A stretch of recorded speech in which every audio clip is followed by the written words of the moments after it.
We are back.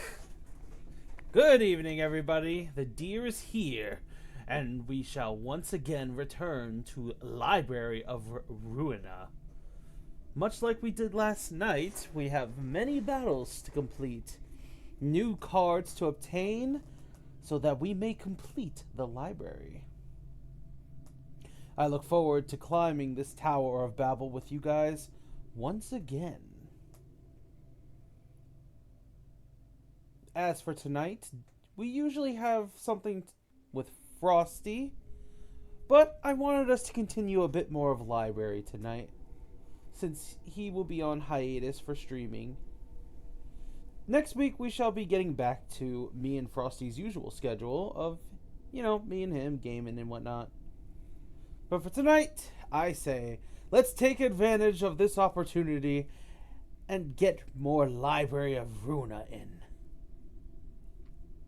As usual, we shall wait 5 minutes for everyone to come on in at their leisure. And once those 5 minutes pass, we shall start up the game and begin the gambling. For everyone who is present within the chat, good evening, everybody. Hi, Fastrum. Yeah, we're going back to library tonight.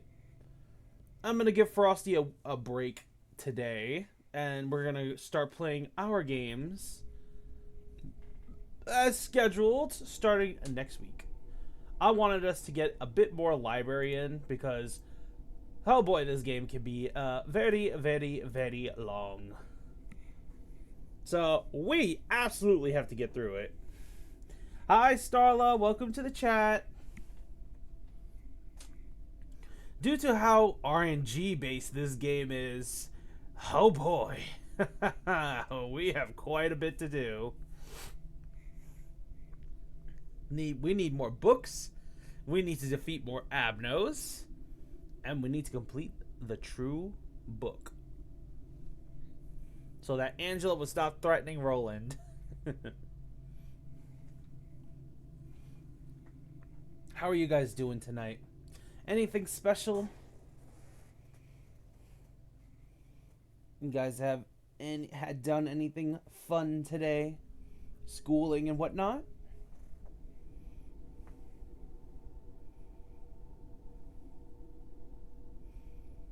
Library of Ruina.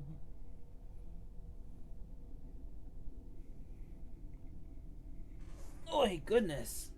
Also, for those who aren't present in the Discord, the YouTube channel has hit 500 plus followers now. We have made quite the stride recently. The deer is honestly so excited, and I want to thank you guys so much for supporting me through all this time. I know I said it in the Twitter post already and inside the Discord, but hey, my own words. Thank you guys so much for joining me.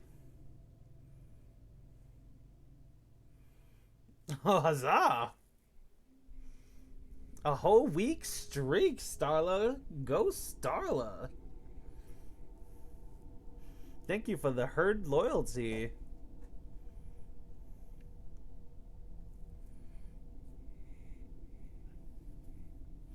Boy, we have quite a few floors to obtain inside the library. Quite a few floors.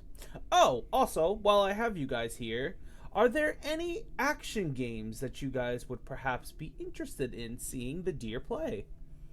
Do you guys have any suggestions of your own outside of the game suggestion tab on Discord?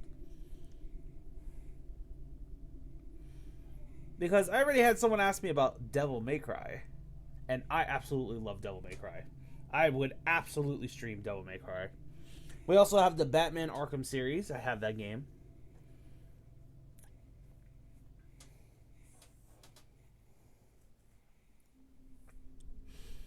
I also came across Shadow of Mordor. And, I mean, I'd be open to getting Shadow of War.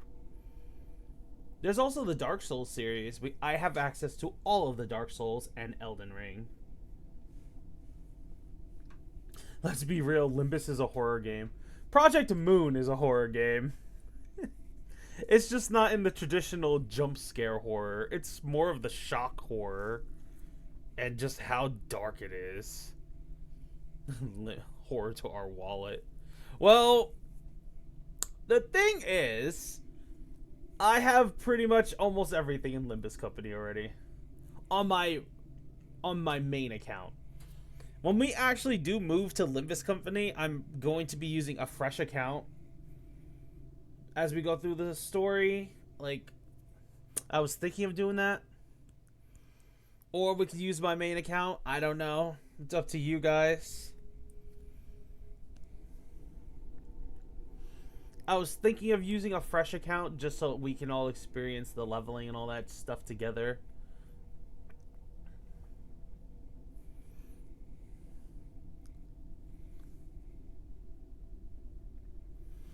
But I figured I'd leave that up to you guys. Oh, and 5 minutes has passed. Let us begin, everybody.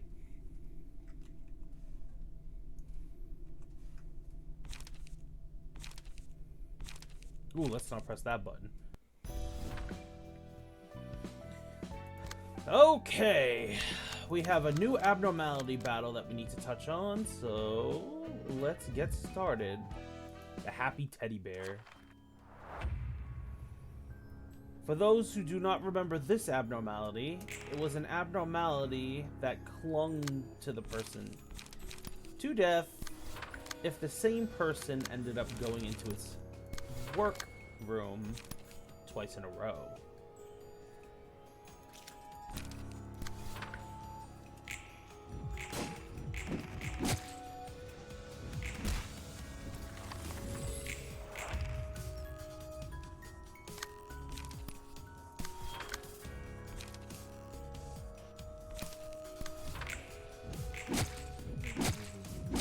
Ooh!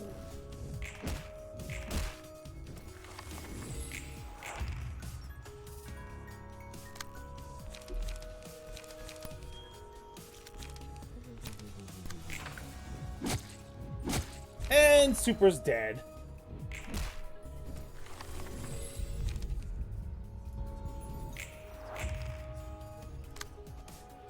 Super has been officially hugged to death.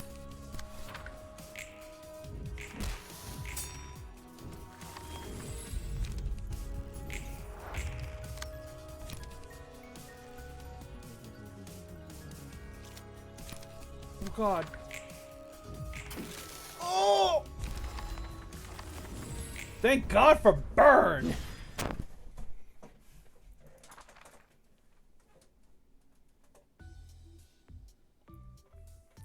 Whew. Got a ton of books for you, Malkuth. By the way, I told you before that this is my third life, right? Oh yeah. You've been thinking about your previous lives? By the way, I heard from Angela that this place is related to Lobotomy Corporation somehow. Is that really true? It's not just related somehow. I was an AI in charge of the control team in Lobotomy Corporation. AI? As in artificial intelligence? Hold on a sec. You're an AI? Just like Angela? Sorry, my wording was a little off. I wasn't a real AI. I was a human whose brain was restored for a second chance, if anything. Sheesh. I was worried for a second that this place violated the AI ethics amendment even more than just one time. The head could come burn this place to the ground at any moment if that were the case. You mean the institution that manages the city? Yepper, that head. They usually like to stay awfully quiet, but when they do have work, they're scarily thorough and quick about it. Or so I've heard, you know? You're so casual, aren't you? I thought we were having a serious conversation here. Hi, Pokey. Welcome to the stream. Oh, whoops. Sorry. I've gone through all kinds of stuff, so my priorities tend to be a bit unusual. It's not like I was trying to ignore what you were saying or anything, Malkuth. I'm sorry if I made you feel bad.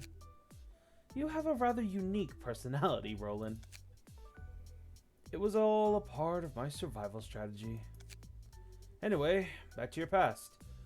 You said you used to be the boss of the control team back in Lobotomy Corporation, right? Hi, Burb. I could have sworn I did. 1 second.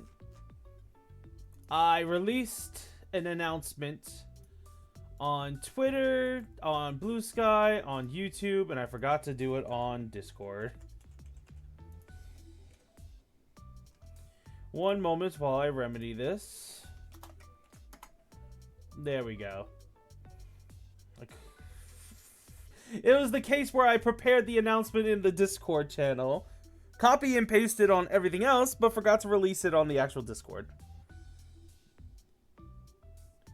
Shake my head. Anyway, back to your past. You said you used to be boss of control team back at the Lobotomy Corporation, right? That's right. And now I'm in charge of history here, as you can see. So I started out by tracing back in my own history, very, very slowly. This isn't the first time either. So much hate. I'm sorry. I'm sorry. My ADHD brain can only handle releasing a message so many times in so many different places before I lose track of what's what. Would you like to have a listen? Not a fan of long and convoluted stories. Hey, don't be such a mood killer. You're supposed to agree here. Dear treats. Well, why bother asking if you're gonna tell me the story anyway? You know what? You got me there. Anyways, I was ordered to work in Lobotomy Corporation as the head of the control team, bearing all my flaws. I was given a role to play as soon as I woke up, not realizing who I truly was. But with my heart still aching from the unresolved pain and regret from my past, almost about to burst. Just like that, I kept doing inhumane acts for Lobotomy Corporation. I didn't even question what I was doing since it was all just work to me. It felt like a calling even. The only thing guiding me was a vague feeling that something went wrong because I didn't try hard enough. My twisted sense of effort pushed many into peril. I forced others into following my selfish standard like a fret child. Must have been rough for you, being told to work like that without knowing what you were getting into. Did your memories naturally come back after working in Lobotomy Corps for a while? Or, yeah, we remember you being crazy, Malcolm. It's more like it'd be more correct to say I was reminded of them. My life at Lobotomy Corporation was actually my second. And when my emotions finally erupted while working there, I could remember my first life. All the mistakes and faults I had made, and regret. I could understand why I had been so obsessed with trying hard. Turns out what I really wanted was recognition. Look, I'm trying so hard. I'm a useful person. I never knew how to stand up without leaning on someone else. After all, I vented out all of my emotions. That inner struggle that had been haunting me for so long finally dissolved. I found redemption from my first life during my second life. Alright, so let me get this straight. You did something wrong, which you regretted so much, and died. Somehow came back to life, got another job, and the big lump of regret in your heart eventually just got resolved in a turn of events? I guess that's one way to put it. Hold on for a moment. Let's say that everything else makes sense since it's the city we're talking about. But who revived you, and for what reason? Just to give you that enlightenment? Maybe. So that I can let out all of my resentment and sorrow. That I can find redemption. Don't delude yourself, Malkuth. Whoa! Geez, you scared me for a second. Are you listening to all this? Your salvation was never in his interests. He only did it as a means to find his own redemption. I wasn't the one using you. It was him. He used all of you just to satisfy himself. I can't bear to hear any more of this nonsense. Angela. So, I need you to fall asleep. Okay, everybody. So, after we completed the Lobotomy Corporation, we got to the cutscene where Angela was telling them all that she needs them to go to sleep. The scene cut there, but this scene right here covers what happened after the screen went black. So, I need you all to fall asleep. What's with those faces? It's the rest of you. It's the rest you all longed for. We can't let you do that. We've worked so hard to make this happen. Worked hard. How funny. Would you really call what you've done hard work? We're not going to sit still and let you take away our light. Our light? You're not the boss. I would never listen to you, even if you were. Of course you won't. You're still loyal to that man. I won't let you rob me of the meaning I finally found. No one is by my side, as expected. Do not feel so lonesome now. I shall stand by your side, if no one else wills to. Damn it! Bina! Even in the end, you're... This must be another consequence of his actions. I simply acknowledge all events as valid. I would have shed a tear of gratitude for you if I could. Feel free to act upon your wishes. Angela. A machine consumed by desires. You cannot take this path. I decided I can and can't do now. I decide what I can and can't do now. You can't cling to Lobotomy Corporation forever. Aren't you interested in learning more about yourself or living your own life? My life. It was saving humanity. That's why I could willingly sacrifice my life. It was for a greater cause. What a bunch of idiots. Seems another storm swept by. I gave away my 2 previous lives trying to save people, and I'm willing to do it again for a 3rd. We withstood all those hardships and trials for the sake of humanity. Do we look like idiots to you too, Roland? Well, it's not like I know enough of the details. Don't get this whole saving humanity thing either. But if that's what you sincerely hoped for, who am I to judge? Of course I'm sincere. Please, leave me be for a bit. I need some time to think. Poor Dridge. Alright, you do look like you need some rest. Remember, deep breaths, okay? Oh, and you don't have to be too courteous with me when we talk. Just thought I'd let you know. Yeah. Alright. We now have defeated the teddy bear. The happy teddy bear. And Super's floor now has access to more stuff.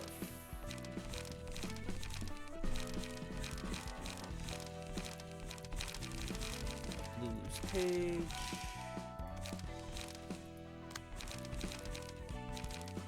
Lulu's page. Load deck. Because this deck is the best we have access to when it comes to burn. Next, we have Lupin and Yazad's. The all-around helper. Oh, look, it's Reddit. Hello, Reddit.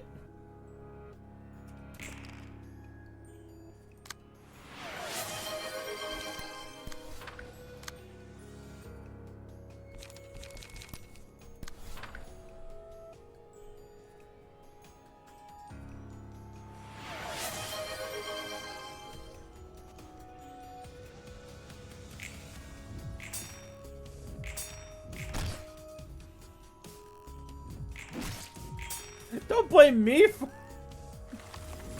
You guys also do get... You guys also get Twitch notifications. And you guys follow... You guys follow me on Twitter.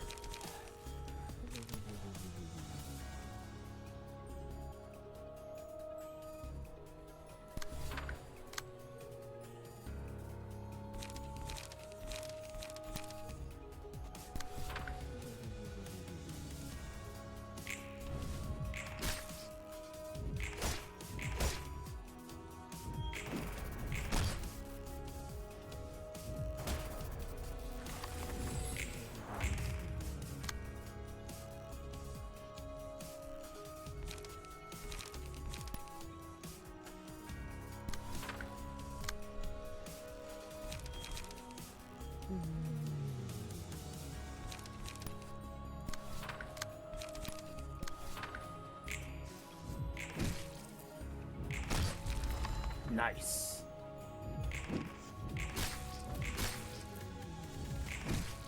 Nice.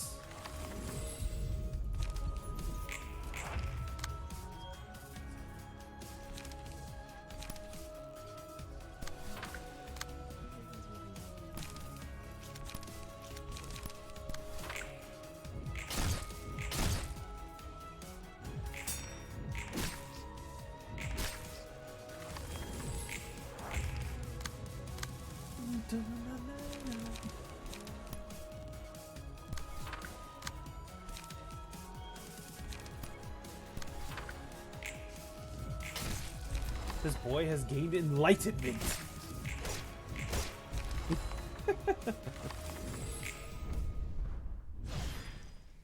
All-around helper, Oates is now free. Your book delivery is here. Tidied up my clothes in advance this time, too. Oh, greeting, Angela's lapdog. Come on, still at it with that?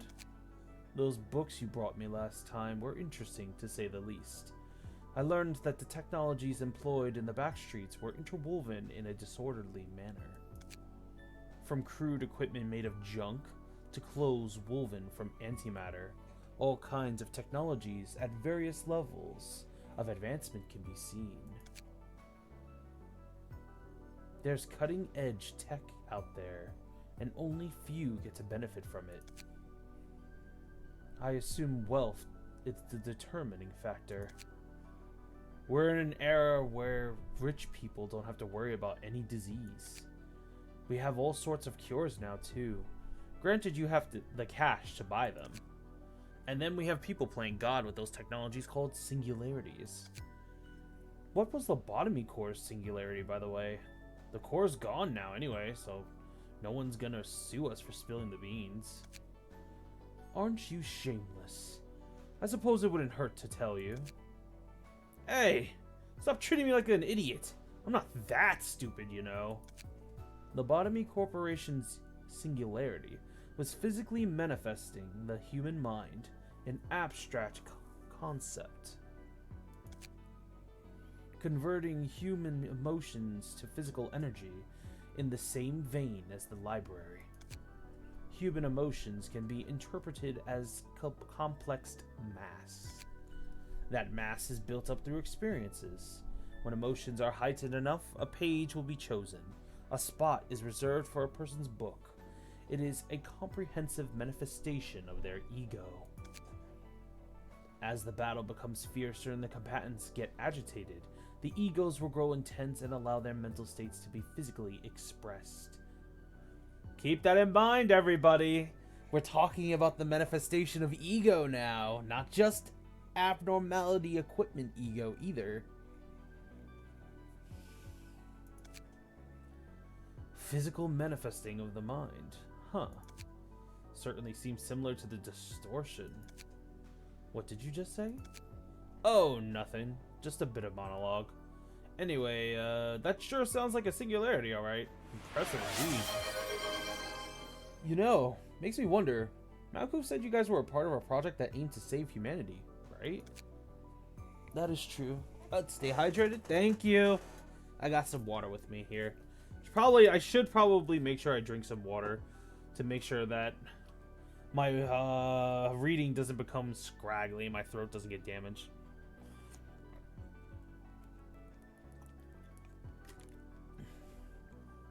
That is true. What kind of saving was that all about, really? Make money rain from the sky or something? That'd save everyone for sure. It can't be compared to such ridiculous nonsense. And you have no right to talk so lightly about the sacrifices we've made. Whoa, alright, calm down now. Jeez, can't even crack a joke around here. We sought to cure the mind. Carmen was the leader of our research team. She said every person in the city had a diseased mind. And that disease was so severe, humanity would slowly lead itself into self-destruction at this rate. She described the situation as no better than lemmings willingly jumping into a pit of fire. What? She smells a lot like a shady cult leader according to my tingling fixer sense. And everyone agreed to what she said just like that? And now you're taking me for a fool. Of course there were quantitative indices to scientifically prove her claim. I suppose it would be useless to describe them to you in detail. Okay, Egghead. Setting that aside, did you guys succeed with the goal of saving humanity? Quantitative. Quantitative? There we go. Quantitative. Oh, wait, I know that word. I don't know why it took me actually looking at the word and mispronouncing it for me to realize that's how it's spelled. You never cease to annoy me. If we succeeded, we wouldn't be here doing this. Oh yeah, fair point. The fact that we failed to save humanity is not what makes me upset the most. We have committed countless sins, all in the name of a single righteous purpose, saving humanity. We convinced ourselves that we had no other choice. We performed unethical experiments and knowingly drove employees to death in Lobotomy Corporation. We tolerated all those vile deeds for a greater good. But all of that is about to be for naught. What will be made of their sacrifices? All the pain me and my colleagues endured. Angela ruined it all. Fatigued already? What a shame. My employees and I are up for more. Don't be ridiculous. I'll kill you for sure this time. Bina! Not even you will manage to break through our combined effort. You raise a valid concern. It is true. Even I cannot stop all of you in such a short time. We will need to act quickly, Angela. I was just about to do something about it. Oh my gosh, Angela just lowered all the Quailoff meltdown counters in the facility. Oh shucks, the Quailoff deterrence is being lowered. She's overriding my authority on the system. She let out all the abnormalities, like what we did when we were fighting Gebra.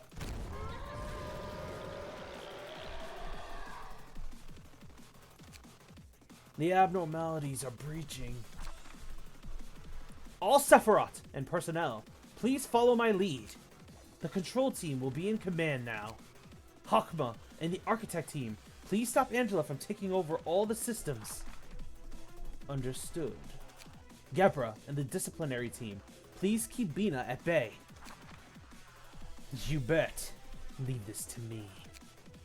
Had and the training team, provide the employees with the right manual and information. Attention to all employees. This is a Type X emergency protocol. Please act according to the following instructions. Nazak and the safety team, please focus on treating the wounded. Alright, I'll try to take care of them as quickly as I can. Yazad and the information team, please identify the weaknesses of the escaping abnormalities right now.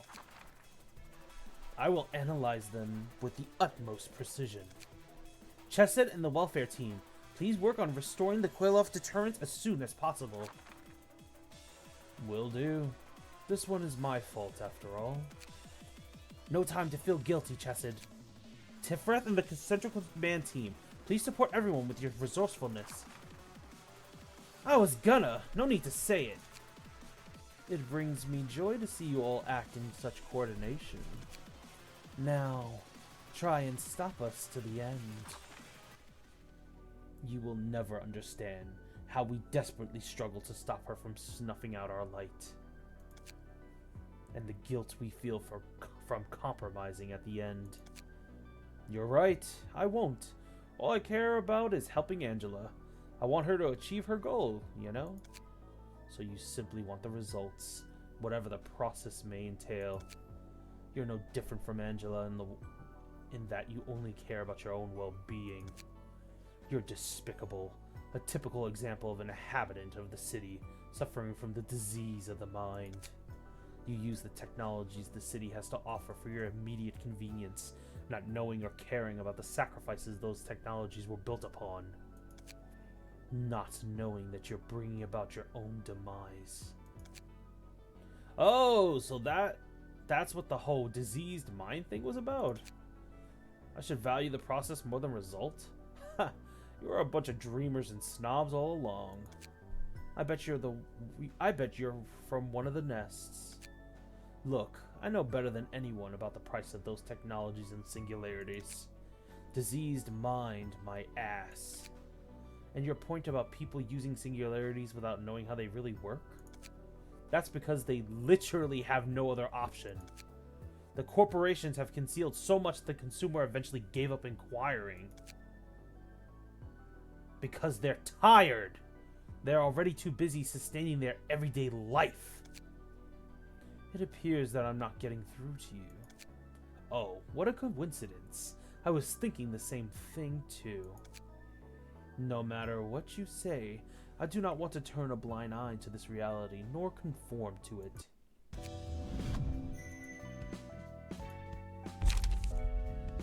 One second, guys.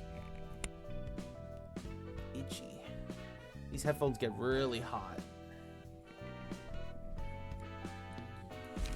Alright, Oats is now in the game, guys. Heck yeah.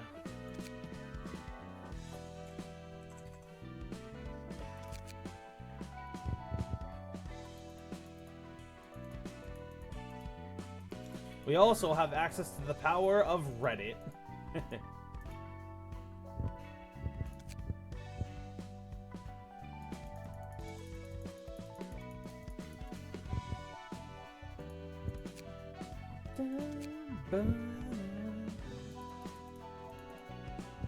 I know exactly the expression Oats would make.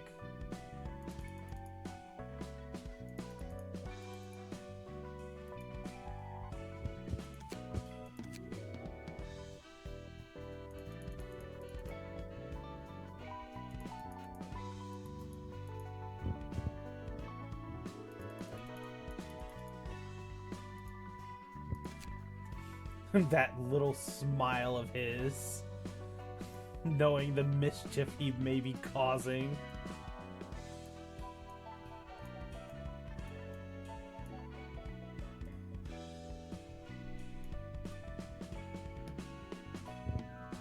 Also, dear, am I in the game yet? Or did I? No, you're not in the game yet.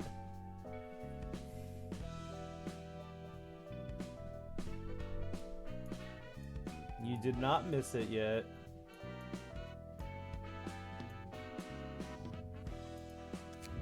And now Lupin has to work right alongside Oats.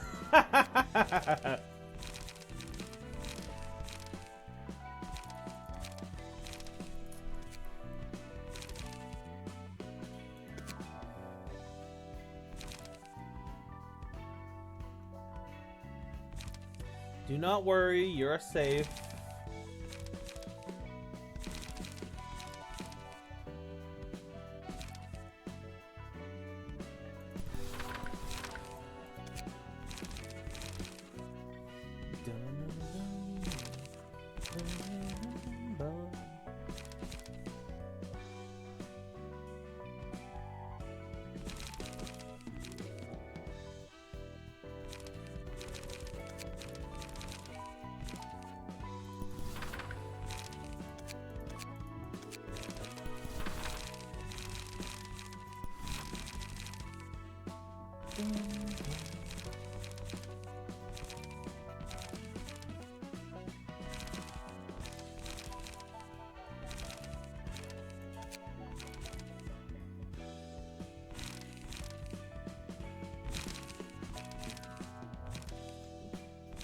There's no good 3 attack page early on. I swear.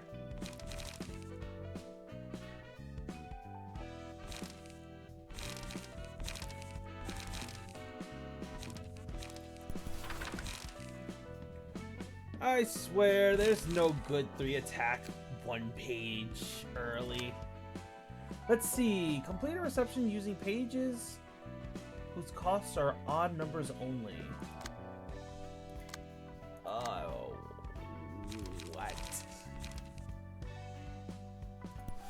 Alright, I guess I have to. I guess I'll change myself to assist better with this.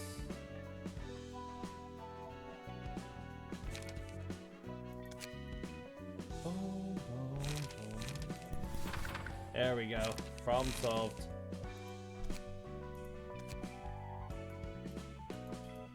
Let's see here. We need to do an actual battle with this, though. I'm not sure I feel too comfortable doing that. Sans. Julia. No, let's lower the difficulty just a little bit. Yoon's office. Okay. What's this? Oh, it's the Backstreet Butchers. Okay.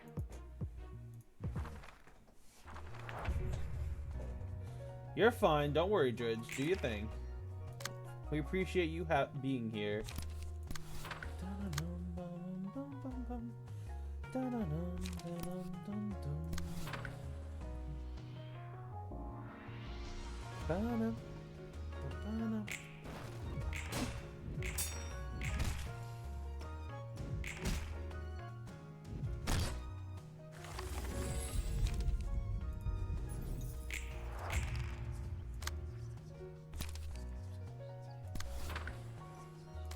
Butchers.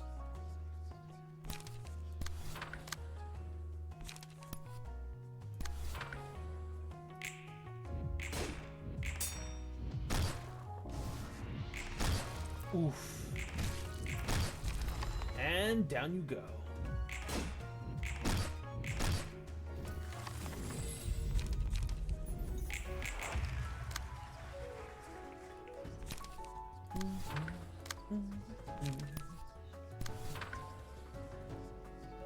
Okay, with the abnormality page from Today Should I Look, if we get the red one, we gain this Look of the Day. If we get the angry face, we get a +2 on all our dice. That's how that one works. And the one I have is when I use a defensive page, the more there are shields on the page, which is block, the more powerful the page will actually be.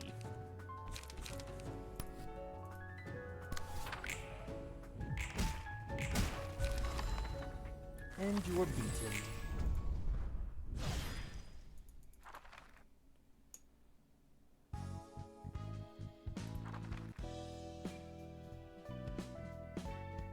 Complete a reception using only pages whose costs are... Oh gosh. Alright, so that means we have to change hot as well.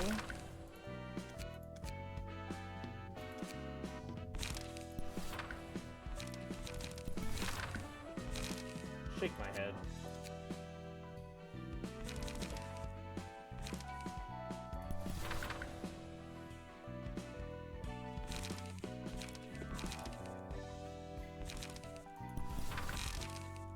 All right.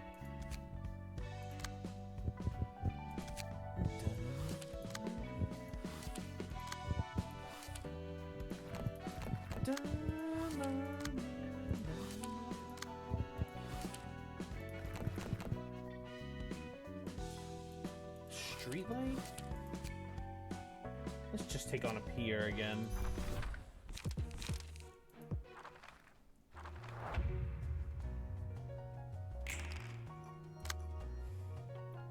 There's no way they can defeat us.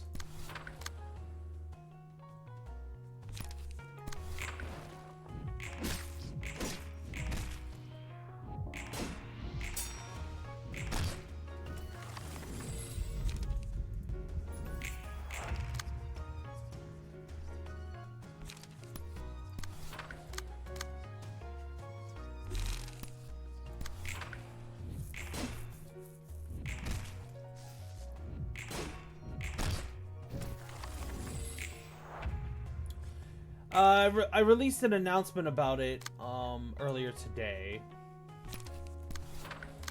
It was a last-minute decision due to Frosty went on hiatus, so I was gonna give it a week before I started playing games again, just so he could relax. So I figured I'd just do library. Don't worry, the only thing you missed was 2 abnormality fights. It's fine. You didn't miss too much.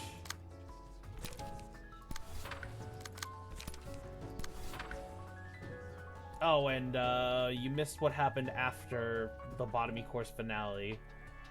There's also that. They actually talked about it.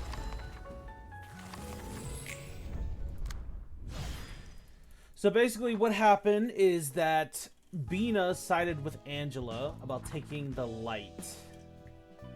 She sided with her. Angela lowered all the Quailoff meltdowns in Lobotomy Corporation in order to actually overwhelm the other Sephiroth, and the Sephiroth attempted to stop Bina and Angela from taking the light.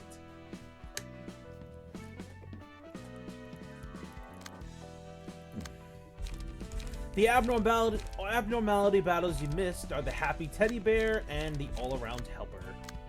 Outside of that, we also have Oats in the game now.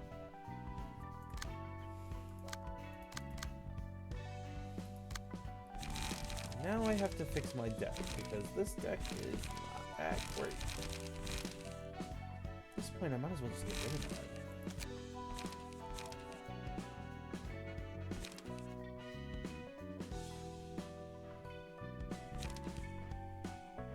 Wait, we're already 40 minutes in? Jeez Louise, library!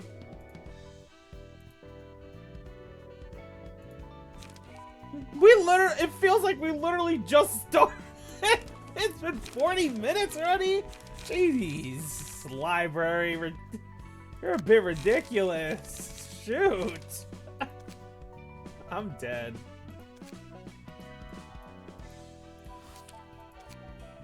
Okay. It really does. Jeez Louise. Did it feel that fast for anybody else? Okay, we already know Walter is a big butthead, so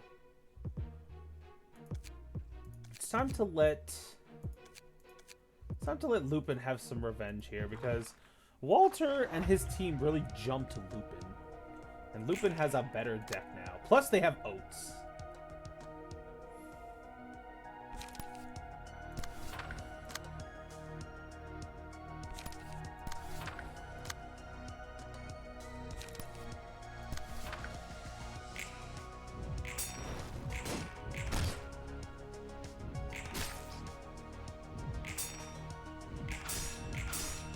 Ooh, okay, that round wasn't that bad, actually.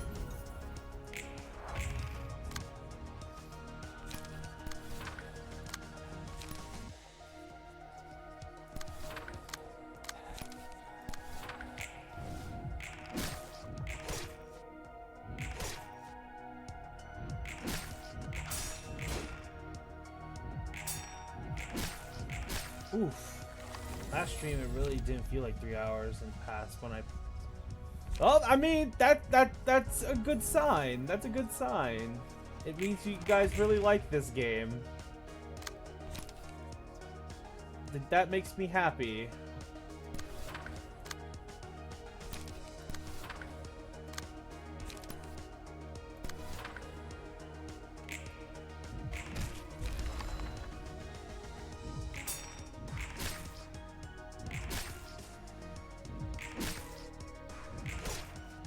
Oh.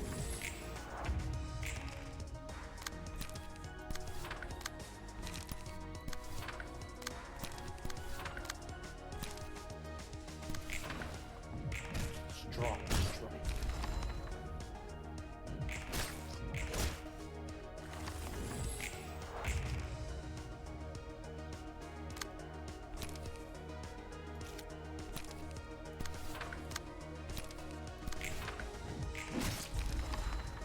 All right.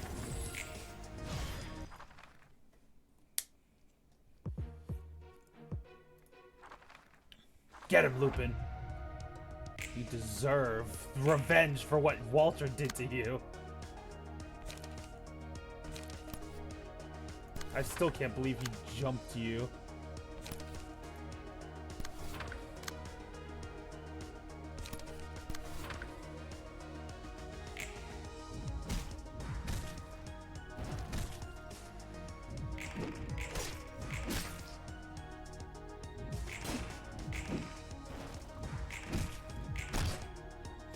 Yeah, library is... Yeah, library is really good.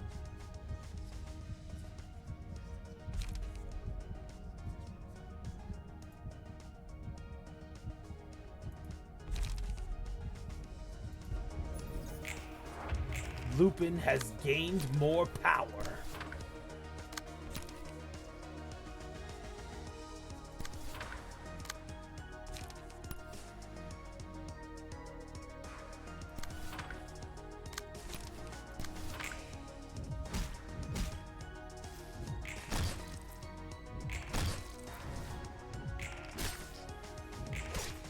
Welcome back, Dridge.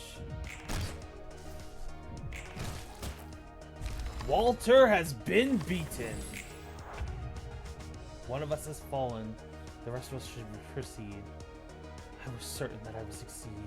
I should do my job whether anyone else dies here or not.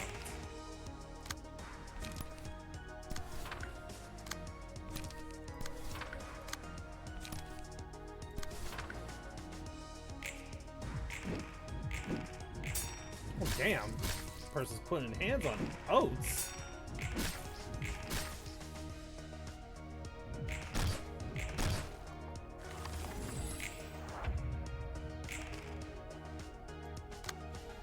Oh, that's the wrong person for you to try to swing at. Random character that doesn't know who's they're swinging at. Lupin is swinging for 13 blunt damage right now. And most cards do not swing that high naturally.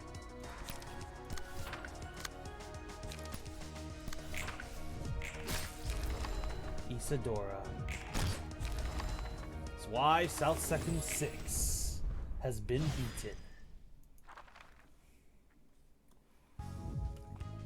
Congratulations on gaining your certificate. I know I said it already, but I still wanted to say it. What does it mean to behave as a machine? Boy, not that topic again. Someone I used to know loved to say that phrase. Like I told you before, making machines with emotions and sapience is forbidden. Even if one were to be made, the head has long settled the ethical implications and all that. That means they've decided on a solid answer for the long-standing question. How is a machine with emotions different from a human? Their answer being, even if a machine carries emotions and intelligence, and is nearly identical to a human in every aspect, it is still a machine by birth. Machines should always be below humans. Therefore, it is now forbidden to create sapient machines, as they can disrupt the proper judgment of societal values. Furthermore, all existing sapient machines may be subject to termination regardless of ownership. In short, machines are machines and humans are humans. Machines exist solely to serve humans, is what they're saying. That's the mindset people in the city decided to have. Where would human brains stuffed in heaps of scrap metal belong? Those would still technically count as humans. Someone might consider them defiled, and others might look down upon them.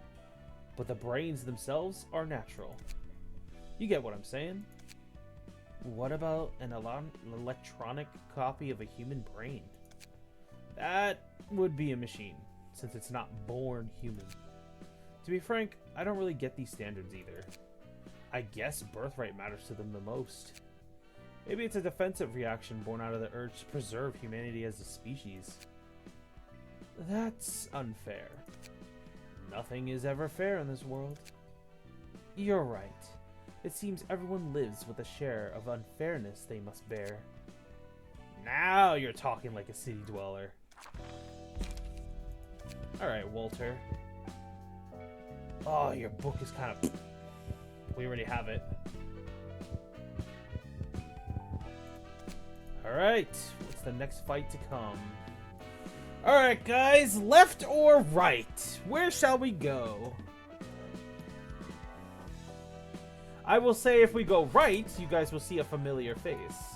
If we go left, you probably won't see a familiar face, but you would see a familiar style. For those who have played Limbus Company.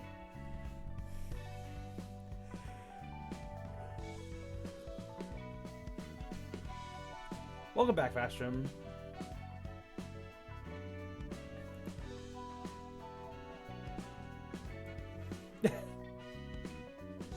Did you goober? Always doing your gooberness. Goober, goober, goober, goober, goober. I think there's a title called Goofy Goober. Very fitting for you. Hugh, hugh, hugh, hugh, hugh, hugh. I mean, the way back. I mean, there's nothing back there. We completed it already. There's only left or right, everybody. You must choose. To the left. Alright, to the left we go.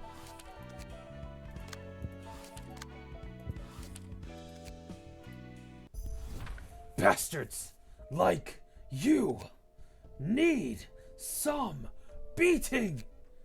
Get it into your thin skull. That's enough, Guanmu.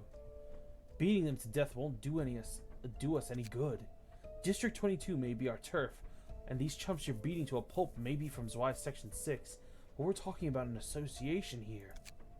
We're gonna be in even bigger trouble if you kill them all.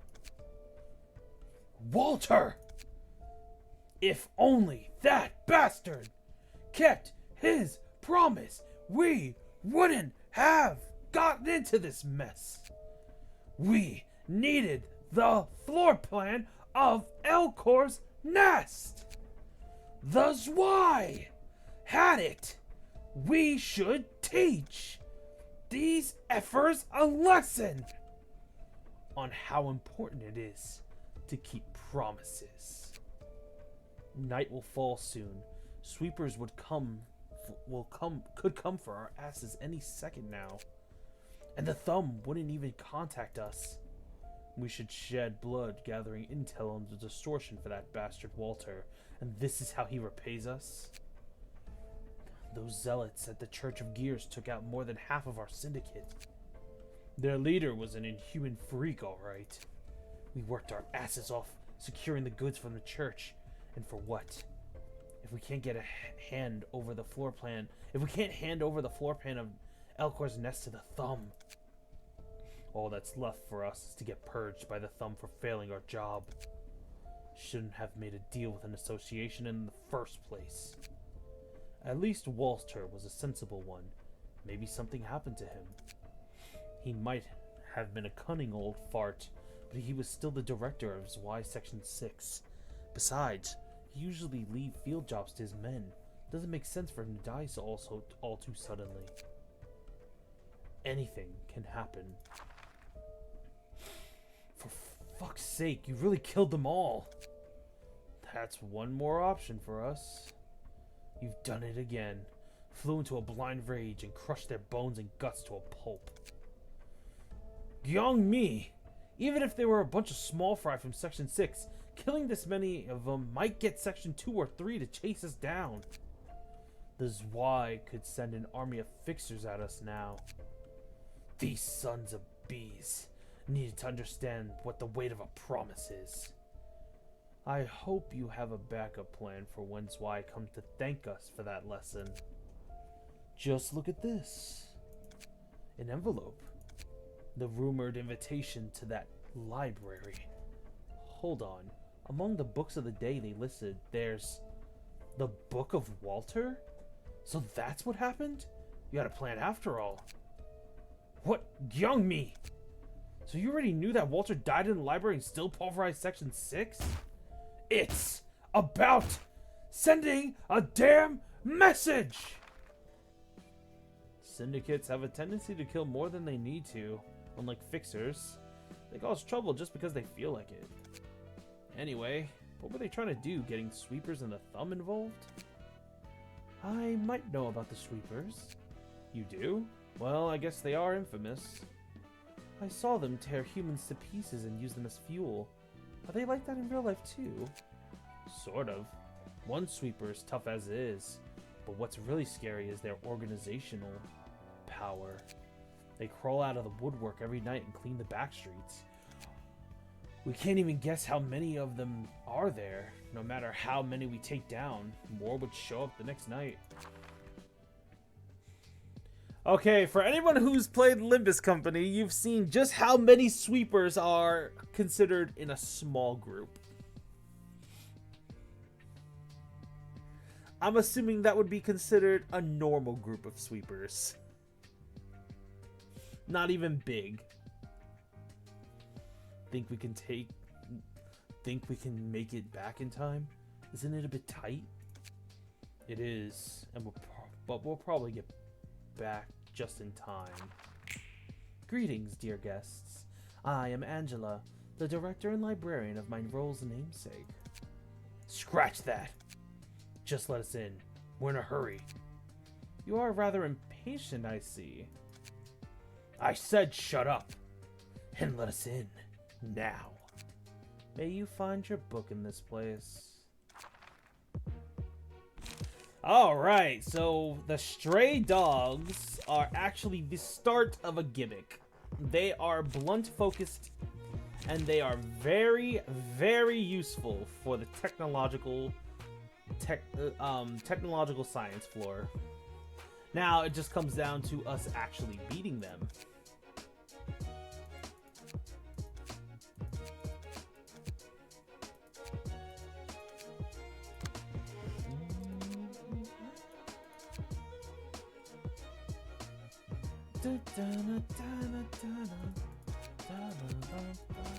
We don't really have that many options. We need to focus on floors that have 3 members from now on.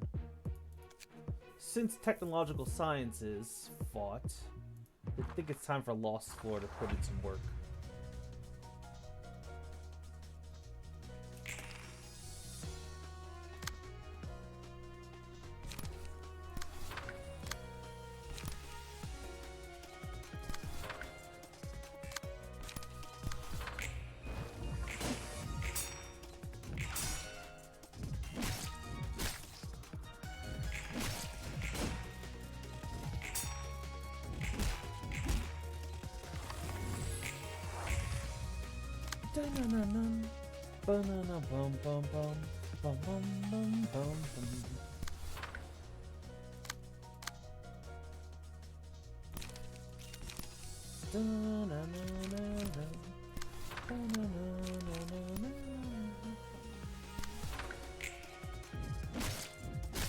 Ow.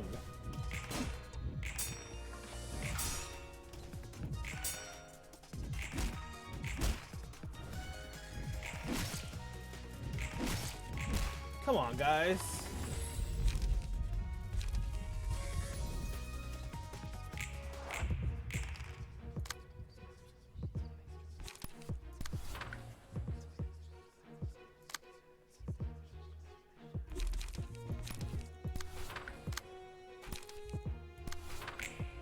Ooh, Jigglypuff.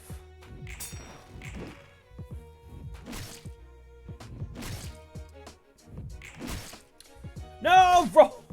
Roland.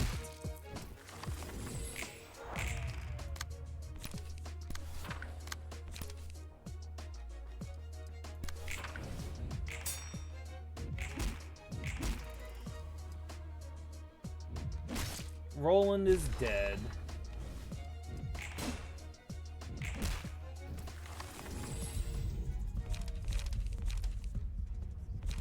Pulsation.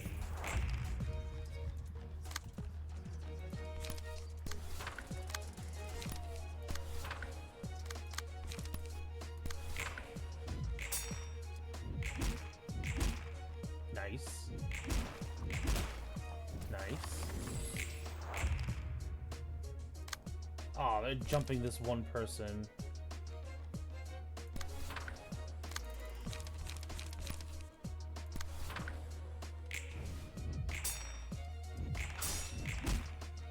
Nice.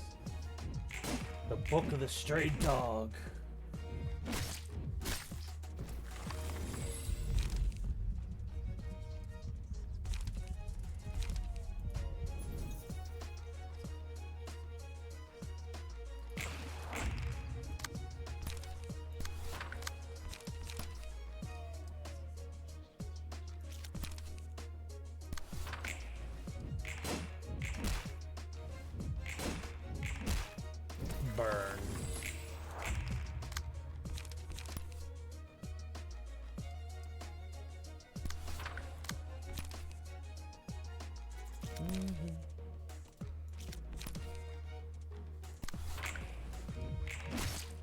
Oh no, lost!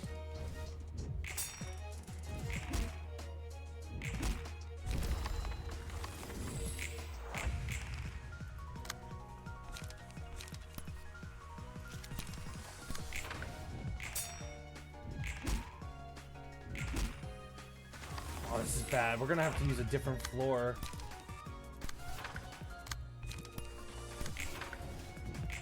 For the next battle.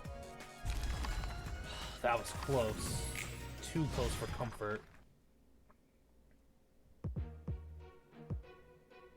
We need to send in a different floor.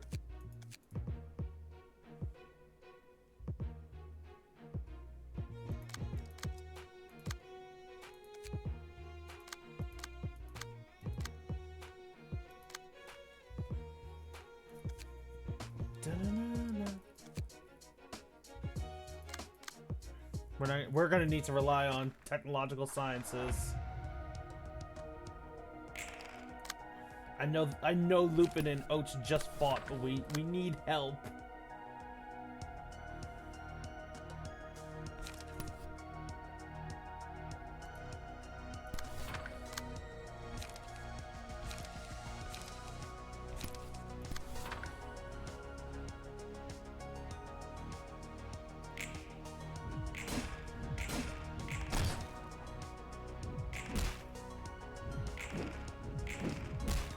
Nice.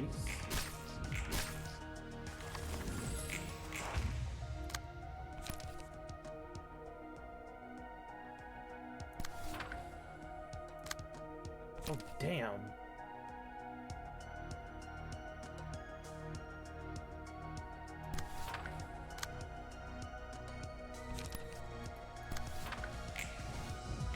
Dodge. Ooh.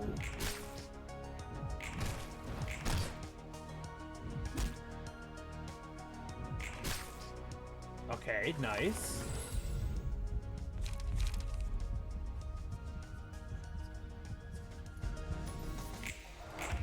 We'll let Oats have the spotlight this time around.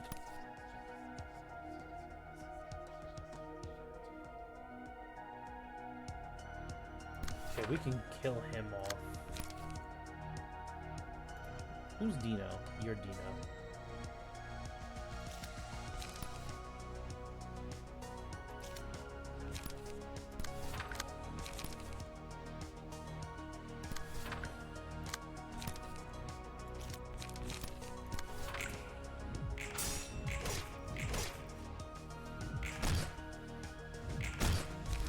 Nice.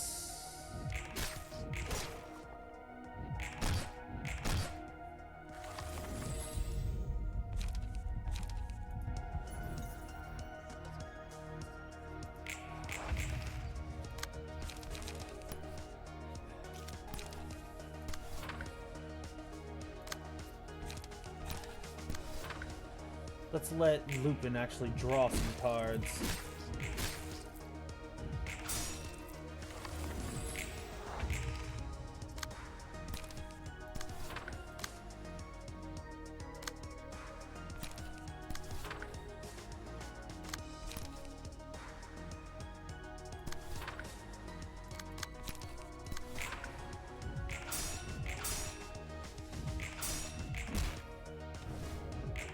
Blade Whirl.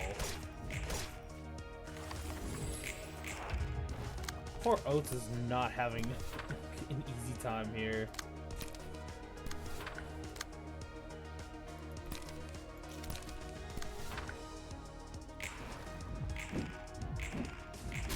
Nice.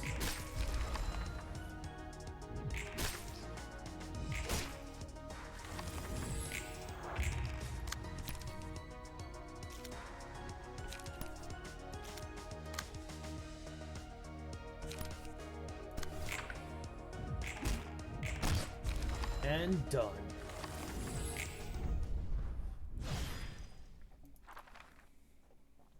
The Stray Dogs.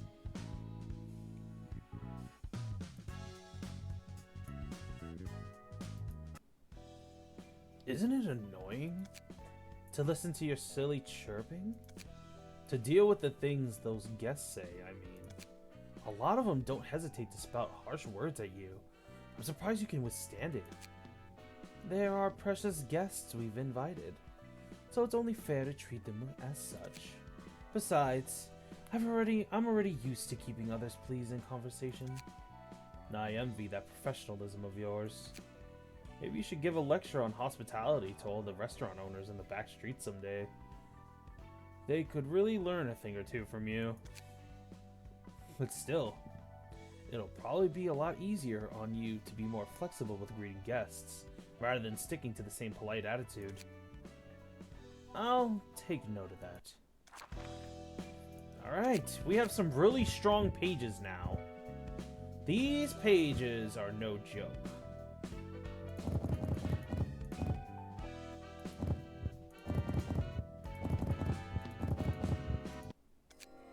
The stray dogs.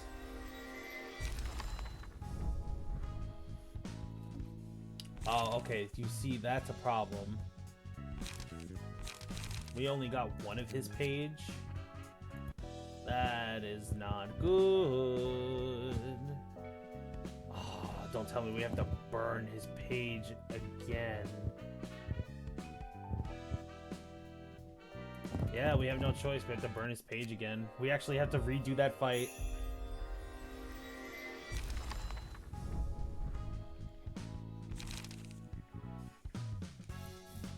How unfortunate.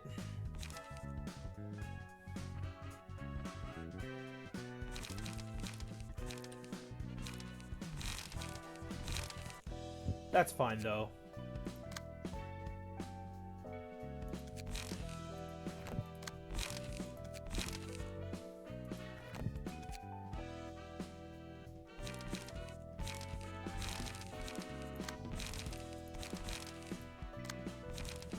Let's see. Mars speed is 2 to 5. This is 2 to 5. We need a page that gives really good speed for Oaks, so he can zoom. 3 to 5. 2 to 5. 2 to 5. No, I guess Oaks will keep the page he has. Nah, you know what? Give Oats Mars's page.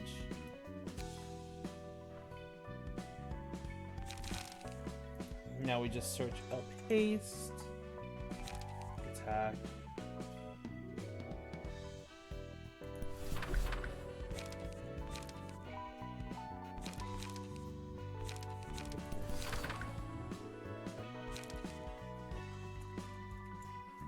Okay.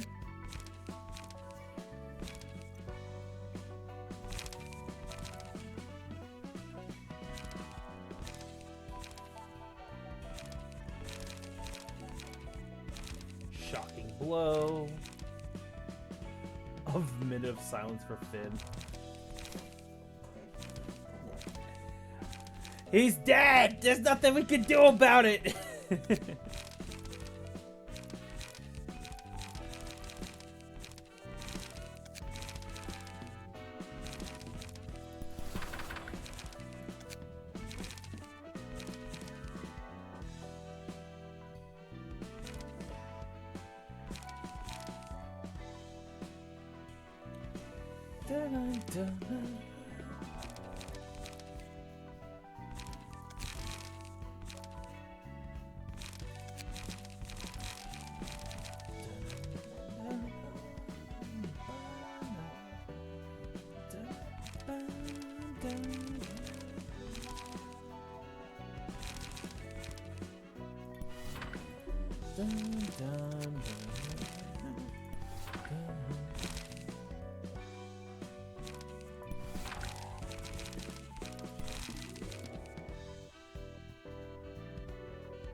Okay, there we go.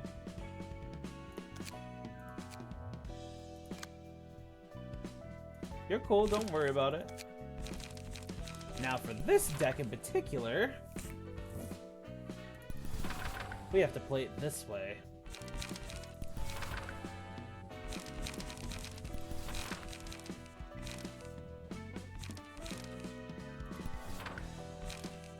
And I'll show you guys in a moment.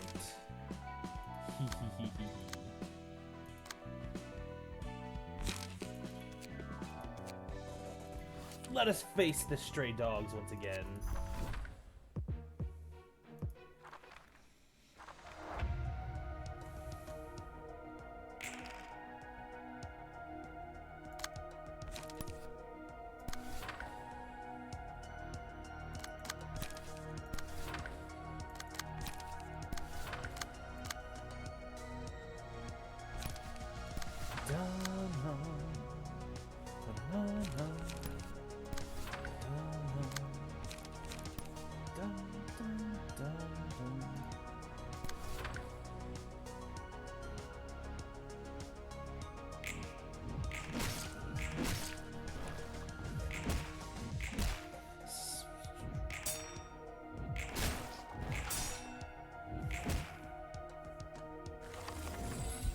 Good, good, good.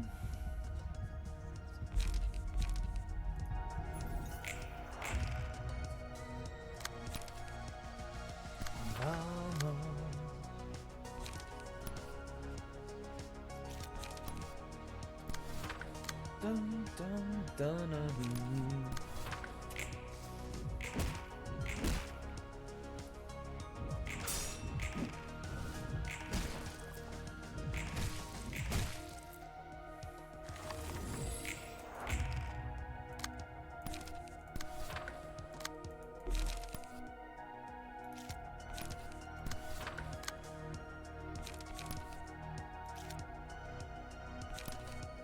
Okay, so this card right here.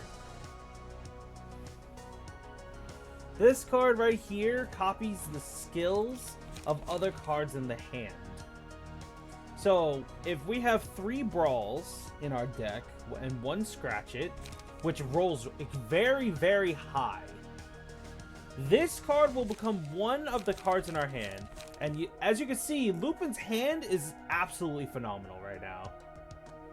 So now, we do this, and the reason why we want to copy this card is on use, this card loses 2 power to all dice. However, if we use Brawl, it has access to these giant dice with no downsides. Or we can get the 4 attacks from Brawl that it naturally has.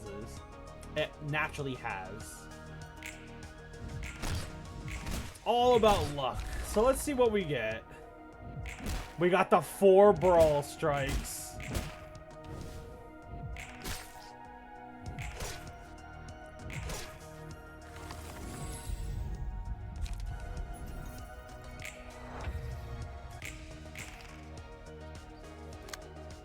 Oh, we can do it again.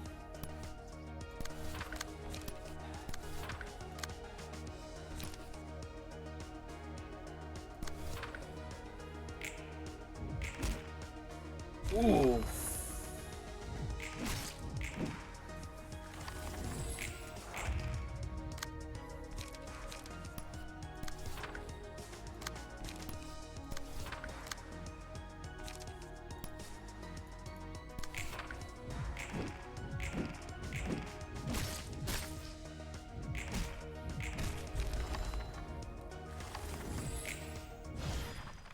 All right. Time for the main fight.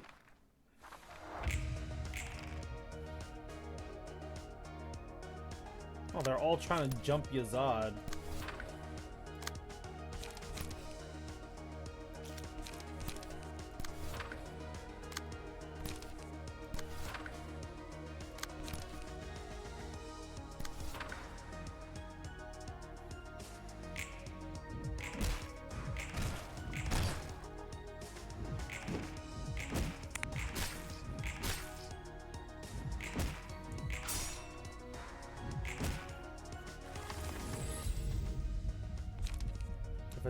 Librarian has a maximum light at the start of the phase. Gain light and able to deal 2 more damage. Offensive dice gain power equal to the speed difference.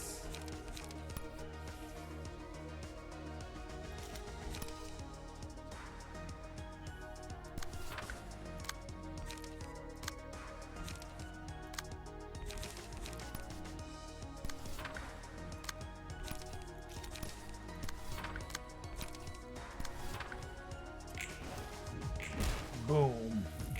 Boom. Boom.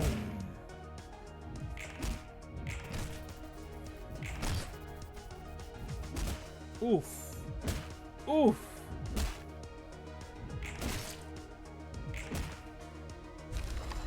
Nice.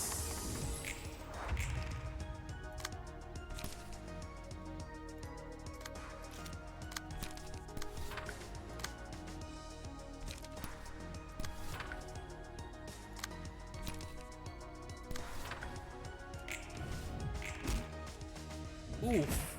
Ooh. Well, Yazad just took a lot of damage.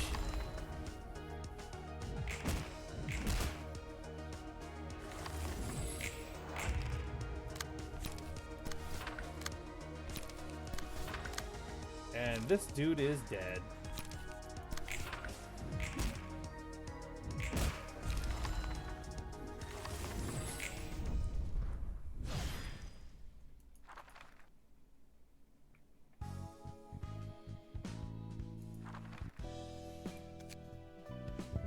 We need to burn this guy's page 2 more times.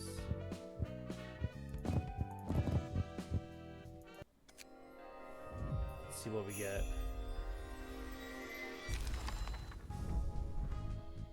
Oh, we still didn't get that guy's page?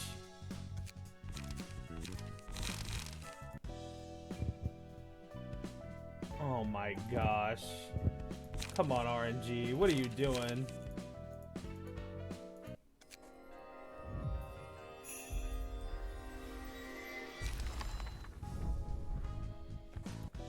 Oh my gosh.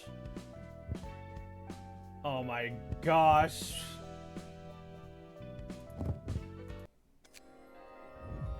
We have to do the fight again? Oh, like, we have to do the fight again. Oh my gosh.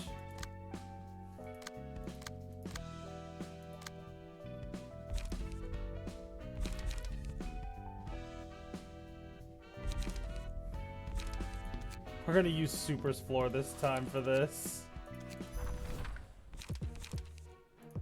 Just to keep things interesting.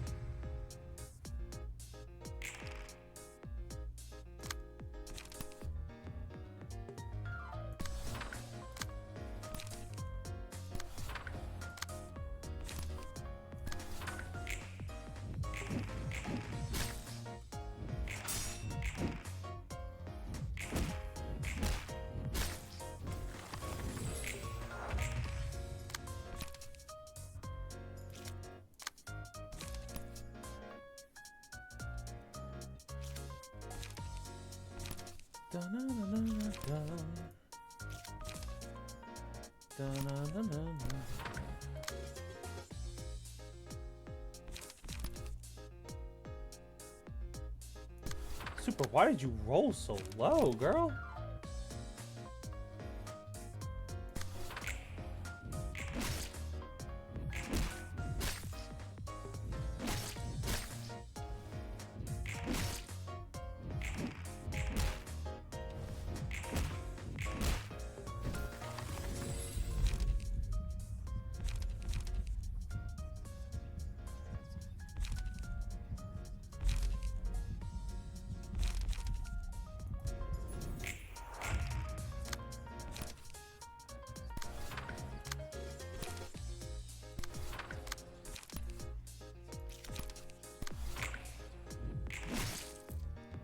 Why are they rolling so high? Ow!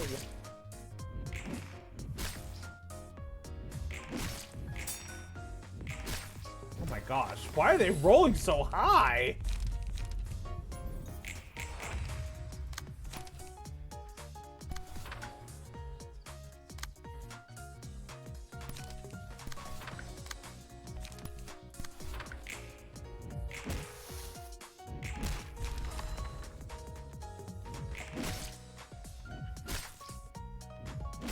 And Malkuth is dead.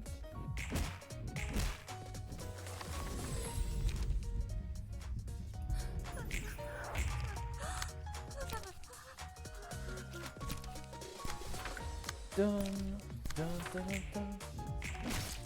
Oh my gosh.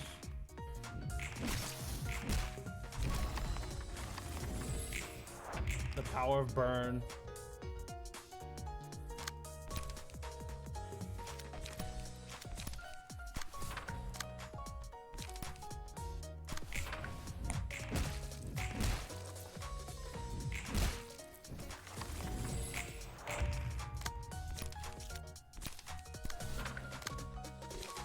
Dun, dun. Ooh! Oh my gosh, the passive activated. And that other librarian self-destructed, taking the enemy with them.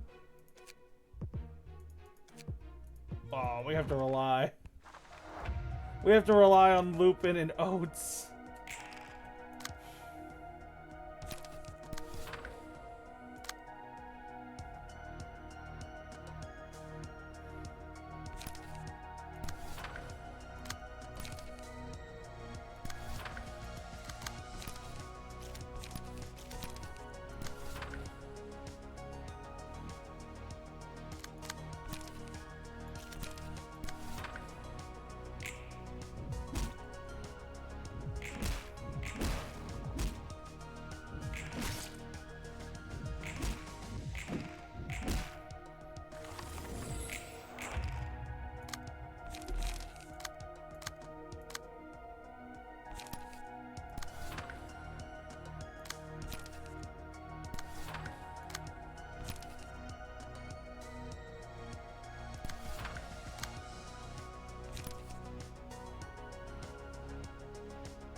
Nice. Come on, Oats! Okay, we got a stagger. Nice.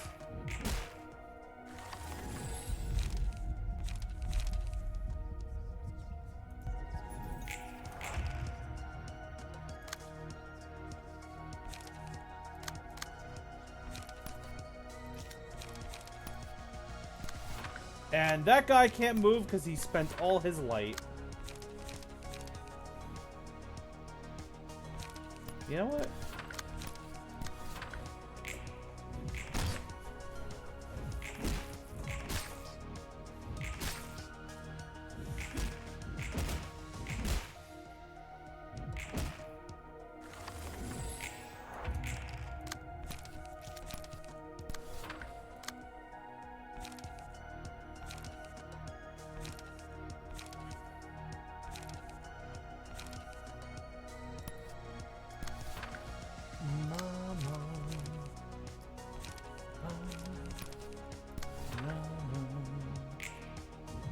Dodge, dodge, dodge, boom.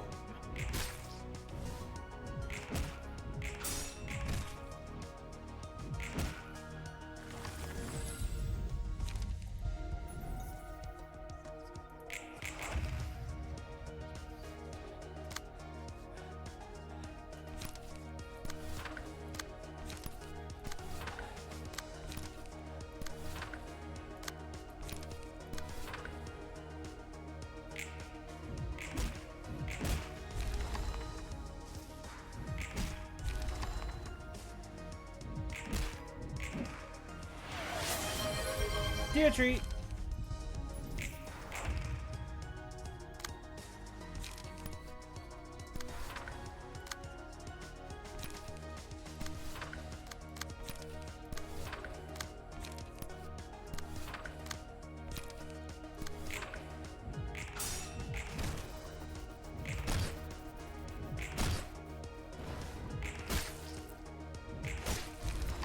And beaten. I'm hoping.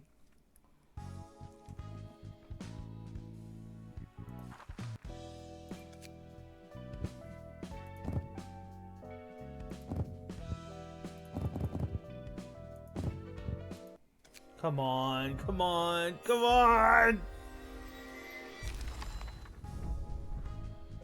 Yeah, we got it. Okay, cool. Hell yeah. We got it.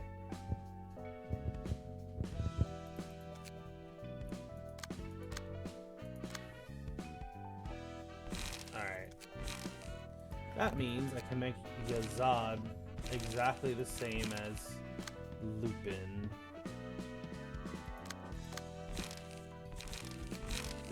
That way we have two powerhouses on the same floor. And Oats can do Oats things.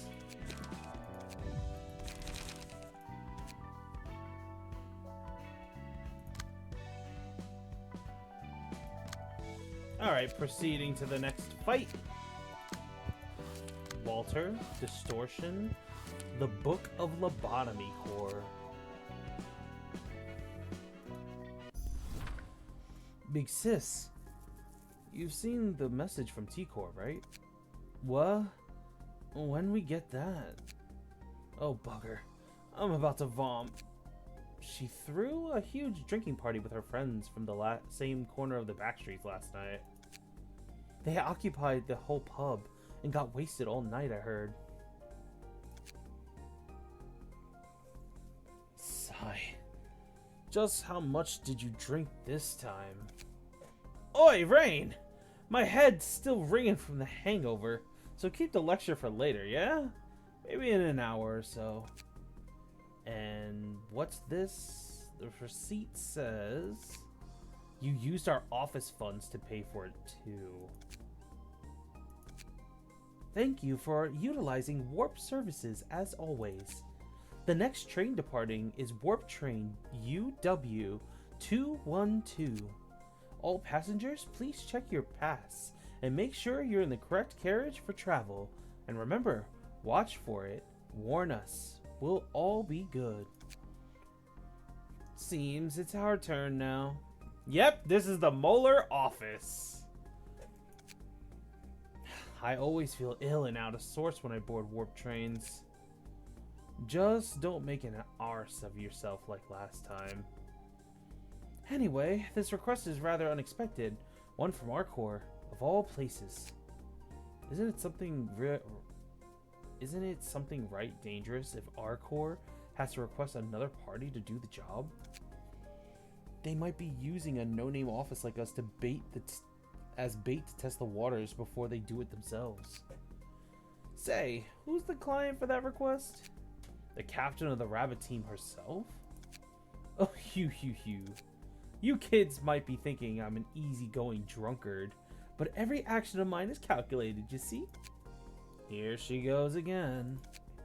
That Mia lass is an old mate of mine. I drank with her just yesterday. You mean... Said she's got an easy job for me. Says all I gotta do is give her a small cut of the rewards. No wonder you were so proud about going out for a drink. I was in a rather good mood, so I let her dine like a king and paid for all of that with the office card. Is Miu a trustworthy person? She acts like a hot-headed lass, but she's actually pretty nice deep inside when you get to know her. And I swear down I'll curse you for the rest of my life if this turns out to be weird nonsense again. All passengers, please board the Warp Train UW212. It's nice to be on vacation after so long.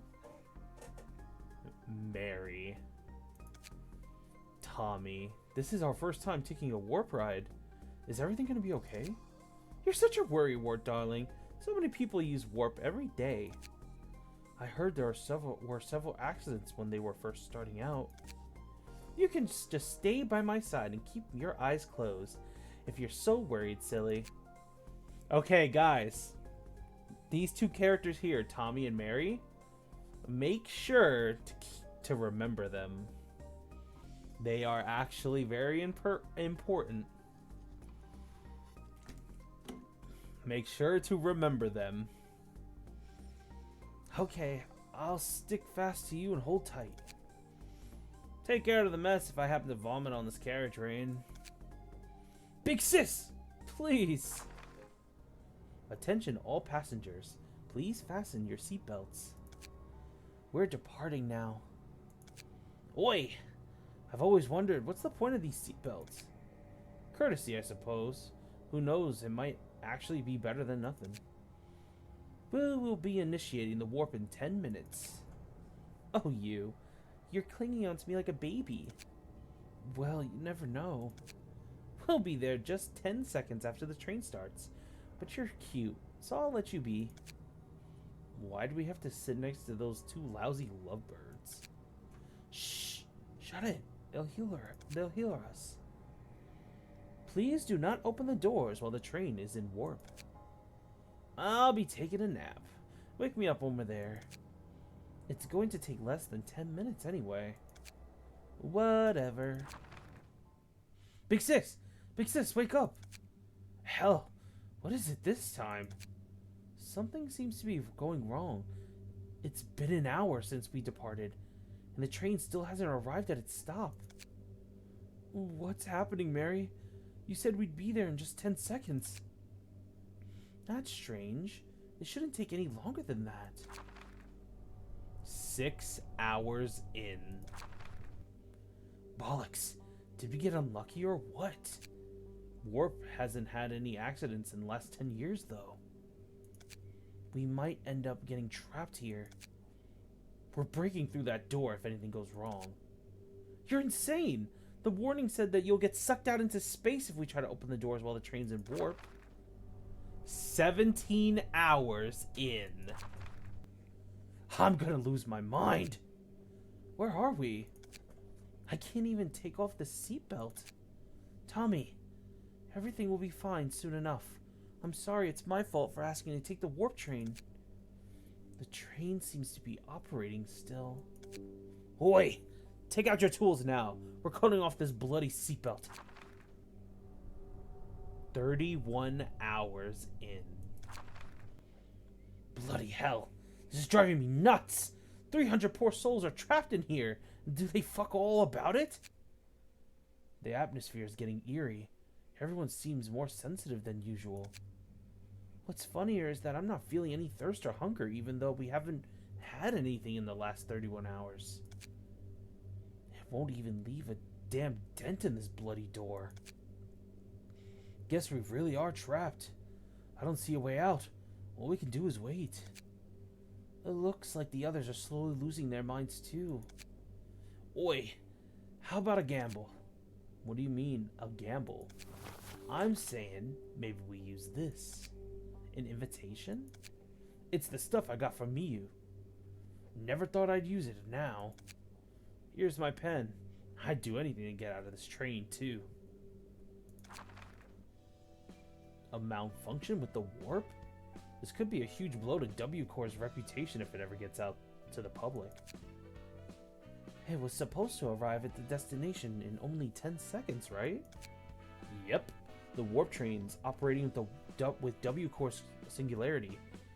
They get to any station in 10 seconds no matter how far away they are. A 30-second delay would be a big enough issue already.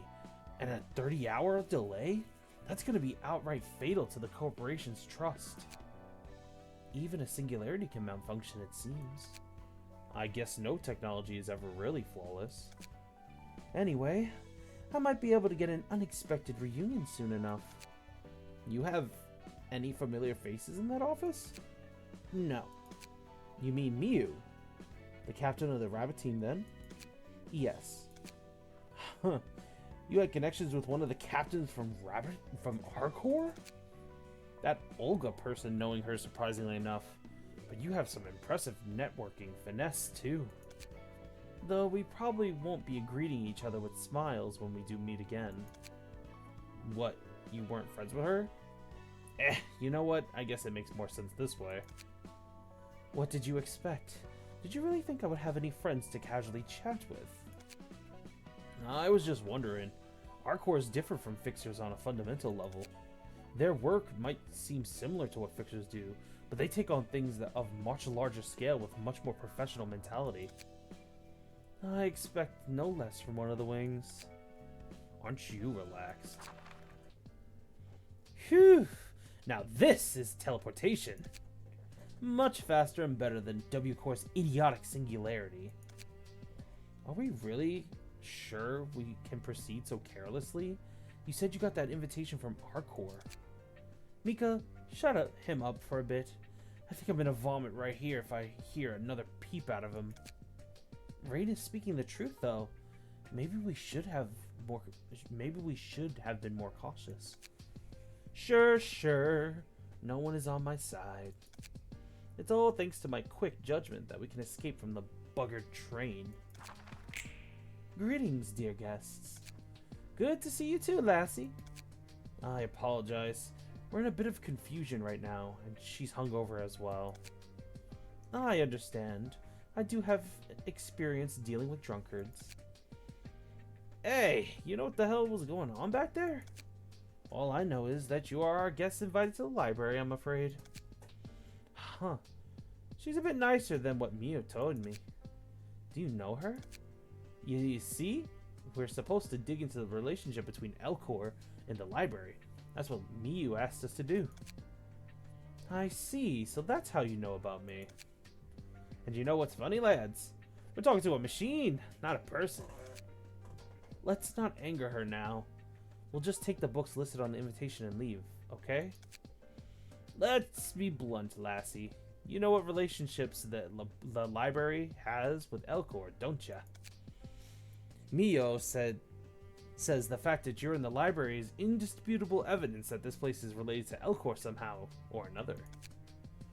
I'm sure you can find the answer in that in the books you seek. We're terribly sorry. We'll be going in now. May you find your book in this place. Okay, now we start getting into the gimmicks. Olga here, the Molar office, introduces us to the discard mechanic, to where we discard cards from our hands for buffs. And their cards are actually pretty decent, so here we go.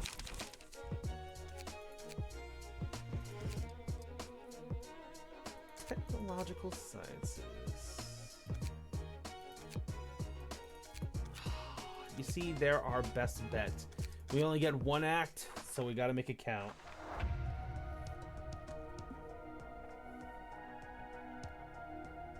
Here we go.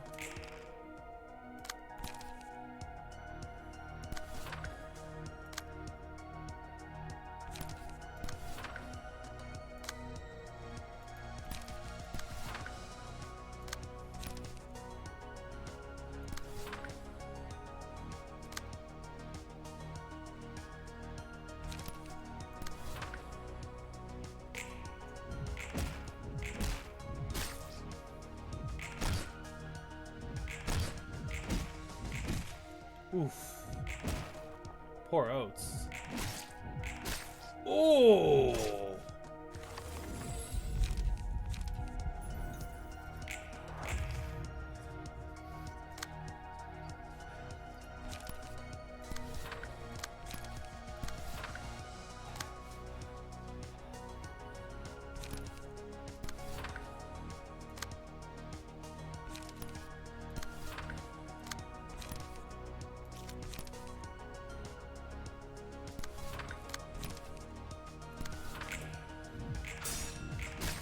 Oof! Poor Yazad.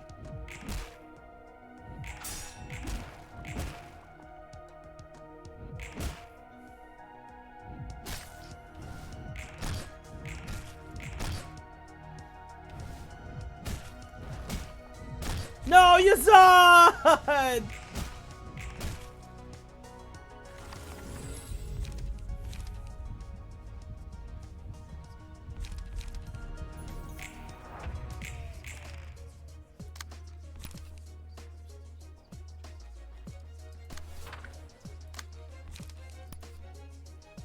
Gotta take Rain out first.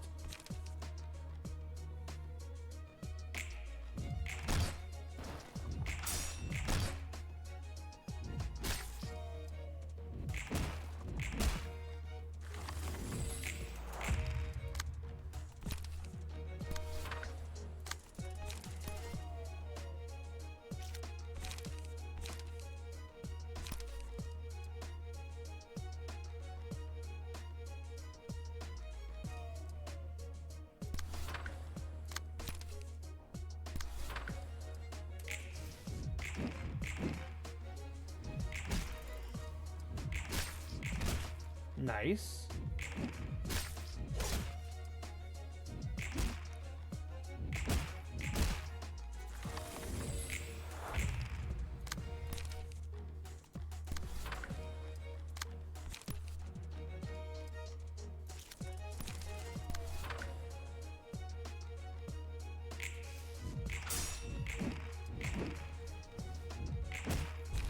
Rain is down.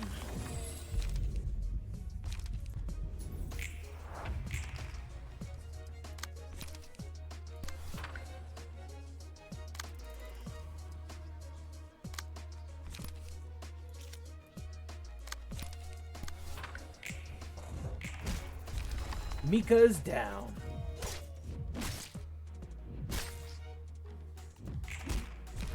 Olga is down.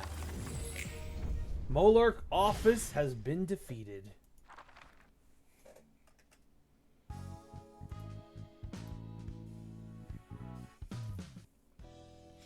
Any guesses on why Arcor cares about this place? Elcor was a major client of Arcor, and it disappeared into thin air, so it's natural for them to want to look into it. A major client of Arcor, huh? I guess that makes sense. Elcor and its nests weren't really special in terms of military power. It must have been a very important client for Arcor if they were asked to protect a whole nest. It was a mutual relationship too. Elcor was supplying all the energy Arcor needed, and Wcor depended on Elcor's energy supply as well. Three wings in collision with each other, huh? So much for trickle-down economics. There's no use complaining to me. I was simply following my orders. Yeah, employees gotta do whatever their boss tells them to do, whether it's the wings or the backstreets. Olga's pages. Molar Office is just so good. But we only get one of Olga's page. What do we need?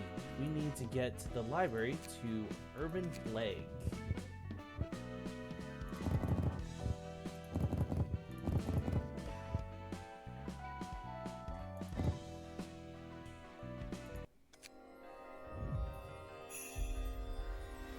Unidentified ghost? What the heck? I didn't even realize that was a Pokemon!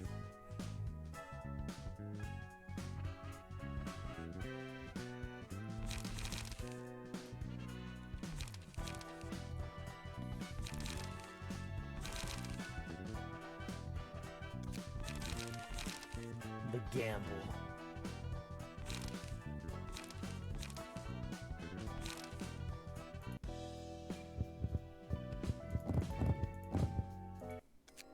Here we go. We really do need Olga's page. Oh my gosh. The Art of Rapid Steps. Wait up. That's a really good light restoration card.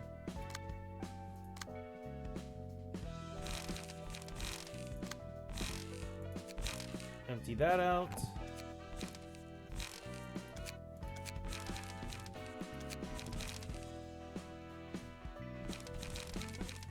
Rain's page.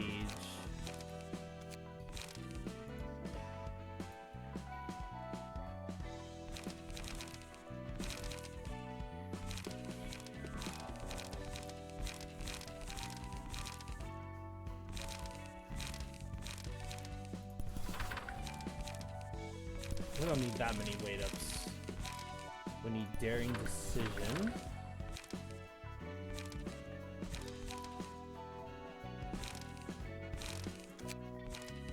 We need Daring Decision. We need 3 Stay Calms. We need 2 Gambles. You know what? There we go.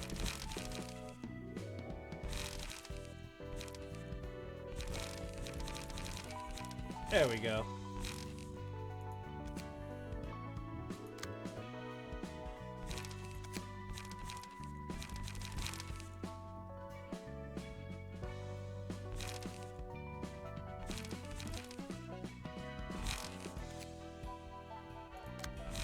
can actually replace these 2 cards with 2 weight ups. Your shield. Cut in. Could actually put 2 cut-ins. Hell yeah. Okay. Next abnormality fight. The red shoes.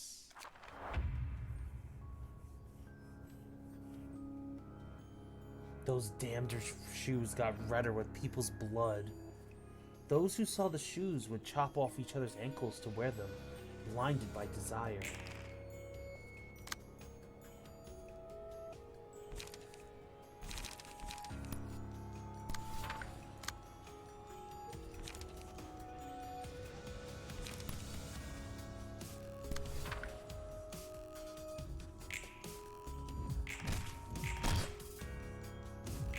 Evil shoes.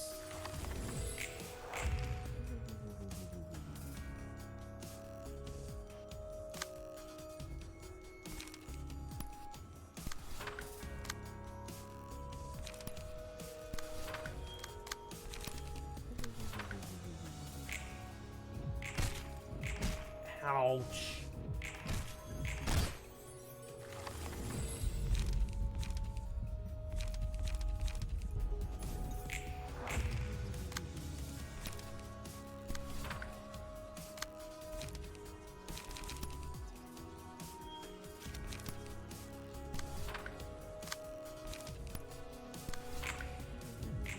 Nope.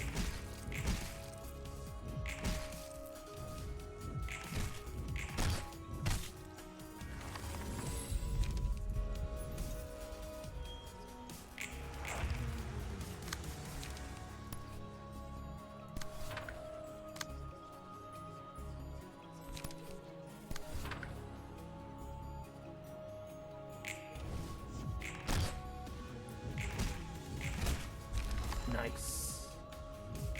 Nope. Nope. Sanguine Desires. Yep, you remember the name.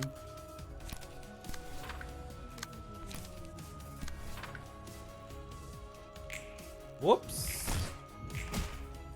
Ooh, those cards are gonna get reduced in power.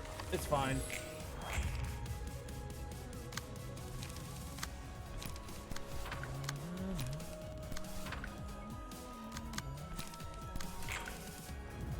Block. Block. And beaten. The red shoes. We now have Sheba released, which is ironic considering his fur is red. Hello, hello. I got some fresh books for you. Hi, Roland. You're working hard as always.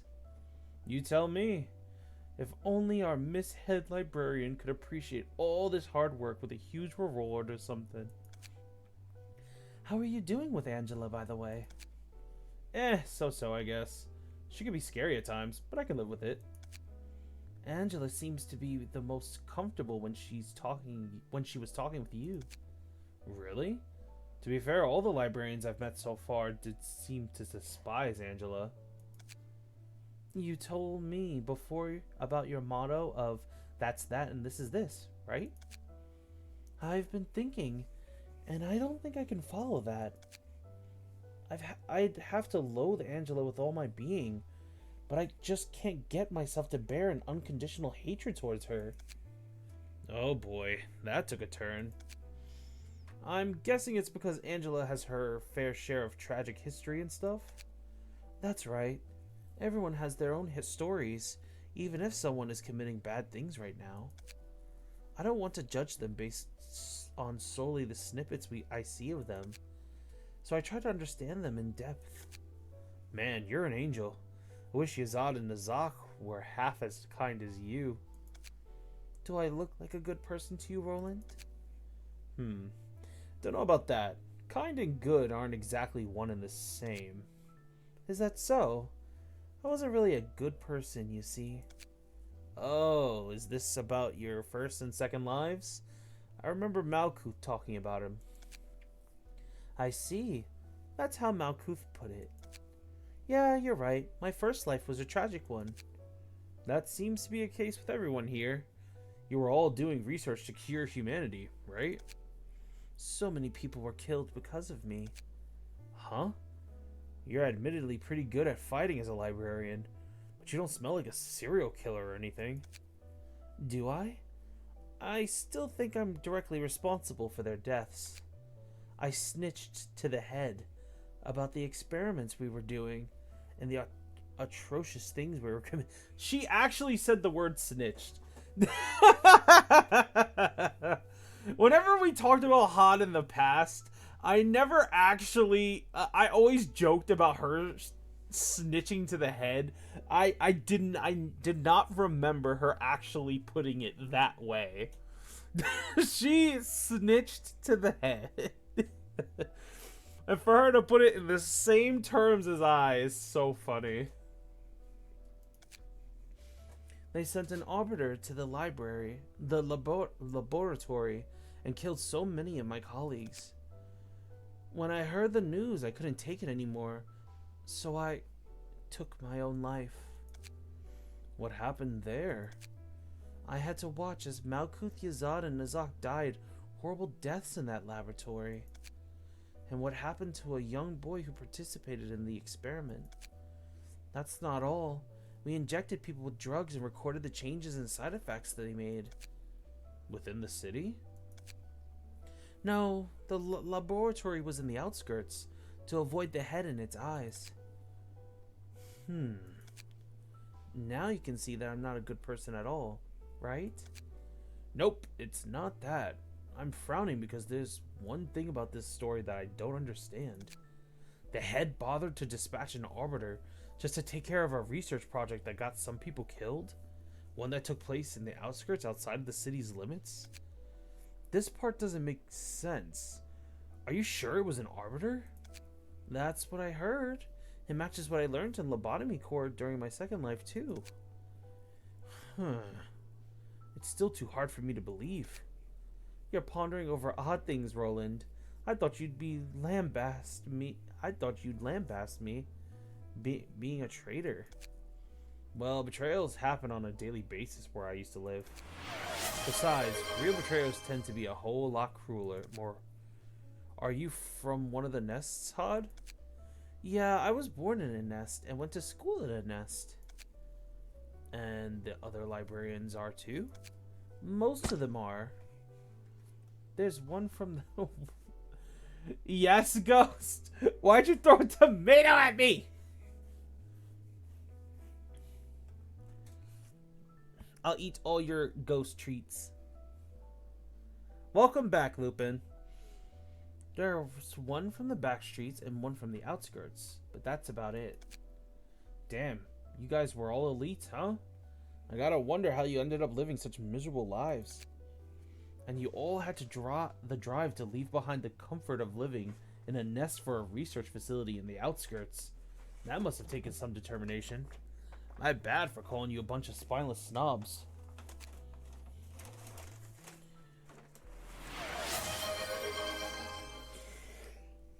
Chew! Sorry guys, my sinuses are really messed up. We were full of passion, too, which I ended up betraying. I'm definitely eating ghost treats. Thank you. That means the reason you can't blindly hate Angela was mostly an excuse for yourself? I guess. I made a huge mistake once, but I want to be better now. I want to become a better person. I'm sure everyone wants to... Why is everyone throwing things at me? Why? Deer tree cakes. Yummy. At the same time, a part of my mind still can't forgive Angela. We've already spent 2 days on this stalemate. You're holding up much better than I expected. Of course we are. Did you really think we'd go to sleep just because you told us to? Oh gosh, there's a bot in our chat.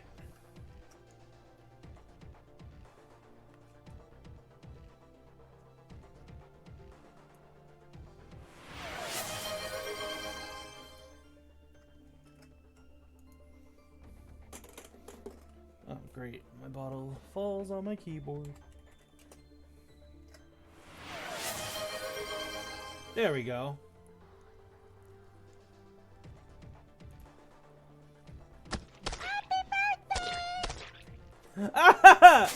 Flowers and cake and ice cream! What is happening? However, it is only a matter of time. Herc. Time is what matters to you most right now. Our employees have sustained too much damage. The regenerators are at their limits too. I put up with the play for such a long time.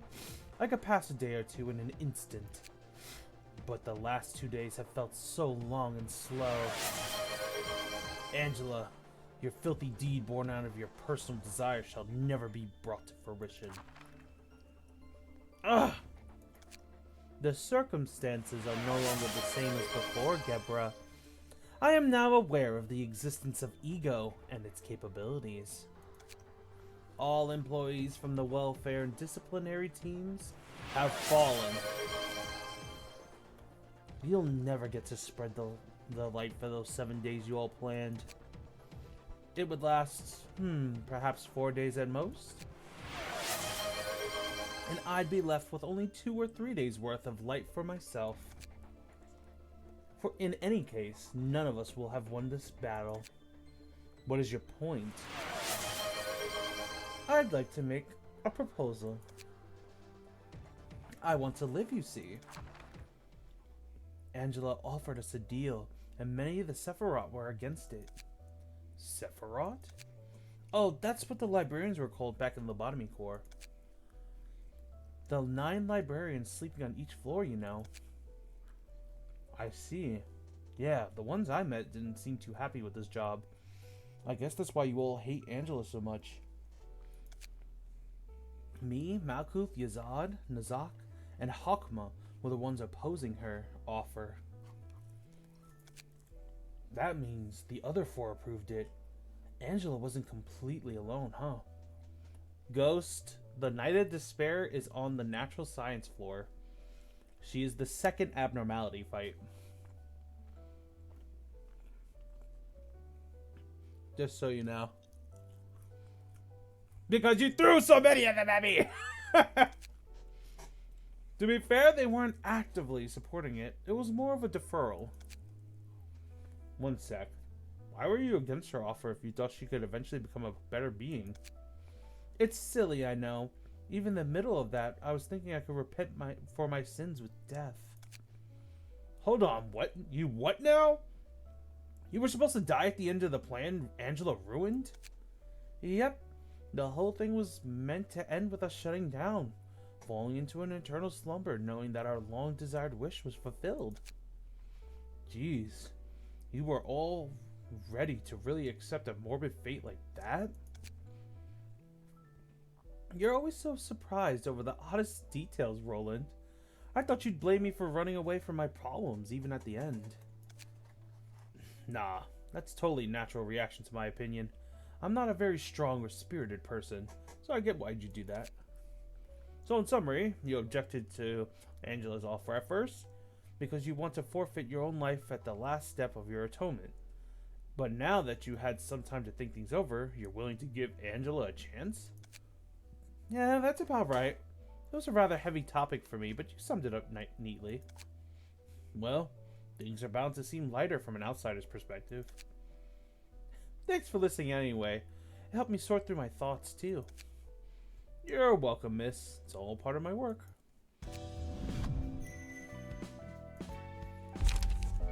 And now we have the Sanguine Desires.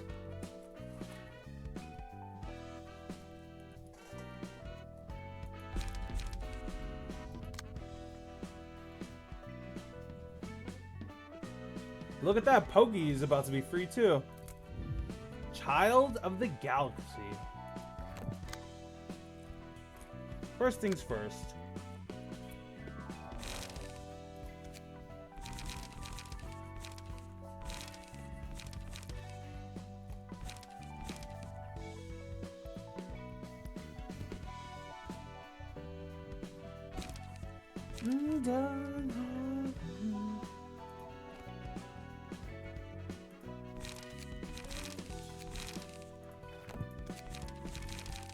Let's give the boogie a better page.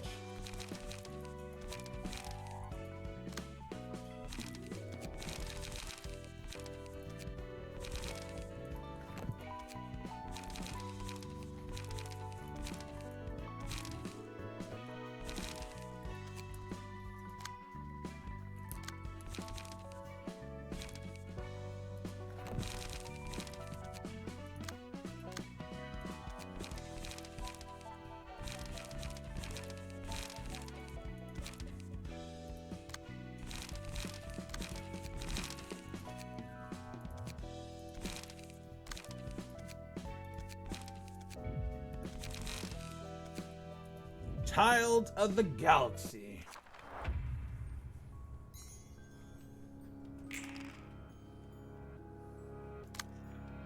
Oh my gosh, this abnormality is still a crybaby.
And Child of the Galaxy defeated. He is not strong at all. Hey, did you know that art is inseparable from alcohol? Oh yeah, I heard that. They say art is all about flashes of inspiration, right? You know it. Maybe we're on the same page after all. Oh, you brought a different booze this time? Wait, how do you say that word, guys? Absinthe? Is that correct?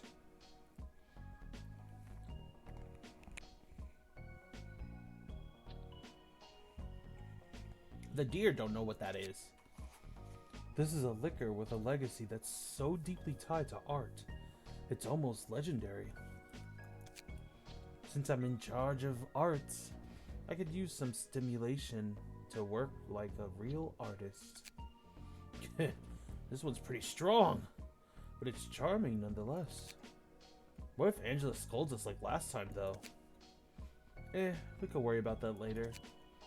Works for me. By the way, just thought I mentioned there's no need to worry about courtesy and stuff with me. Absinthe. Okay. Thank you, Dredge. I'd say it's more comfortable for me to go with courtesy. Alright then. Look at this glowing green liquor. It's just like the arts of the city. Imitations that are provocative, but nothing else. Imitations of imitations, in fact. Though I don't see any point in being original either. Unlikely someone or something else's imitation too. As if stuff like originality or art even matters in the city in the first place. All those self-proclaimed artists are nutcases. They seem to be mistaking any stimulation that's stronger than usual for art. Just like how I'm praising this drink as a work of art. The pianist must have been one hell of a stimulant then. I heard that its music was hair-raising masterpiece that awoke this gray city from its ennui. Well, the intensity was unprecedented, that's for sure. And some are still hungover from the performance, like they were slammed with a real strong booze. How about you? I must be one of them, I suppose. I never heard that kind of music before. I guess you've taken a liking to arts, seeing as you're talking about all this. True. If I could choose to live a different life, I might have been a painter or something. Painter, huh? I'd be able to quietly express all my emotions on the painting. Maybe I could have lived a humble life just like that. And how'd a modest man like yourself end up getting involved in something as grandiose as curing humanity? It really is a mystery. I'm not even sure. I think I wanted to be of help to someone. Oh, a someone? Perhaps your first love? Was it love, really? Even if it were, it wouldn't have worked out anyway. But I was still holding on to hope that I could make something better. That if I let go of my life, I could bring a bigger hope to some other person. That's why I participated in the research. That's why I stood against Angela. Isn't it about time we ended this stalemate? We're at the dawn of the 4th day. If you were to drag on any further, I'd be left with no choice but to terminate all of you instantly. I'm with you on this one. We're never going to beat you at this rate. I didn't fight to spread only a meager half of the light. Gebra! How could you agree with her? We might lose something. We might lose everything. I'm with Angela too. Enoch's death deserves a better meaning than this half-baked light. I am not willing to gamble with everything we've worked for. Say, Angela, if what you're saying is true, does that mean the employees who died in this place can come back as well? Indeed, you and your employees will wake up with brand new bodies. That doesn't erase all the pain we and the employees went through. And all our hard work too! Even if this deal were to be put through, it will only delay the inevitable. How can we trust you will not betray us yet again? Betray? Don't be absurd. Have we ever once gathered around a table calmly discussing what we should do with this light? We haven't. I'll make sure to keep this promise, though.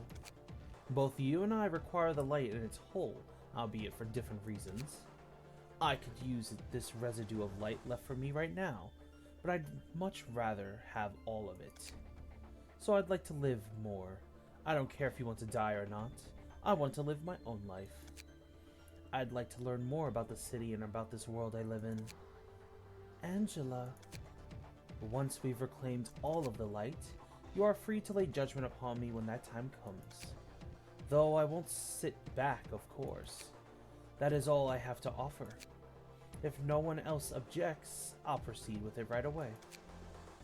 I shall become a sentinel once more and watch your every action. It appears that we've all come to an agreement.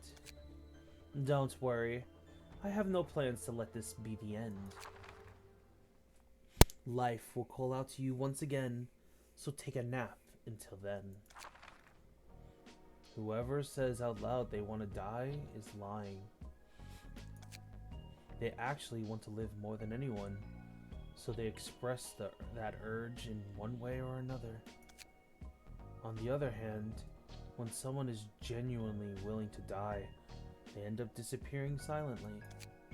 When Angela said she wanted to live, I felt something within me. That I want to live too. No one really wants to die, man. They all seem to regret it moments before death. Well, it's usually too late for them by the time they realize that. You seem well versed in that kind of stuff. You get to see all kinds of people when you work as a fixer. When I saw that desperation to live, I was reminded of the many employees who died right in front of me, in front of my eyes in Lobotomy Corporation. It's ironic how we were trying to save humanity, yet couldn't save the people right next to us. That's when I thought, if I could live more, what would I want to do? It's a good idea to think about your next move. Yeah. How about you, Roland? Are you gonna go back to being a fixer once you're free? Well, I'll have to think more on that. I still have a long way to go. Let's give it our best shot. Alright, here's to us. I can toast to that, alright. Here's to us. The art floor has awoken. Urban Plague. Scene 4, Urban Plague. He says I don't have a disease. Thelma, dear. It's all thanks to me that you could keep your position as head of the Southern Branch, so maybe you could return some of that favor, no? I know, that was the deal. What do you want this time? I want your crew to take care of the things on this list. I think I might be able to locate it soon enough. These are all ridiculous requests. Well, though we have the right team for this. Let me guess. Section 2? Yes. See? I'm a very considerate person, Thelma. The library is on the list as well, now appointed as an urban plague by the Hannah Association. That's the one I'm particularly interested in, actually. Roland. Yeah? Huh? If your estimation is correct, we'll have to thoroughly prepare ourselves for guests from major syndicates and even wings from now on, right? That was the third most surprising thing to happen to me here. What nonsense are you going on about this time? You just called me Roland. Because that is your name. I mean, yeah, but you've never referred to me with my name before. My level of trust for you has increased, and I wanted to reinforce our amenity. So I tried referring to you in relatively more intimate terms. Is there a problem? Come on, that's a boring answer. It's been a long while since anyone called me by my name still. The last time I heard that was from my family, I guess. Roland?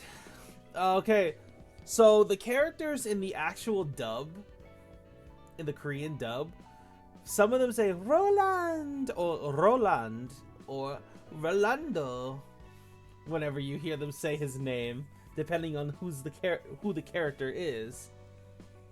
Hod actually refers to Roland as Rolando.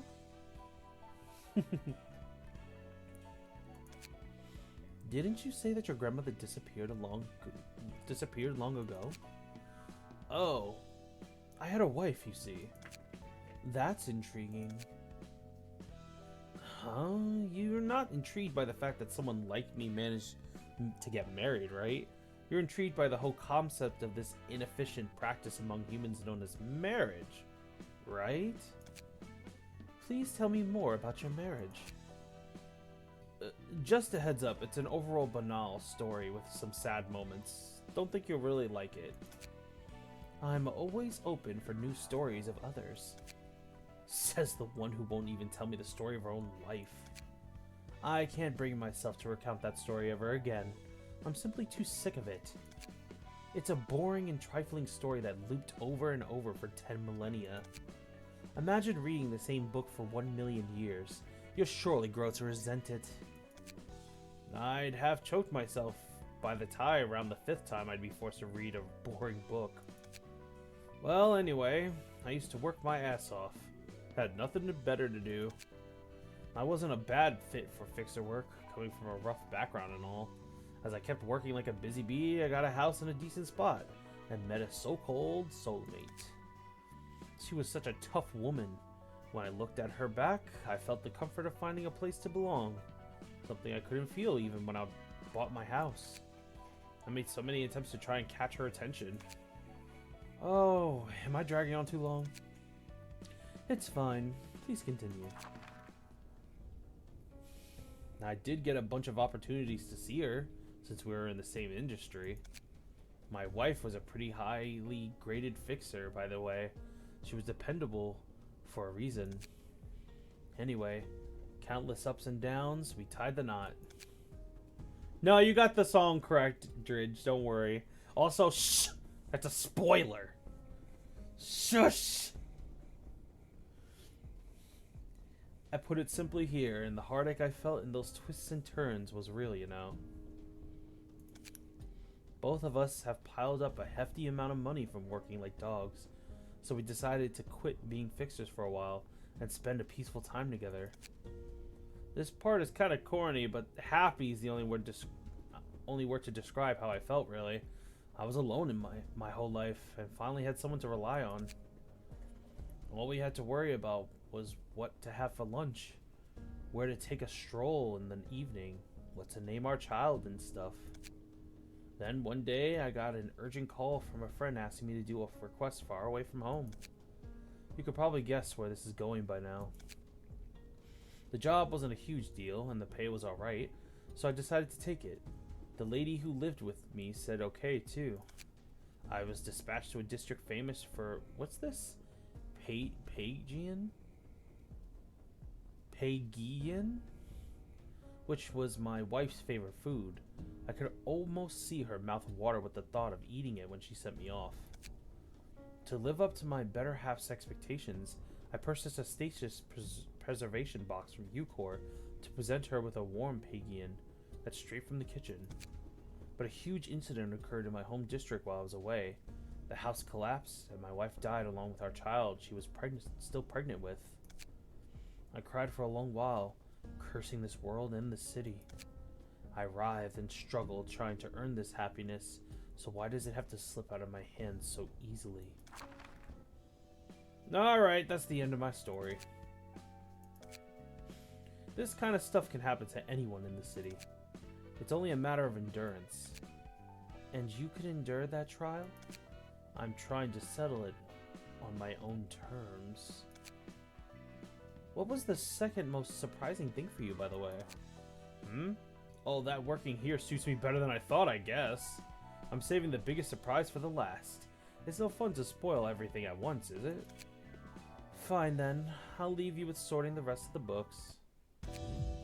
We can now transfer passives between pages.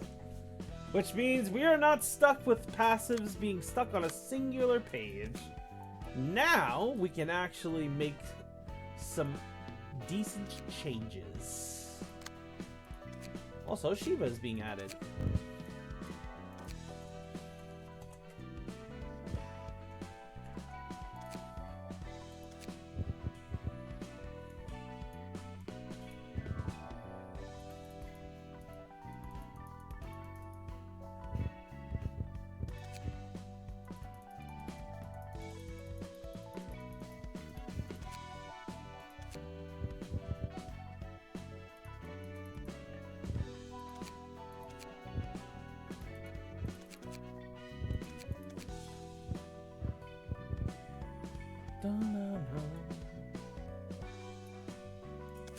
I already know what Shiva would want.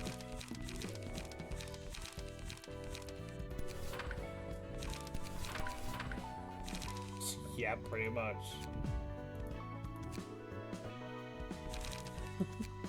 You're not a cannibal anymore, Lupin.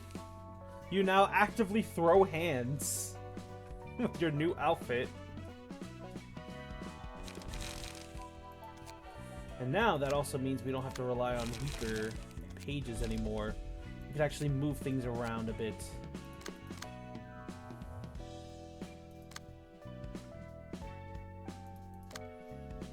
So now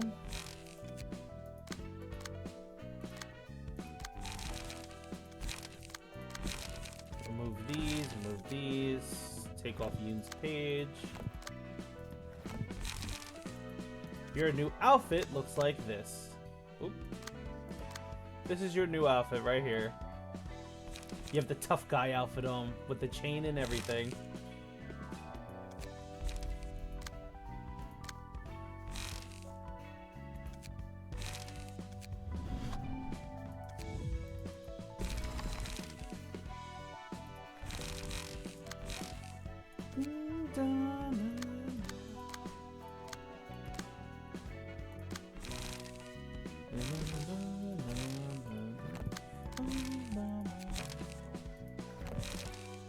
Alright, time for some proper. Welcome back, Dridge.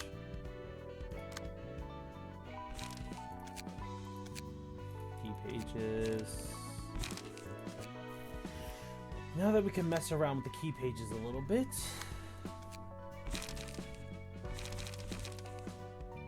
You know what? I'm gonna wait.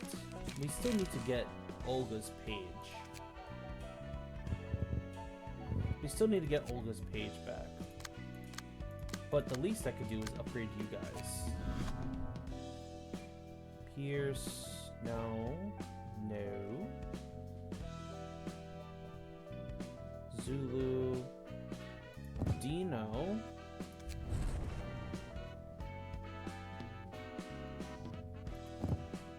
In times like this. And the stray dogs.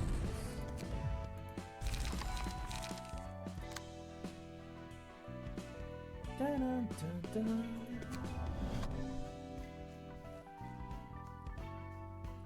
Let's see. Oats. Calmness.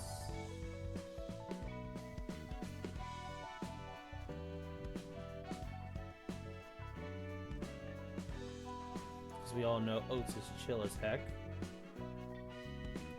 Yoon's hunch.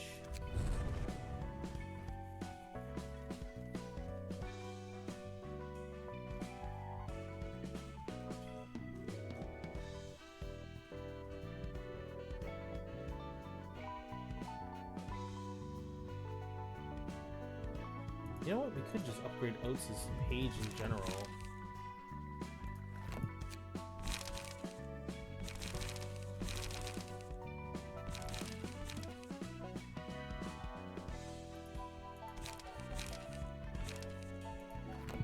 Ah, no.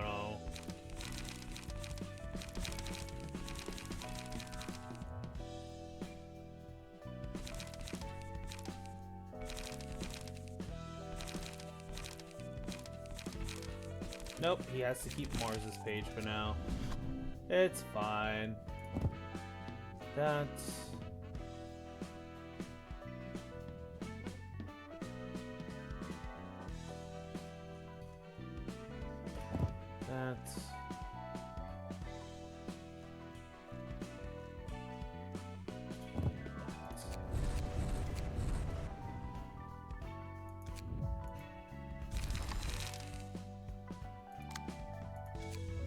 What's up, Dridge?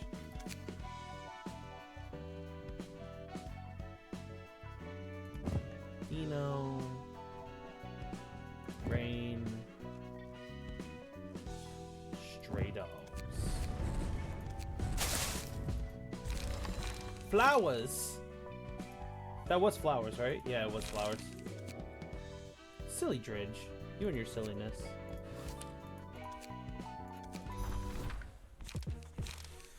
Now to show you guys the real power that we are capable of now. Happy birthday!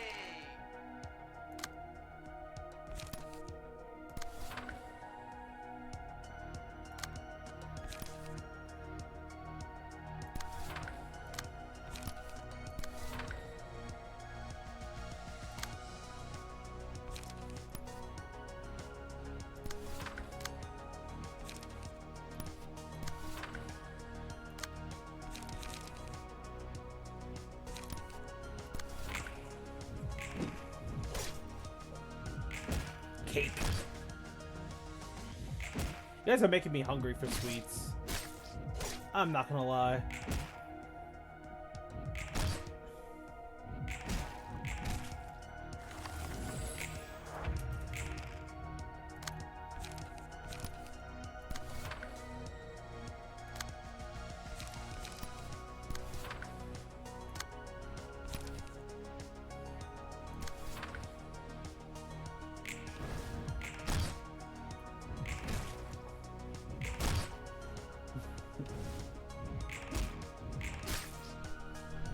Someone actually beat out the gimmick? Okay.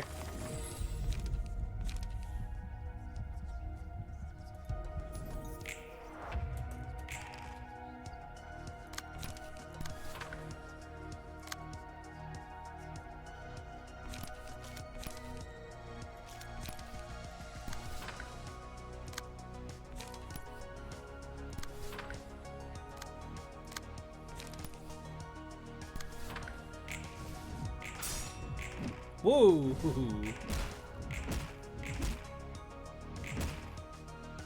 Rain is down.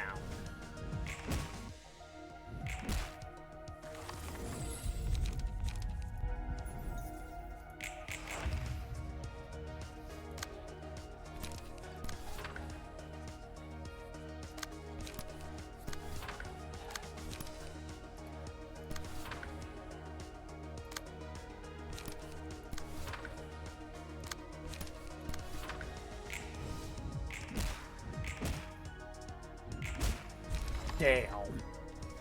Blue. Damn.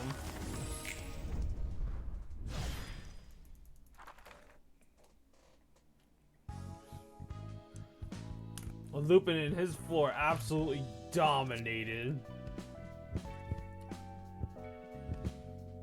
Can we please get Olga's page now? We need it. Yeah!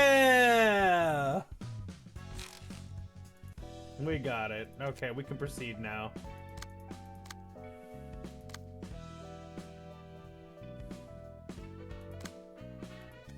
We need better cards.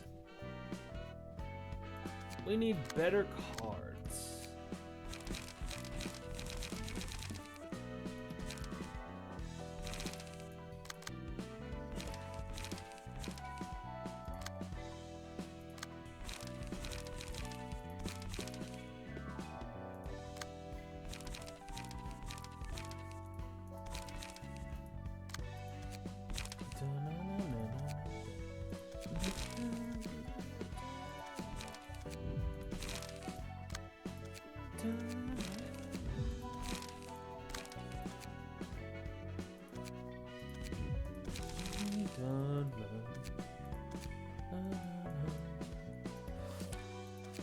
Alright, here we go.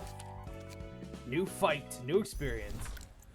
Oh, it's the carnival! Taste of sweepers never cease to surprise. Always disgusting in new ways. Never realized there could be so much flavors of filth. Reminder of taste fixer we ate. Was soft. Was happy. Hard to eat, but tasty. Produce good silk. Was satisfied. Must feed on sweepers for another wink. Because we must spin our silk. Index gave such prescript. What if mother of sweepers moves before we finish? We hunt and feast and weave cloth. No? Wondered if we planned once sweepers start retaliation. If they all seriously try to eat us, we must have limits. Sweepers are quiet for now, reasons unknown. Index has gaze on us. We only make fabric as prescript pointed. No other prescript from Index? None. No need for worry. Index's good friend. Hello, everyone. Greetings. Greetings. Messenger. Greetings. Yes, thanks for the greetings. I'm here to give you guys a new prescript. Head to library. Have other paper with you. This is no prescript. You're right. This is an invitation to the library. It's needed according to the prescript. Must go to library. We must eat sweepers and weave fabric. Can we eat messenger? Will be tasty? Would produce good silk. No, I'm afraid not. You guys must obey the prescripts, remember? You want to continue your silk making business, no? If you don't follow your prescripts, the proxies will visit you. Prescript come first for us? If we break order, prescript will not forgive? Perhaps library have new ingredient to make new silk with? Since I'm done delivering the prescript, I'll be on my way. I'm sure you guys are already aware, but don't forget what happens if you fail to carry out any prescript. The Kurokumo clan. Sorry to interrupt, but we're here to retrieve our fabric. Hello there, it's the Kurokumo clan. A Thumb's subsidiary, right? Greetings. Kurokuma clan? We'll take the Novo fabric requested by the Thumb. The payment is in that briefcase. By the by, I'm certain a finger bowbell is about to begin, and this is a rather frivolous behavior from the Index. What should we do, Dam? Yes, this is the Kurokumo clan. This is the Kurokumo clan. And this is the woman that Ishmael is an ID based off of. And the guy that's next to her, not this guy, is the one that Heathcliff is based off of. He may be a simple messenger, but he's still an executive member of the Index. It'll be difficult to take him on our own. It is a valuable opportunity nonetheless, especially since the messenger is alone right now. Sure, all I do is deliver words from above. The Index is the same as always. Now then, why don't we go our own ways if we're done with all business here? The carnival can visit the library, we can take our fabrics, and Mr. Messenger probably has places to be. Is that organization producing fabric? Yep. Quality fabric is a rarity. Tailors are just as important as syndicates and fixers. Those guys seem to be operating underground. Looks like they're eating people to make silk. What's so special about it? Isn't it just the same old piece of cloth? Nuh-uh. That's not your ordinary textile, ma'am. You still have a lot to learn. There's a good reason a lot of hotshots in the city are dressed in normal-looking attire and not plate armor. You've probably seen it from some guests, but those aren't just regular clothes. A high-quality fabric can produce just as much protection as an augmentation procedure. Not even clothes can buy top-of-the-line fabric sometimes. Not even money can buy top-of-the-line fabric sometimes. Some can only be earned by joining memberships of workshops or tailors. Some things in this world are entangled in a complex web of interests like fame and stuff, which can't be cleared with money alone. I'm starting to feel dazed from all this information. Well, that's enough of that. Why don't we close our eyes for a moment and make a wish? And you aren't helping at all. We gotta pray that the prescripts don't target the library. Okay, I can close my eyes and make a wish. Are you actually playing along? I wished for you to stop babbling nonsense. Anyway, things could get real messy once a prescript points at the library. The Index, one of the five fingers, is gonna be after us. They'll do anything to keep coming for our asses. The Index? That's one of the 5 giant syndicates that rule over the back streets. They're called as such because they literally have all of the back streets in their hands. It's simple, really. Anyway, the 5 fingers have enough power and influence to rival the wings, so nothing good will come out of opposing them. And the Index is like a group of zealots. They obsess over the orders they call prescripts. For them, prescripts are something they must follow? Yep, prescripts must be carried out, as they say. We have a subsidiary of the Thumb butting in too. I just hope things don't escalate too much. Whoever may visit, we simply do our best to receive them. Hungry, want? Can spin new kind of thread. Excited. Greetings, guests. Greetings. Greetings? Greetings. Okay to eat. Could produce wonderful silk. Will make pretty blue silk? Seems she would taste even worse than the sweepers? True, does not seem human. Want to eat something tasty now? Tired of disgusting food. I'm Angela, director and librarian. May you find your book. Such short greeting. So insincere too. Disappeared. Here we go. Time for the carnival.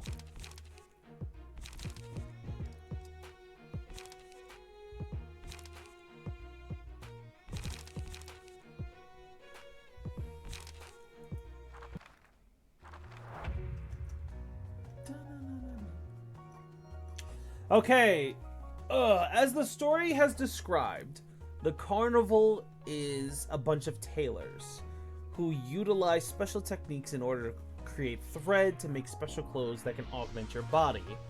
These augmentations can grant you great buffs to your muscles, your organs, pretty much making you stronger by just wearing clothes.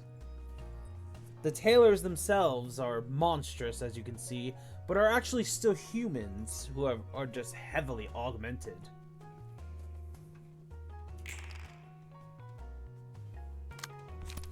In other words, just another crazy thing in the city.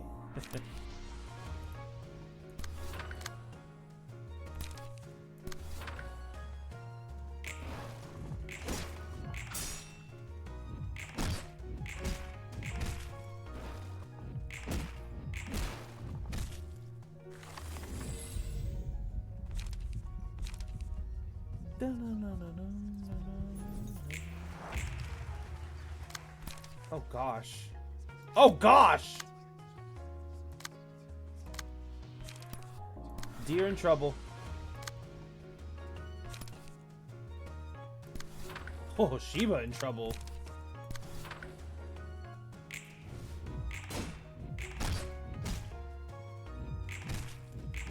Ah!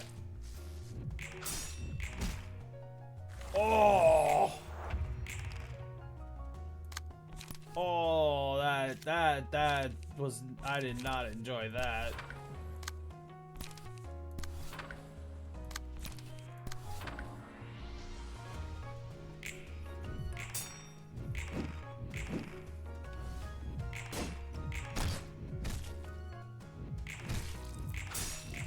Back up. Dun, dun.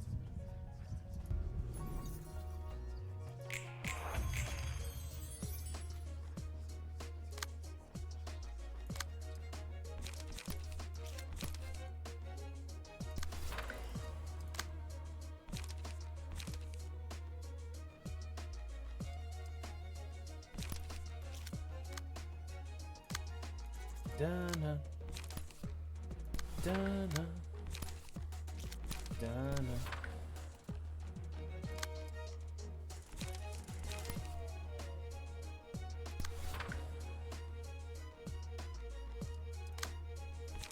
Are you okay, Dridge? You seem like you're struggling.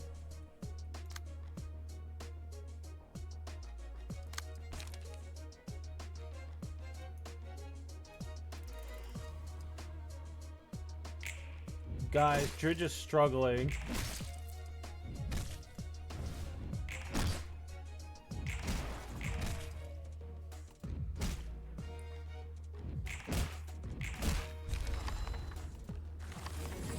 You could always try to reset your phone.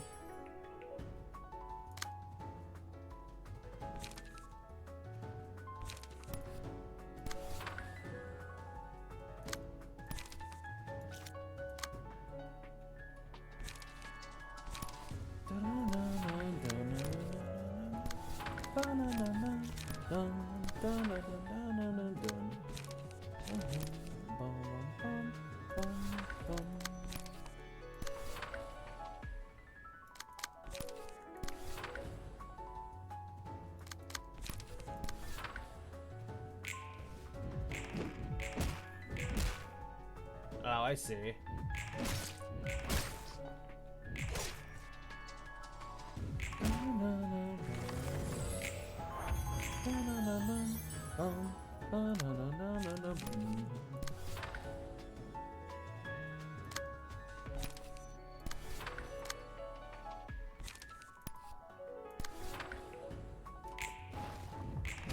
Gambling.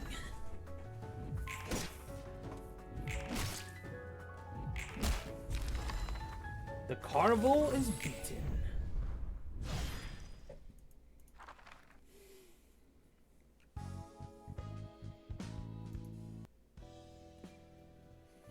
Exhausted, tired, want rest, hungry, want out, want amputated, bones melted, flesh explode, won't die, Sorry, ma'am. I'll stop here. So what do you think will happen next? Looking at how things are going, we're pretty much guaranteed to confront at least one of the fingers. We've already heard the thumb and the index. Any one of them is going to be a huge pain in the ass. I look forward to it. Oh, of course you do. I'm the one doing all the fighting and bleeding for you. I know this goes without saying, but I'm thankful for what you do. Sure you are, ma'am. In any case, let's give it our best shot. The Carnival.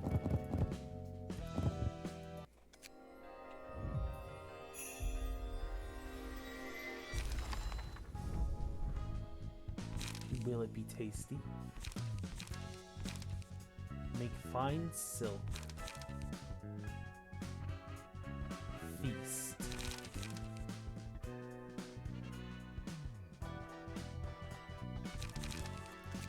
Interesting. Tailoring.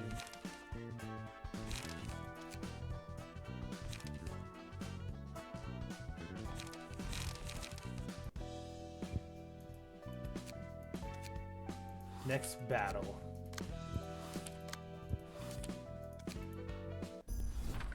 Salutations, everyone. Let us begin today's worship session. Ah, the Church of Gears!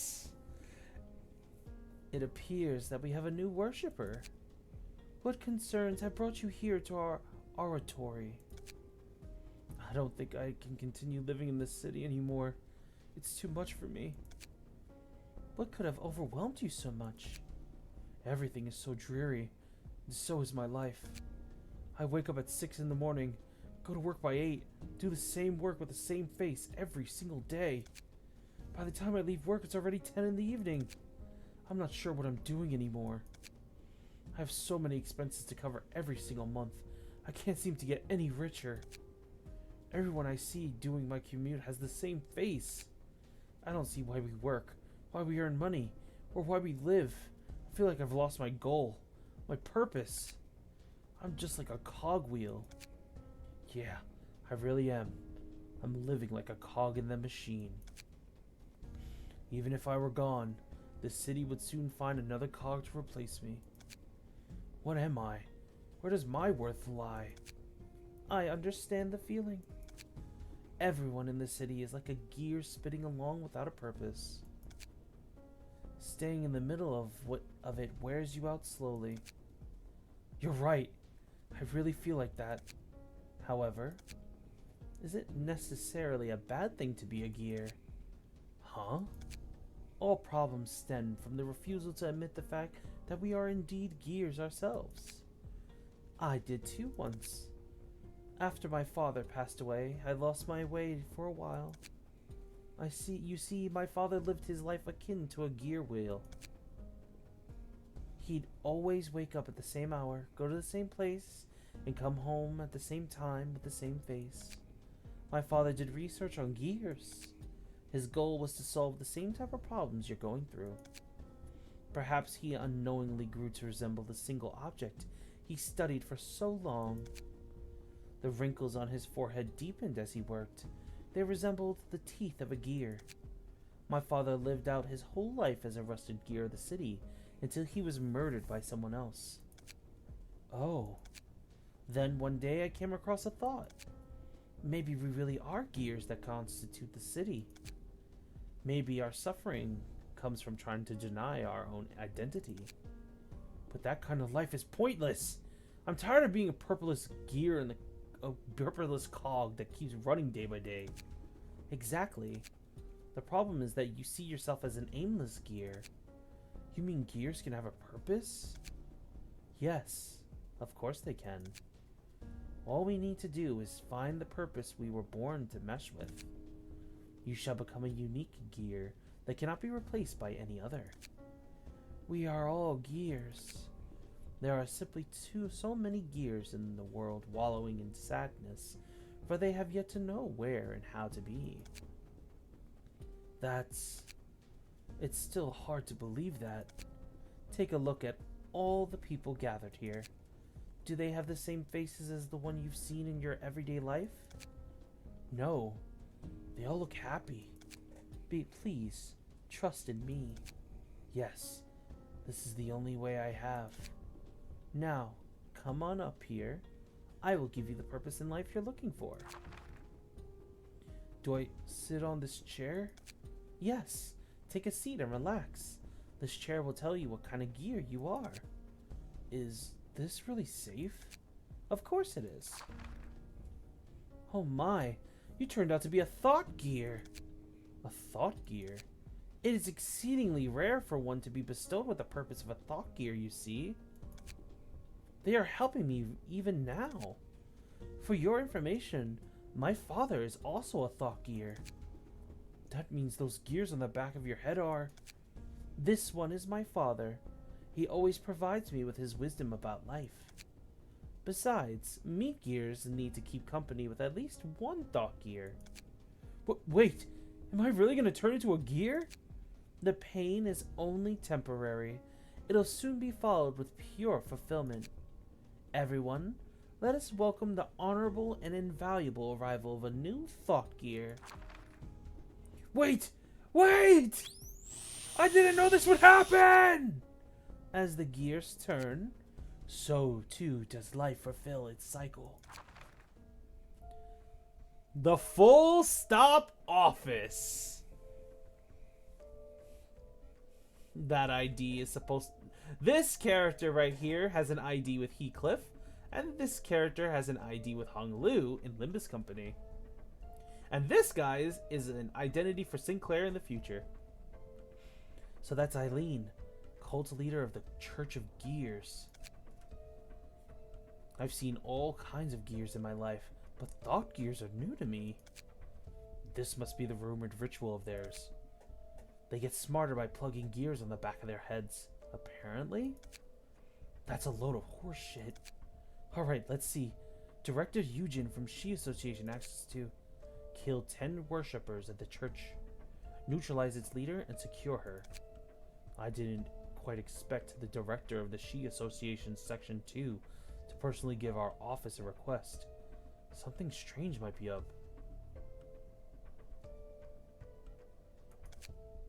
How long are we going to sit and watch that? Can we start shooting now? Wait for my signal.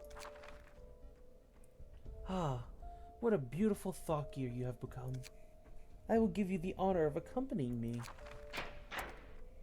You shall soon understand how happy it is to be a gear with a purpose.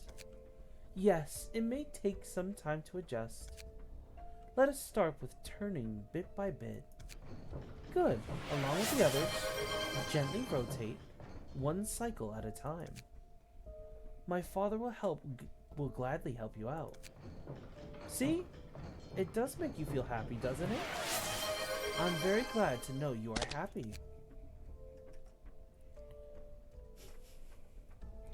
Hi, Ghost. Giving me more tomatoes. My dear followers, today another lost gear has found its way to happiness. Praise be to Father. Praise be. Huh? What do you mean, be careful? Now! What is happening? The gears. The poor gears. Please don't do this. Whoever you are, please leave us alone. We simply wanted to live a happy life following our destined purposes. Gah! Why is their slippery leader so hard to hit? She doesn't seem to be dodging the bullets with her own reflexes. It's as if something else is predicting the trajectories for her. Those thought gears on her head are spinning like crazy. Damn it. This sucks. We paid an arm and a leg for these bullets. Tamaki, think we could read the movement pattern of those gears? Can do. Grace her shoulder. I'll finish her off. A bullet crafted by Outlier Logic. Why, those are some expensive bullets you have there, don't you, friends? The blue reverberation! You are... Ah, could you be the person my father always talked about? I guess.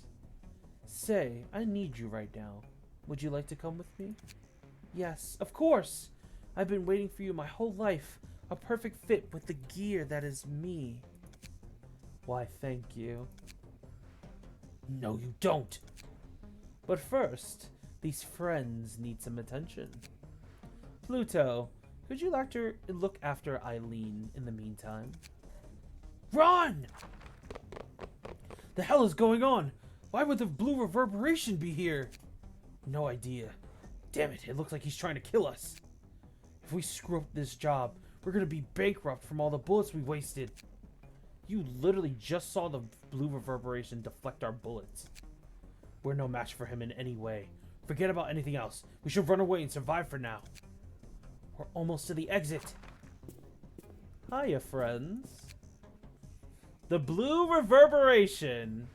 This is a colored fixer, everybody. Say hello to the color blue amongst all fixers. He is quite legendary. Who could have made such an adorable little request, I wonder? Oh, hell. To the left! Ah, you're not getting anywhere with your sluggish feet, don't you see? Unless a lifeline were to come down from the heavens, that is. No. Damn it! Maybe we should drop our guns. Are you nuts? These are hella expensive. We're never throwing them away. But we can't hide forever either. Leeway. This is... What's that? An invitation? From the library or whatever. Heard that the Hannos designated it as an urban plague now. Ah, look at you. All clustered together in a corner. You're like a flock of cute little chicks gathered round in the cold. Blue reverberation. We apologize if we interrupted your business. We promise to forget about anything we've seen and heard here. So could you let us go? What? Okay, under one condition. Can you tell me who gave you this request? I'll give you 10 seconds. 9. Gah! Whatevs! Leeway! Do something with the invitation thing! 6. Anyone got a pen? We need something to sign the paper with. Aha, you can use mine. Freaking Argalia! Take your time now. 4. Crazy bastard. Quick! Sign your names here! 3. Now, the real show is only beginning, wouldn't you agree? But of course. The blue reverberation. That name sounds similar to the Red Mist. You got that right. Both of them are top-grade fixtures that received a color from the Hana Association.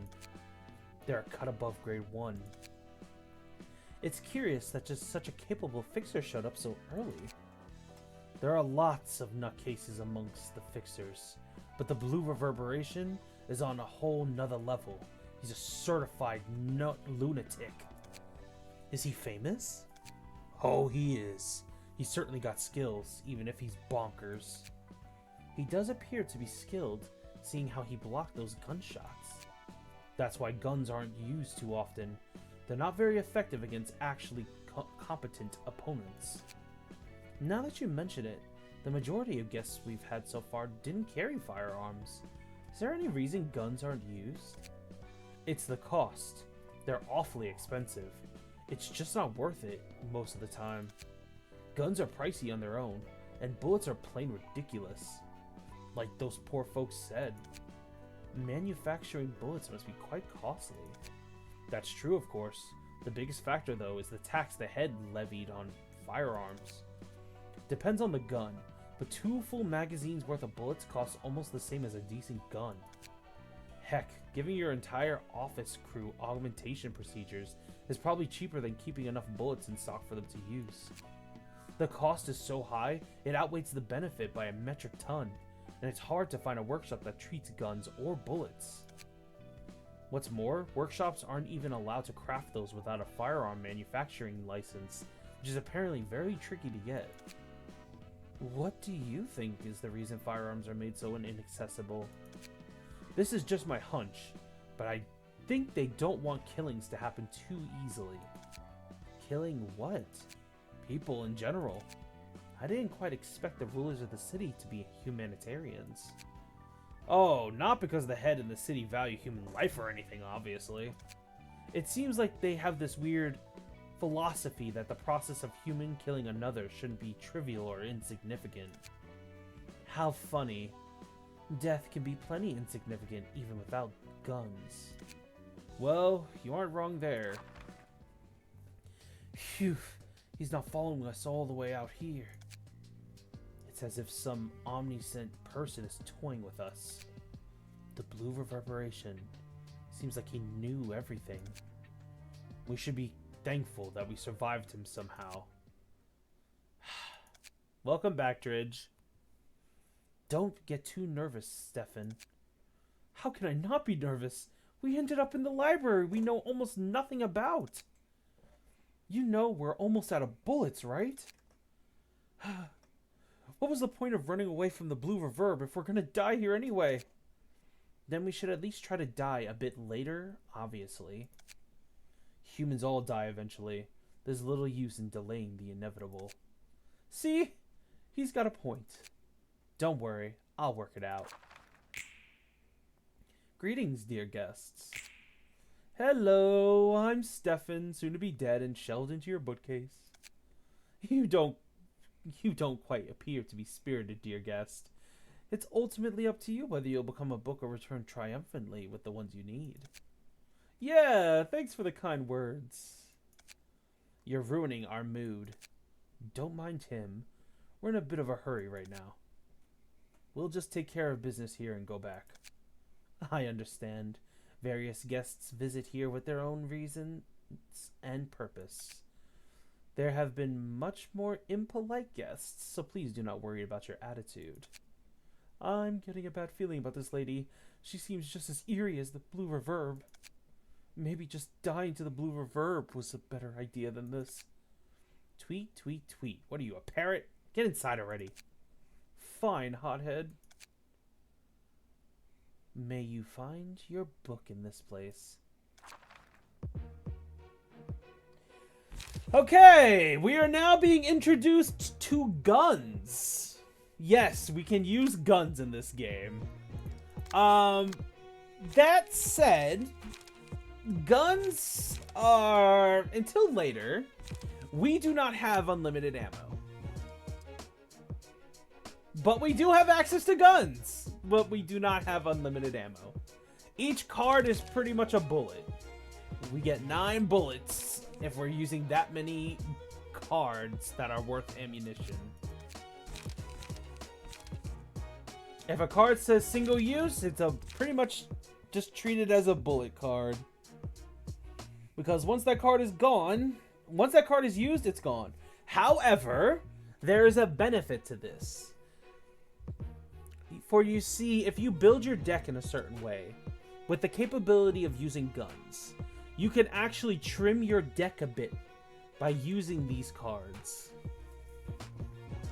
That way, you have a better chance of pulling the good cards that you need.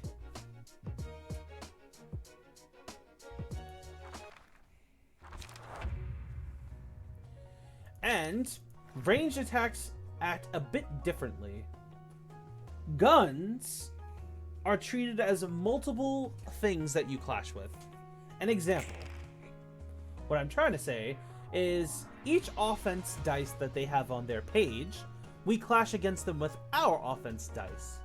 Much like Limbus Company, we have to beat out all of their offense cards in order to strike them. Whenever a gun card is being played, it always goes first. To keep that in mind. Oh my gosh, they're all jumping me. What the heck? Well, I can't outright beat that. Why are you jumping me? Bruh. Gotta take out the sniper first. What did I do?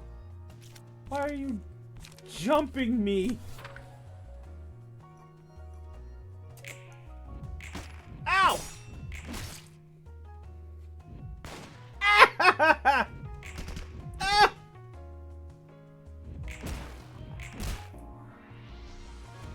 I've been shot with a sniper round! And I'm pretty sure that was an SMG. Ah!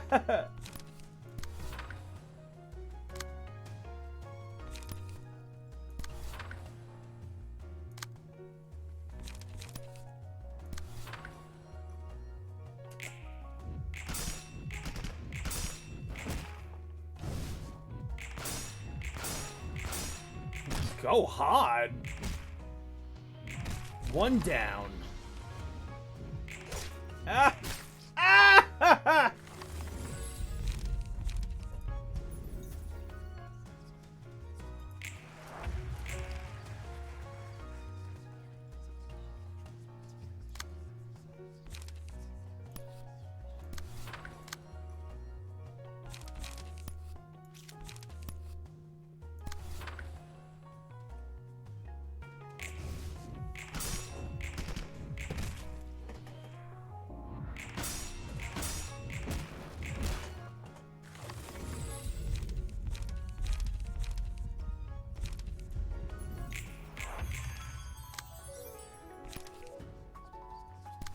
Oh, hell no.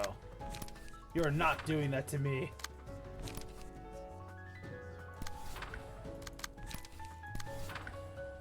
I literally just got back on my feet. After being gunned down, apparently. Get him, Sheba.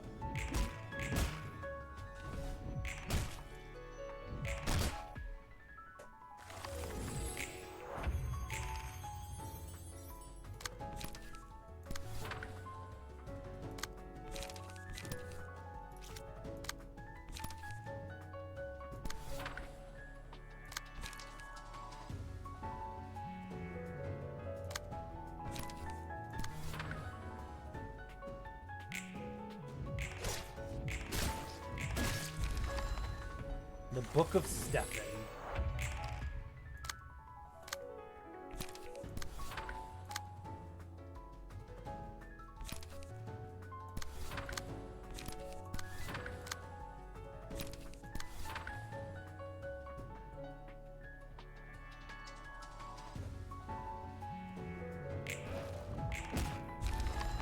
Leeway. Full stop office defeated.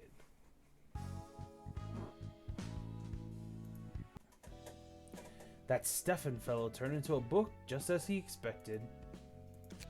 It's kind of sad to see him keep railing at the world to the end. Do you think it's wrong to blame the world? Oh no, nothing wrong with that. It's not like I think he was weak-willed for putting the blame on this world for his miseries. It's just that I pity myself for living in the same world. I'm sorry that I had to keep trying to not to fault this world. I curse this world. Same, to be honest. Oh my gosh, we didn't get Tamaki. Oh, okay, the Full Stop Office book actually gives us Tamaki.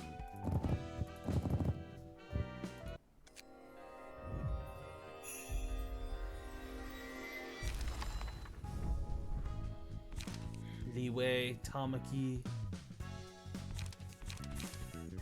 Indiscriminate shots. Beyond shadow. Headshot.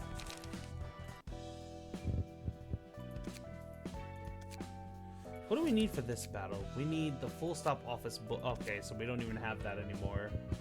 Might as well just burn this last Leeway book and fight them again.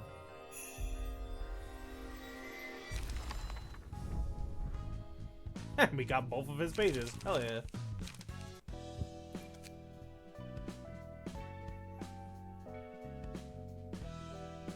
Liver. Let's give the boogeyman a gun. We're gonna give the boogeyman a gun.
Dun, dun, dun.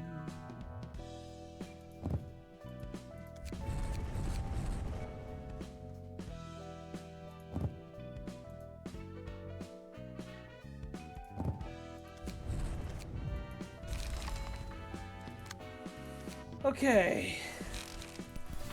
3 indiscriminate shots.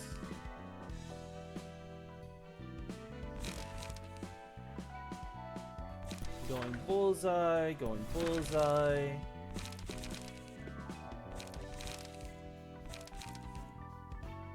Take the shot. And target spotted.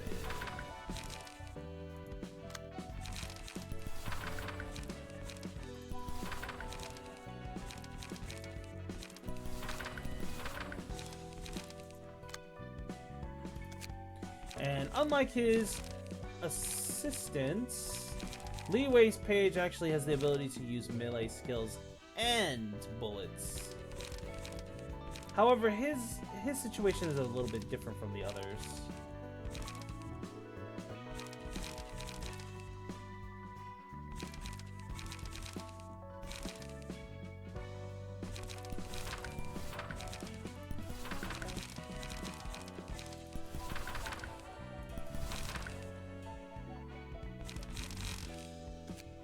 And now the art floor. I honestly thought you would give a gun to Oates. I will very much likely give a gun to Oates. But right now I'm putting them on the art floor so we can use the art floor. It's not being used as much as the others. Oh! It's the Dawn office! I've prepared your usual tea, Master. Thank you, Philip. Master? Good grief. This is what I must hear from my old friend. This tea has a strong aroma and taste today. I like it. Thank you for the compliment, sir. What is the news you've received from your old friend, if I may ask? Philip, have you heard of the library? Yes, although I know little about it other than it's an urban legend. It has recently been exalted to urban plague. It appears that the Zwei Section 6 fell victim to it. Then, the old friend of yours is... Yes, it's Walter. He seems to have fallen to the library. Foolish old pal. He struggled so much trying to rise up the ranks, and yet this is how he ends. I'm sorry for your loss. I heard he was your colleague back in Zwei. It must be heartbreaking. My heart is unscathed, boy. I was never fond of Walter. Pardon? He didn't quite have the potential to be a capable man. He seemed clever, but his thoughts were one-dimensional. And his habit of making rhetorical questions, goodness was that annoying. Although I suppose he did have some talent, seeing as he managed to stay in Section 6 without getting demoted further. Perhaps it was savoir-faire, or mere luck. Ugh, I'm sick of the smell of Sanghua cha. It's even stronger today. Hello, Siambe. Hey, Philip. Looks like you're getting better at making tea day by day, huh? He certainly is. Philip is an expert when it comes to brewing Sanghua cha. I hope I'm not butchering that name. Maybe I should learn from him so I can make some for my wife. Thank you. Cut it out with that awkward smile. You didn't join our office to make tea all day. Now, Yuna. Philip has shown exceptional results in the field as well. He's become a proud grade 5 fixer now.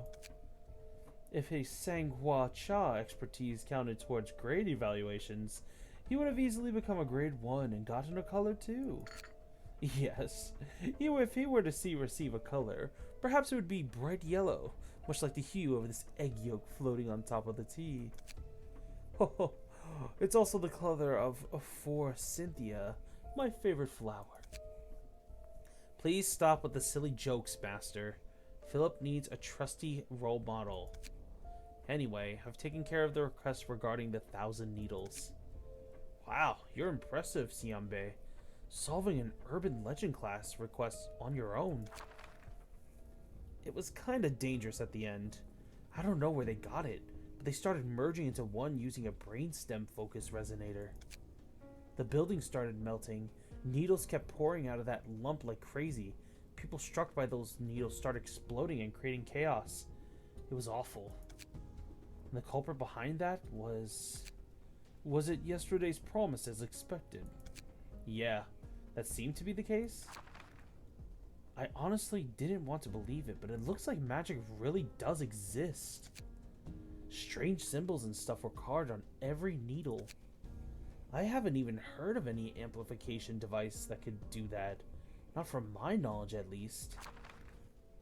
Still, you've dealt with it and came back alive. You're the pride of our office, Yuna. It feels like I'm the only working member, though. And monthly rent is rather intimidating since our office is in the nest. You know the request I just did won't be enough to cover it, right? No need to worry about our financial situation. I received a request that'll keep us afloat for 3 months. Is that an urban plague class job or something? It is indeed. An urban plague? What is it about? Is our office going alone? It's the library. I tried contacting the Wedge office, but they seem to be busy with their own work. Thus, we will be taking care of it by ourselves for now. Besides, this request was directly assigned to us by the Zwei Association. Perhaps they deemed that they need an officer proficient in combat for this job. Got it. I'll make some calls then. Please do, Yuna. This is going to be my first time handling an urban plague class case. That is true, Philip. I know this is your first time with an urban plague class request, but try to loosen up a bit. Think of it as a learning experience.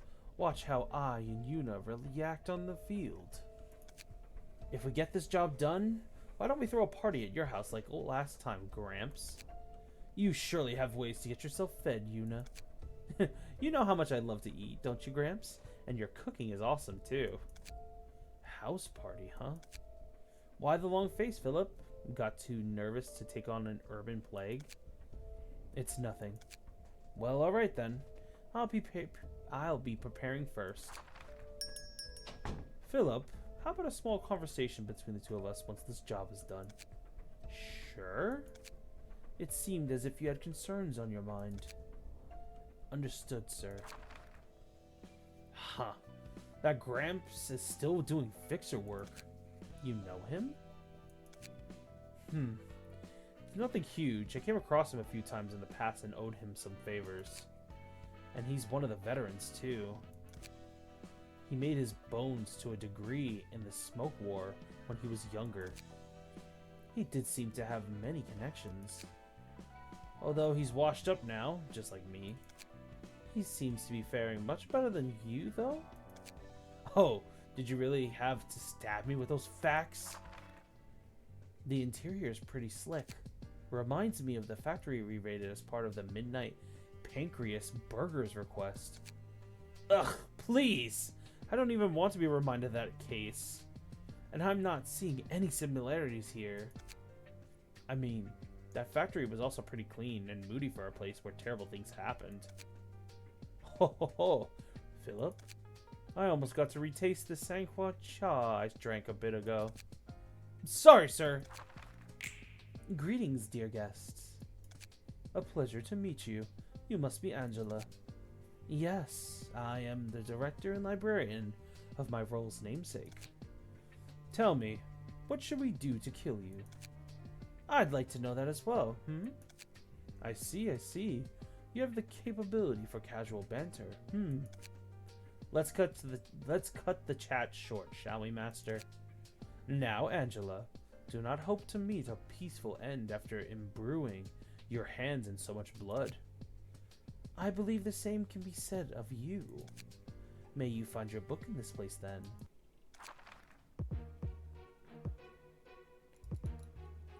Alright, here we go.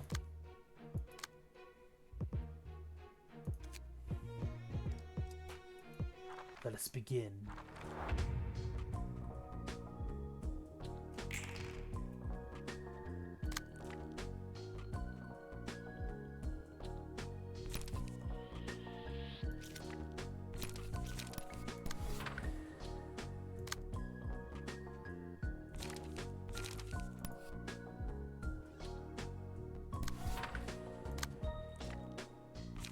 We gotta get Philip out of here first.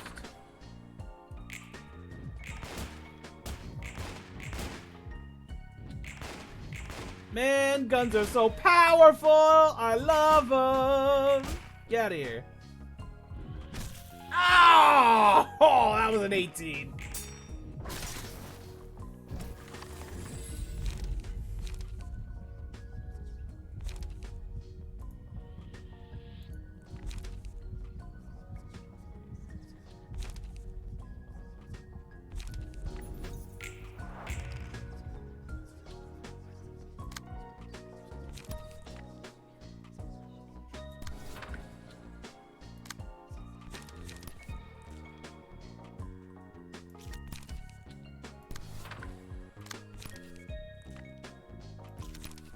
Get out of here, Philip.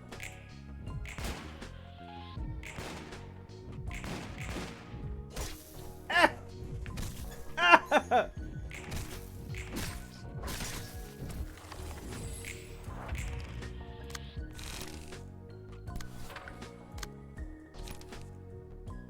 Oh.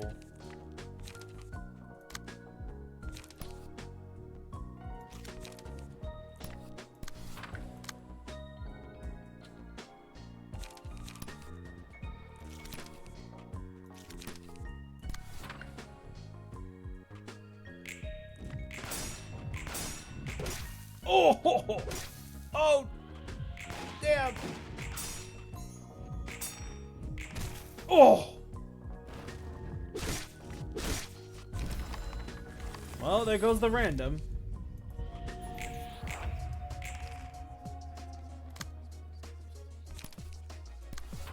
Gotta get Salvador out of here.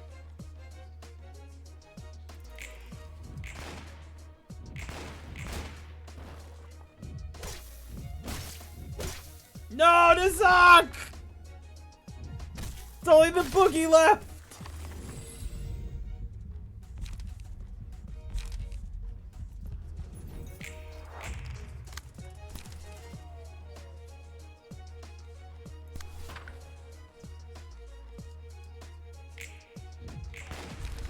Yeah! No, boogie!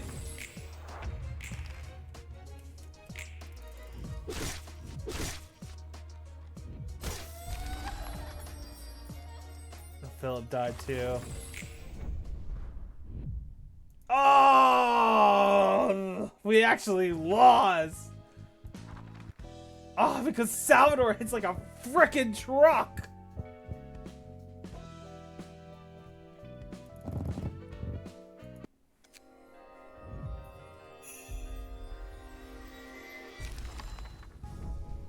And we got his page at least.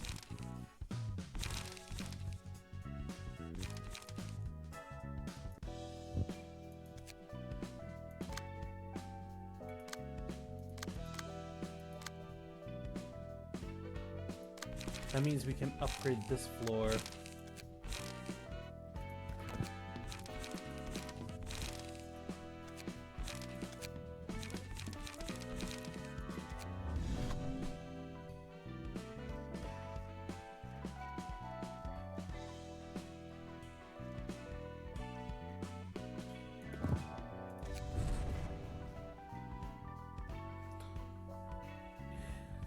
Dridge finally returns to us, guys.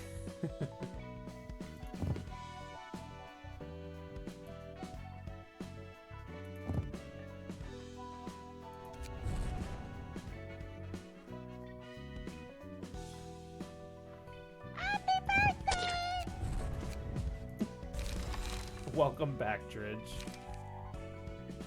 Happy birthday! So many cakes.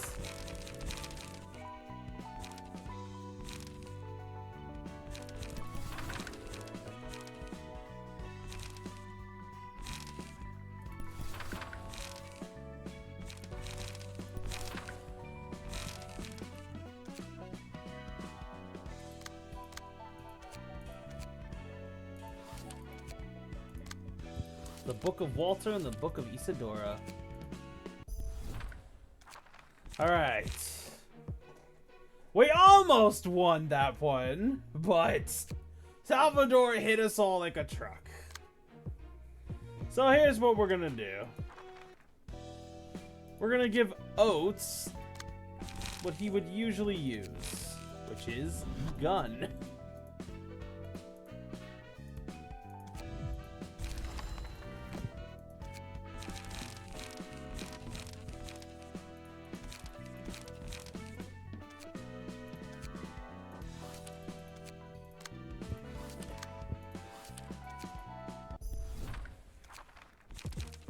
Let us begin.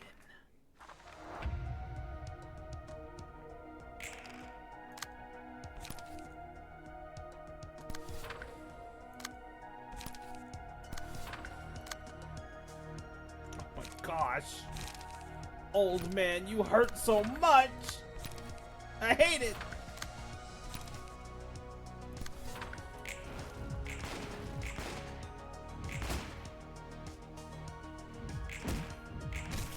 Ow!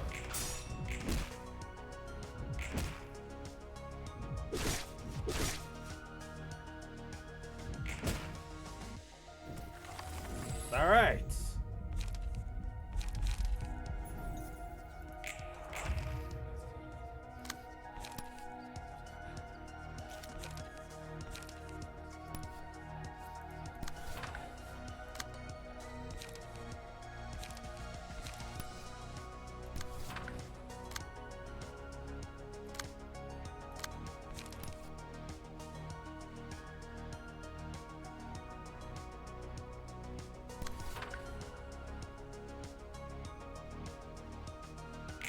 Gun.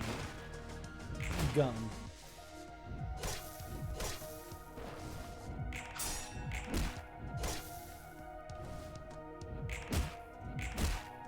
Alright, Philip's out of here.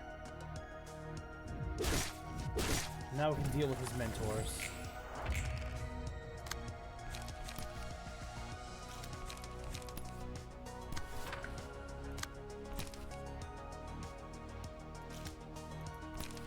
Oh, this is gonna hurt, Lupin.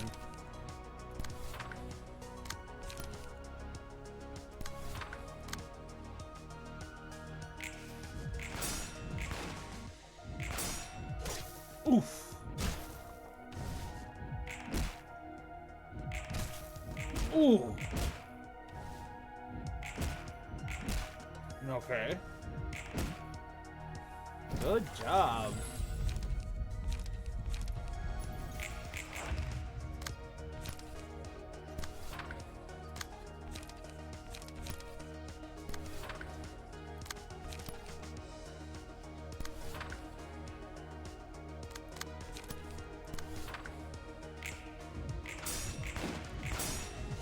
Oof.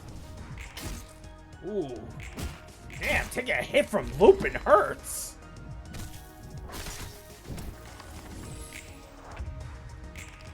It's not Roland snapping, it's Angela.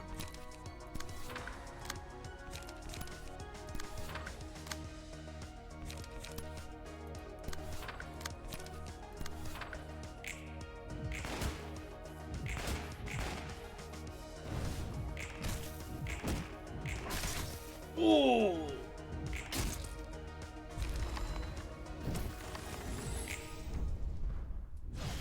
All right, Dawn office is down. Dear, how far are we from the language floor? We should come across it after like 2 or 3 of the top ones.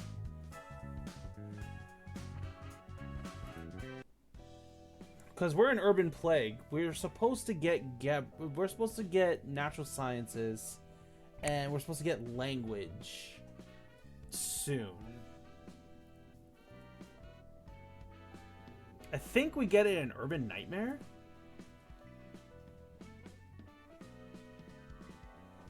That Gramps still hasn't changed after so many years.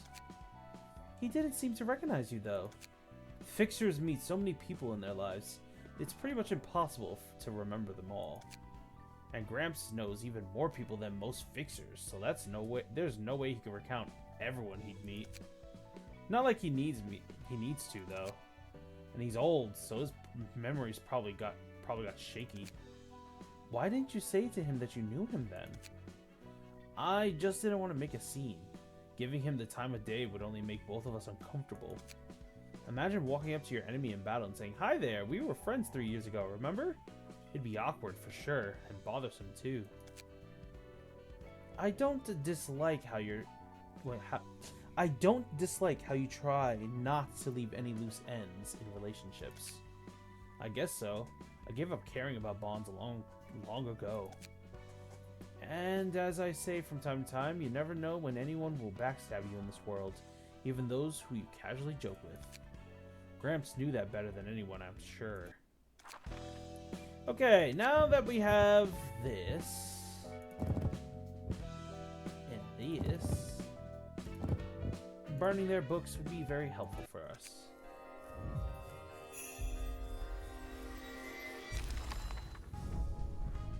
Nice!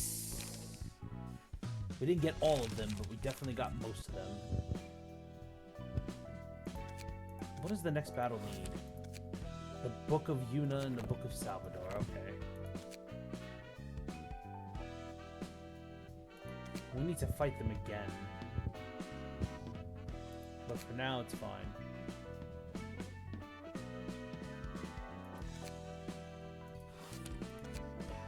The Book of Olga and the Book of Molar Office. Confirmed. The Molar Office aborting the train. You made sure to attach the observation device on them. Mm-hmm. Buno. How's the observation going? Dalek's helping me out, but it ain't easy. I hope we can find some leads at least. I don't know, it's a bit late to ask this, but you sure this job's a trusty one? How many times should I say that we can get 200 million Ahen right away through an untraceable route? It's a deal offered by Kane Office, so we can probably trust this. I don't trust like that. Pay isn't the problem here. If we get caught trying to uncover the secrets of a singularity, we're done for. No insurance is gonna protect us. I understand that you're scared because our core has W Core's back, but we aren't gonna quit here, are we? We wouldn't be here if we could. The warp train's departing in 5 minutes. Seriously, I'm really not feeling this. Does it even make sense that we can track the cause and effect of everything with some weird observation device we sneaked on them? It's the device Kane Office gave us. They said it's invaluable with only a few copies of it in the city. And we verified its performance ourselves. I know the city has all kinds of bizarre technology, but I still doubt anything can be this convenient. Hey, the train's heading off. Okay, we just need to wait 10 seconds now. 9, 8, the causality whatever recording device is working for now. 7, wait, something's not right. They're missing. We can't absorb them anymore. Gone missing inside a warp train? It hasn't even arrived at its destination yet. I knew there was something off with this device. I told you it can't be possible for any technology to be this convenient. Don't put the blame on the device. It's not broken. It's still working, see? Something must have happened inside the train. Maybe there was a problem with the singularity, or maybe they noticed the device and rigged it. It's not so easily malleable. Malleable. And they definitely weren't capable of doing that. You never know. It could be W Corps sending a jamming signal to prevent its singularity from being leaked. And the Kane office hadn't made any preliminary research before giving us this request. This is driving me crazy. We're doing this sham job for 200 million AN. Stop whining, will you? It could have something to do with this. This thing has the books of the Molar office listed on it, like it knows what we're doing. That can't be. Not even a minute has passed since they disappeared. The library. Yeah, I heard of it. All fixers and syndicates have been talking about it these days. So what's the plan? Are we gonna head to that bizarre place? We don't have any other way. Even if 100 AN is on the line, I don't want to risk my life. Going there won't guarantee success either. We might be able to see what happened on the train if we read their books. I just hope things don't get screwed even further. Also, I saw what you said. I did not miss it. I was in the middle of a long reading. I mean, I do have to do the narration for the dialogue. I mean, there's really nothing to say on the matter.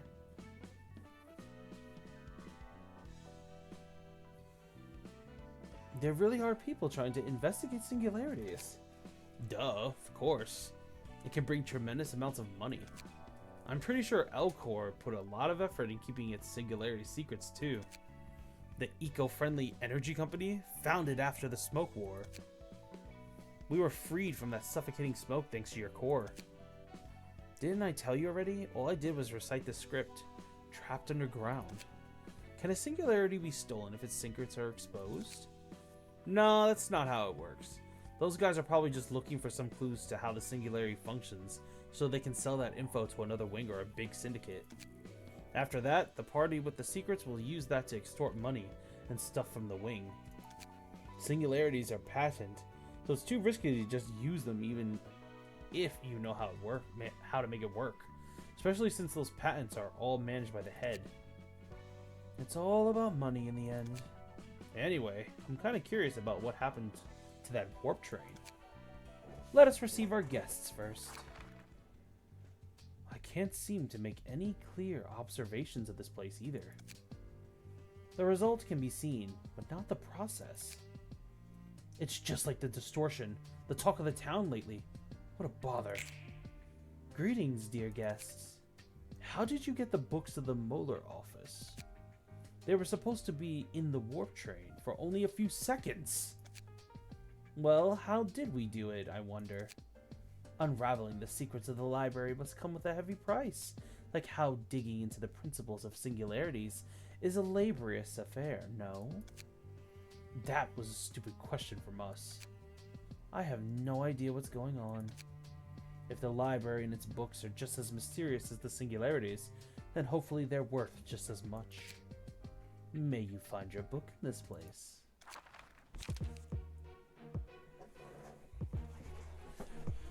Alright, time for this.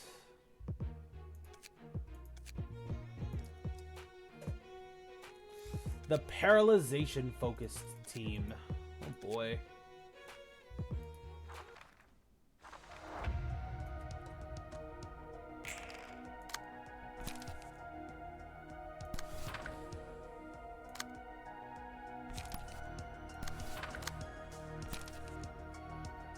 Who is the most annoying? You are. You hit way too hard.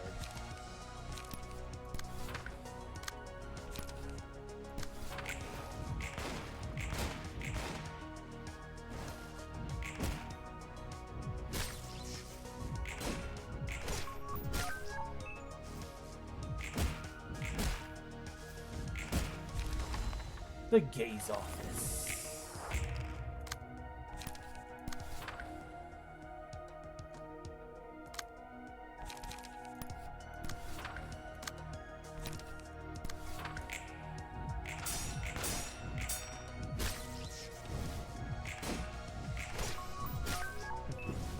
you should go for Lupin first.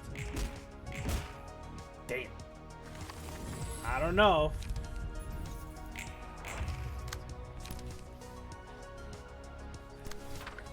Lupin be swinging them hands like crazy. It may not be wise.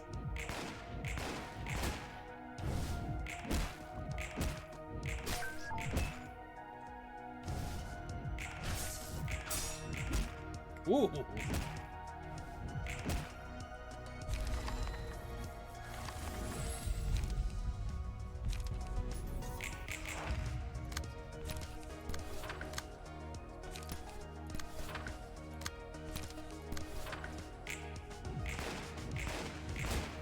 Gun.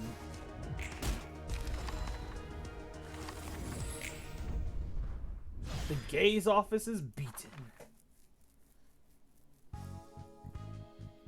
Lupin is the most annoying to deal with on the field. I don't know. It feels like Oats is also a very big threat for the enemies to handle. Lupin and Oats' floor is just so strong now.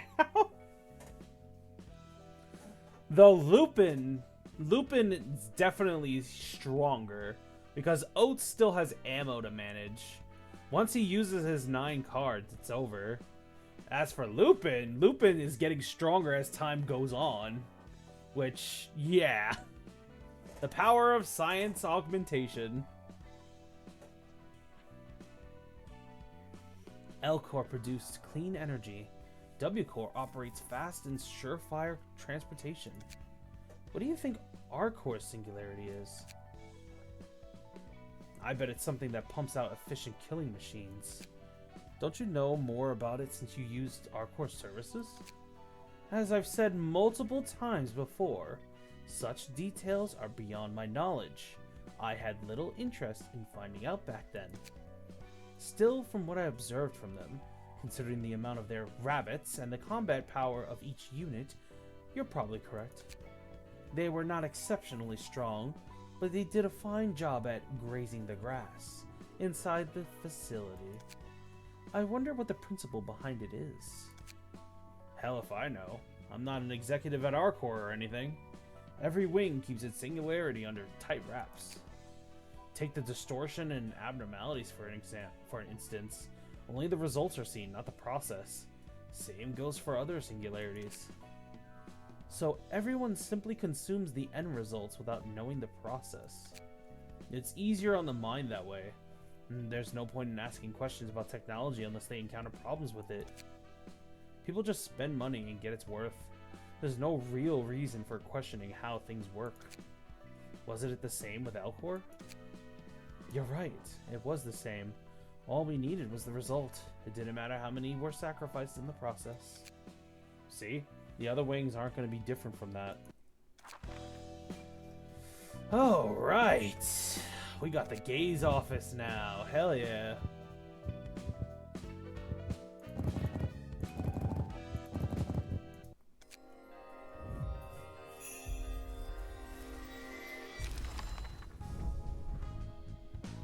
Dalek and Bono.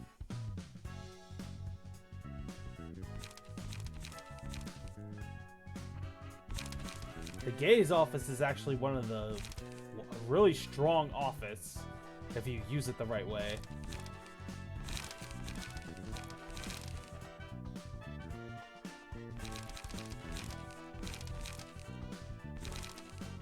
Because if you use this card and another card on the technological sciences, it becomes one of the strongest floors. Really good. I'm just gonna burn this and this, because we actually still need to fight them again anyway.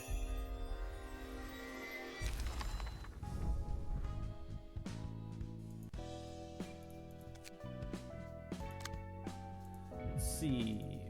Fairy Festival, the Singing Machine, Spider Bud, the Porcupus. Well, first things first. Remove that. Lower this.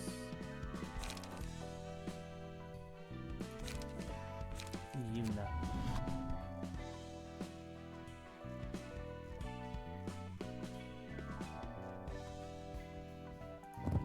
first. Speed.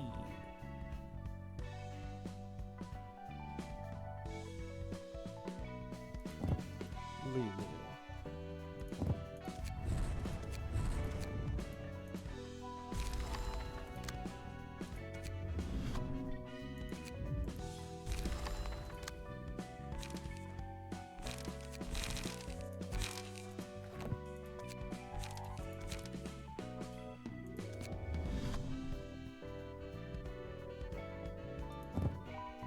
Speed.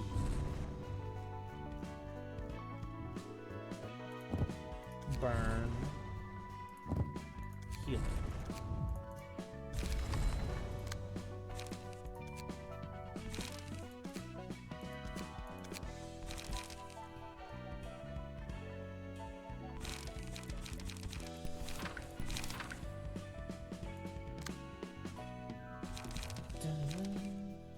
Dun, dun, dun, dun, dun.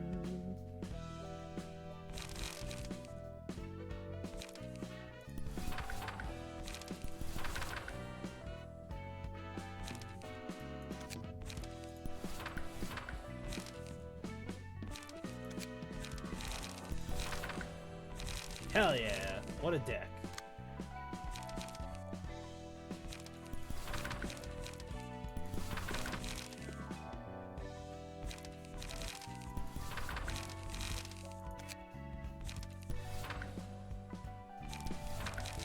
Ooh.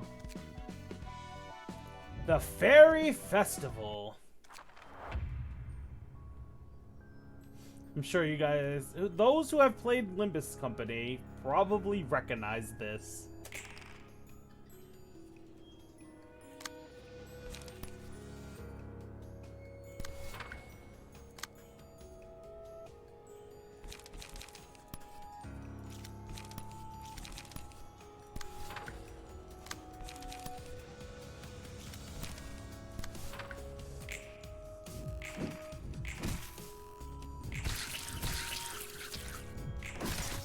Burn. Burn.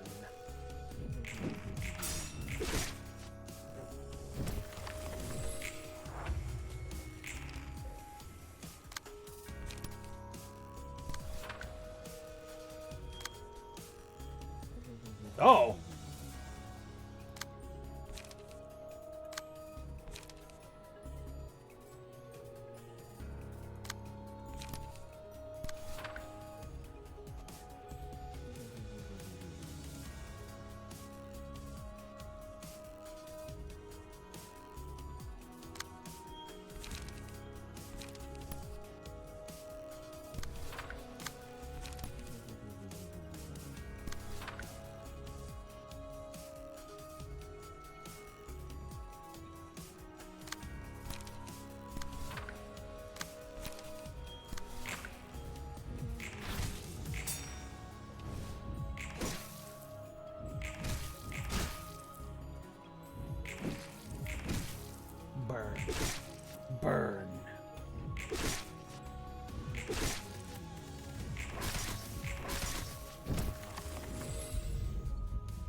GG's. Oh, never mind. Hold on. Now GG's. Oh. Oh, what the heck? It ate the other person. Bad fairy. Bad fairy.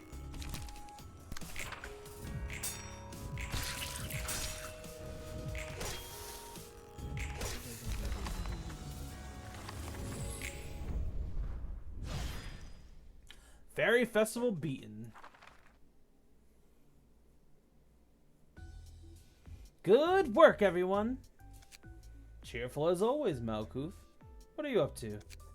Oh, hi, Roland. I was just having a training session with the assistant librarians. Seems lively. Guess you're good friends with each other. They were my employees back in Lobotomy Corps. Back then, I could only assist them from the back seat rather than on the field. It's nice to be able to work alongside them this time around. Former co-workers from Lobotomy Corps, huh? Must be refreshing. It sure is. I used to push them too hard because of my faulty mindset. But it'll be different this time. We'll start with things we can do one at a time. What'd I miss? You didn't miss much. We were just fighting Fairy Festival. We burned them. Face the past and build the future. I like this quote. Feels like a good way to summarize the essence of history. It's similar to something I could hear before too. You ain't wrong. There aren't too many people who can actually learn from history these days. The lessons seem obvious, but putting them into action is the hard part. I've been thinking about the past a lot. I was a person called Elijah. That your first life? Yep, born in the nest as an ordinary citizen. Went to an ordinary school. I wasn't anyone special. I wasn't richer than most people. And I didn't really have a special talent in any field. The people in the nest where Elijah lived, they all seemed to have lost focus in life, spacing out and staring into empty places. And everyone only saw black and white things. Isn't the nest full of shiny and bright arrays of colors? It was almost an eyesore sometimes. That's true, but those other colors weren't necessary for reading. There's already too many black and white things for the eyes to take. It's no use seeing other useless colors. I guess Elijah could see those colors then. Not exactly, but she tried hard to see them. The colors were still there, just not for our eyes. Elijah wanted to let others know about how diverse and brilliant colors are. About how colors are ever-changing and free-form, like how the mix of two colors can bring out a brand new color. That's what Elijah thought, I think. You sound like you're talking about someone else, third person. To be honest, I don't really feel like Elijah and I are one and the same. Maybe too much time has passed since then. The other librarians probably feel the same. My current life feels more like an extension of the life as Malkuth from Lobotomy Corps, rather than... My time as Elijah feels kind of distant and unfamiliar, even though it was my first life. It's like the memories of someone from a distant past are now a part of me, if you know what I mean. It's nostalgic in a way, and a bit sad and stuff. I don't know a whole lot about that reincarnation jazz, but I guess that's a good thing. Yeah, doesn't feel so bad. Feels good to finally have time to reflect on myself. Looking back at the lives I lived and the history I made, I think we didn't spend enough time looking back. We were all too busy heading forward. And the same goes for Angela too, maybe. No one has time to look back. Even now I'm running straight ahead. But still, looking back at the past can supposedly give a solution for troubles of the present, or worries of the future. I think that's correct, although I'm not sure I can find the solution for the problems we're facing right now. I think I'm getting close to finding the answer for what Angela said to me before. About who you were and how you wanted to live. I didn't really have what I could call a dream at the time. But things are different now. If I were to dream of what I would do after this, I think I would have wanted to be an architect maybe. You know, the person who designs buildings and oversees the process of construction until it's finished. Huh. I guess great empires weren't built in a day. Of course it wasn't. You have to start with designing the most beautiful exterior that can be created within the functional limitations. That sounds complicated. Did you know, Roland? There's this phrase, we shape our buildings, thereafter they shape us. It may be too late to change the people who live so far, but what influence will the structures of the city have on future residents as they grow up? If I were to make a building with colors that'll be remembered by everyone, those are the thoughts I had. I'm sure you'll do a great job if you get the chance, Malkuth. Sounds like the job would fit you well too. Thanks. Maybe you should reflect on your past like I did, Roland. It'll be a helpful exercise. My eyes are always fixed on the past. Anyway, hope you can realize the dream of becoming an architect.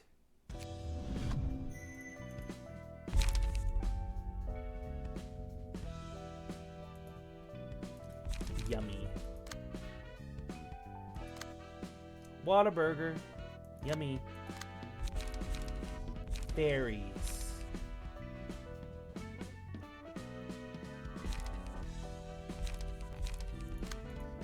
The singing machine. You guys remember the singing machine, yeah? The thing that loved to eat people to make music. It would cause people to go insane if they listened to it.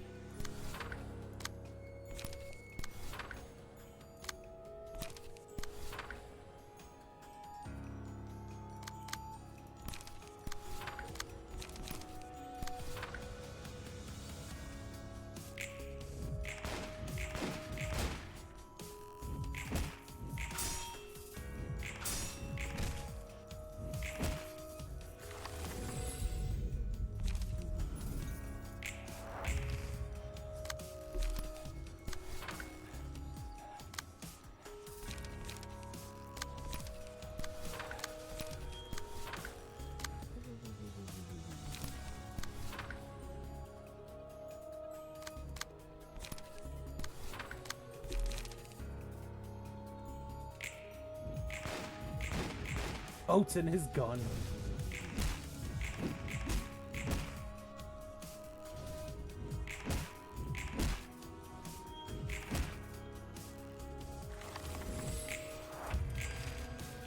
The muse, the singing machine is singing. Oh gosh, they're trying to jump Oats!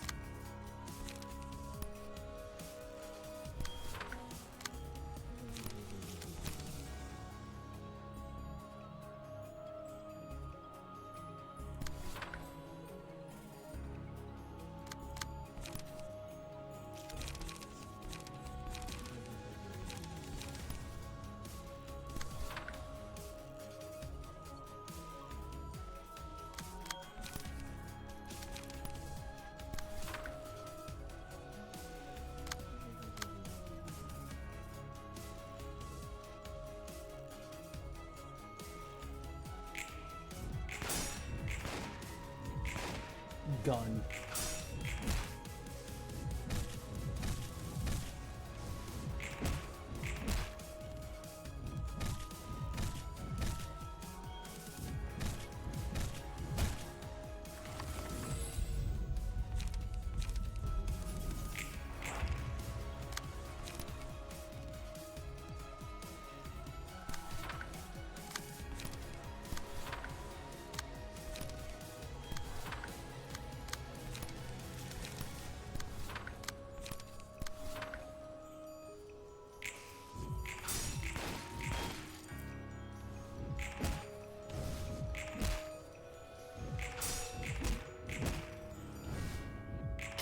Damn. Damn. Oh, getting hit by Lupin hurts so much.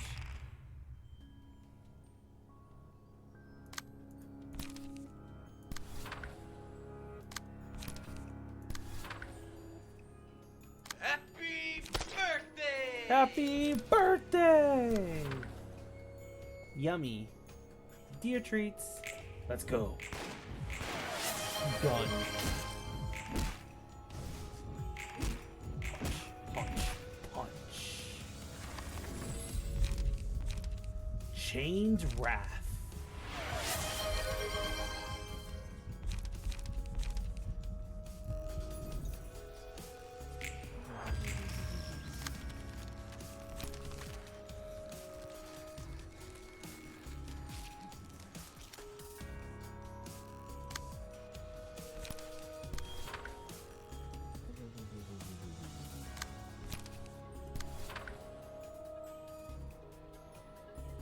Oh gosh!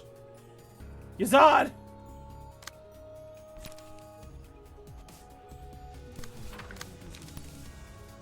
Yazad's going in the blender, everybody.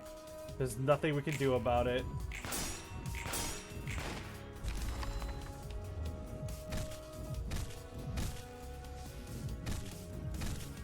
Oh, they're beating up oats!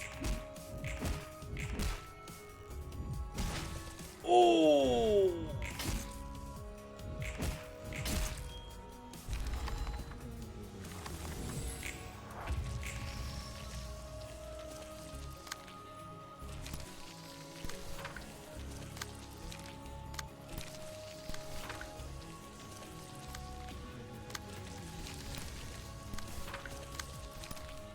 No, Yazad! Oh!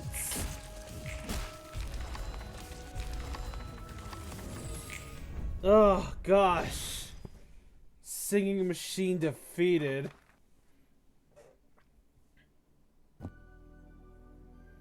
Ayo. Got the books. I'll just leave them here and go before Mr. Viper bites my ass. Who told you that? Told me what? What are we gonna argue about this time?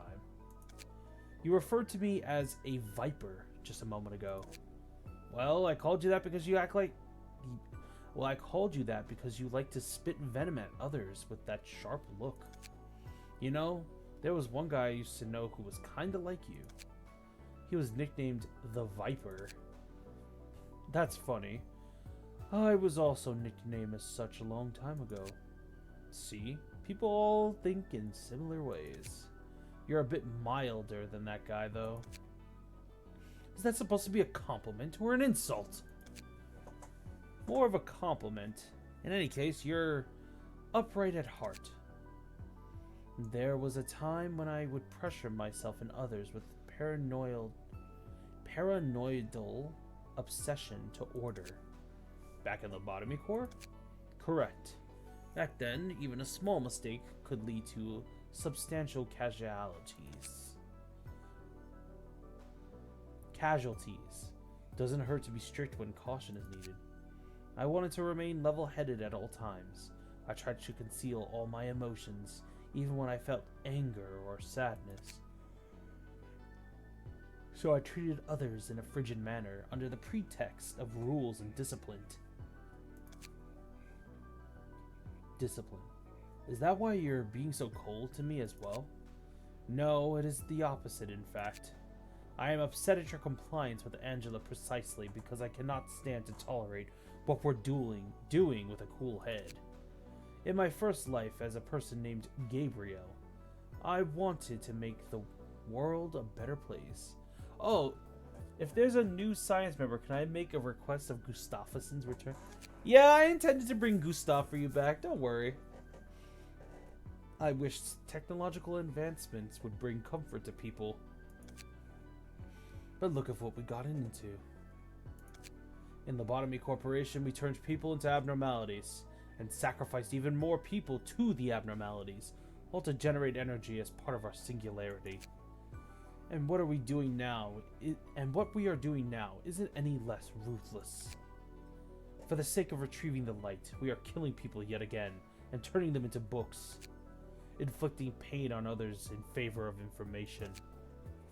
It's as if comfort can only be achieved through the agony of others in this city. Like I said, Yazad, You're upright at heart. Though I don't really get why anyone would bother to care so much for others. I think the opposite, actually. Someone else must have benefited from all the trouble I went through, so it's only fair that I get to make use of the conveniences of others suffered for.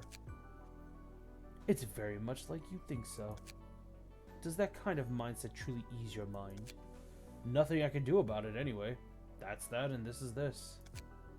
Still, I don't want to say that your way of thinking is outright wrong or anything. You're right. Way too right. That doesn't vibe too well with me or the city. You must be thinking I'm pathetic like the others. You know, this difference between our mindsets might be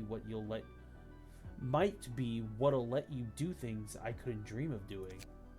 To shake up the whole system, you need preservation. Words. You need perseverance more than anything.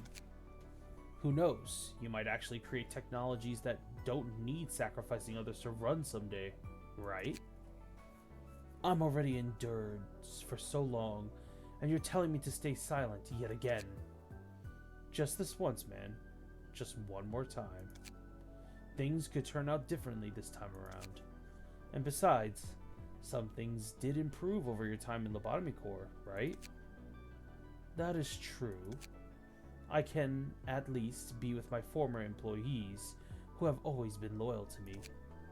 Yeah, what did I tell you? There is one improvement, at least.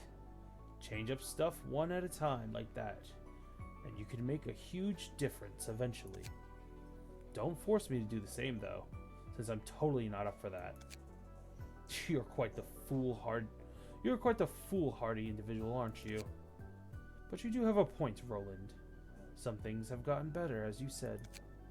I will try and persevere, as long as there are improvements to be made. Can I leave you with my share of persevering too? I suppose I'll have to consider that. See, you're just too nice.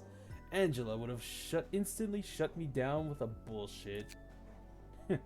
It turns out that conversing with you wasn't all too unpleasant after all. Yep, I have my charm, you see. And let's drop the courtesy while we're at it.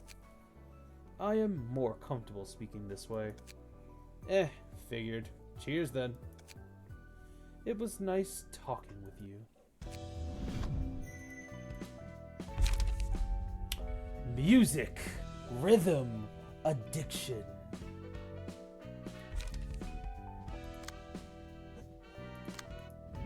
The spider bud. Oh gosh! Good thing Sheba's not here. He would be on the floor with spiders while having arachnophobia. Poor guy.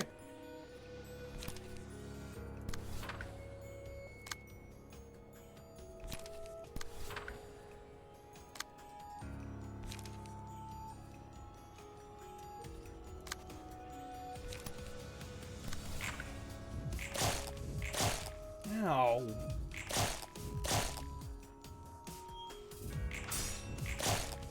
Oh.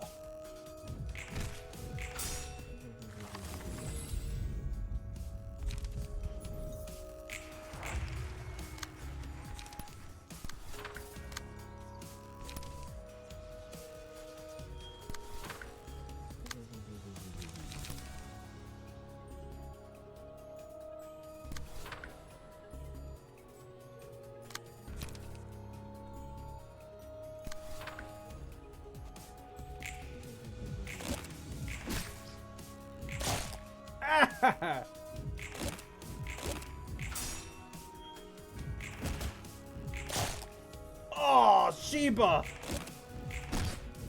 They are hitting very hard. Also, welcome, Heathcliff. How are you doing today? Oh, they are hitting so very hard right now. It hurts. I hate it.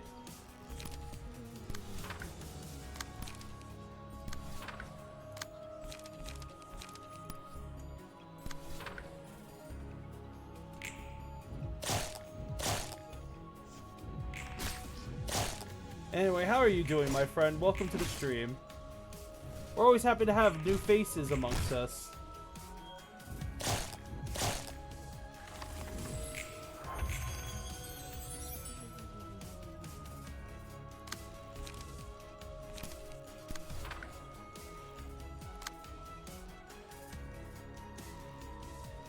Yep, apparently Heathcliff's here. She's a fan of Heathcliff.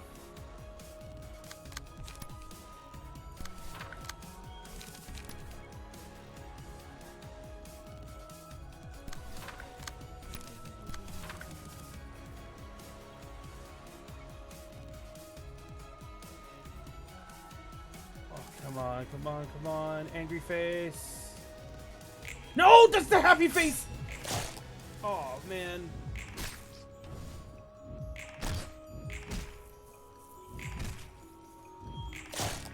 Ah!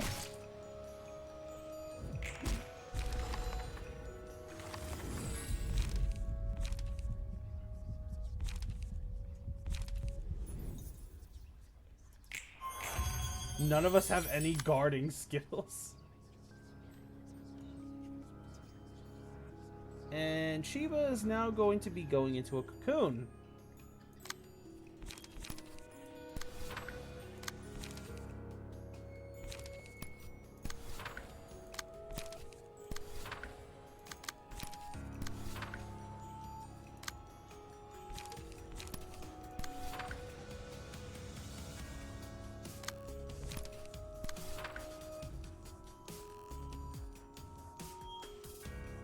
Come on. We want angry face. There we go. Hey, Shiva beat out the boss's supposed to be guaranteed cocooning attack. Damn.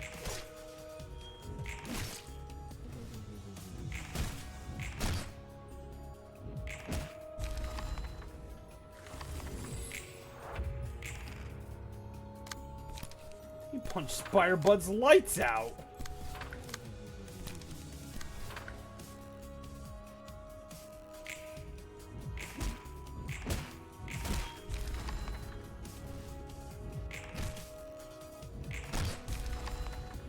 Alright, Spiderbud beaten.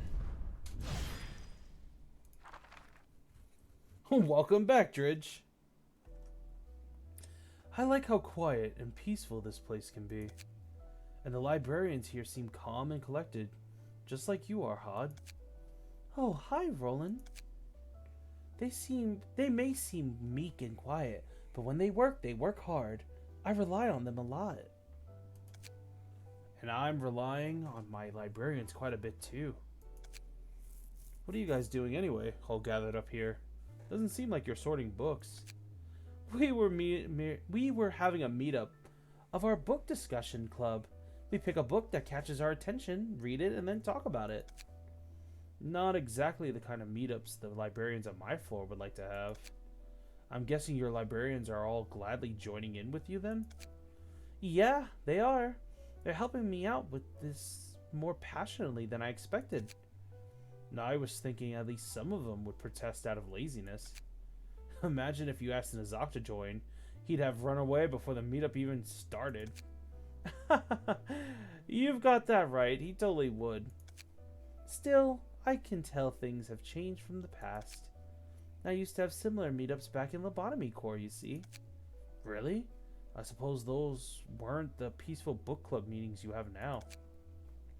You're right. I ran a counseling program with my employees. They were always living in fear of abnormalities if they were lucky enough to survive. I wanted to be of help somehow. But back then, I imposed myself and my ideas on them too hard. If the employees seemed ever so slightly uncomfortable with counseling, I'd beat myself up over it and let the wound fester inside of me. I was upset that no one understood my goodwill. Sorry to say this, but past you sounds like a tiring one to deal with. I know, right? I think so too. All the things I did to help others weren't really out of goodwill or anything. I was just seeking consolation for myself. I wanted forgiveness for the misdeed I committed in my first life, by being helpful to others somehow.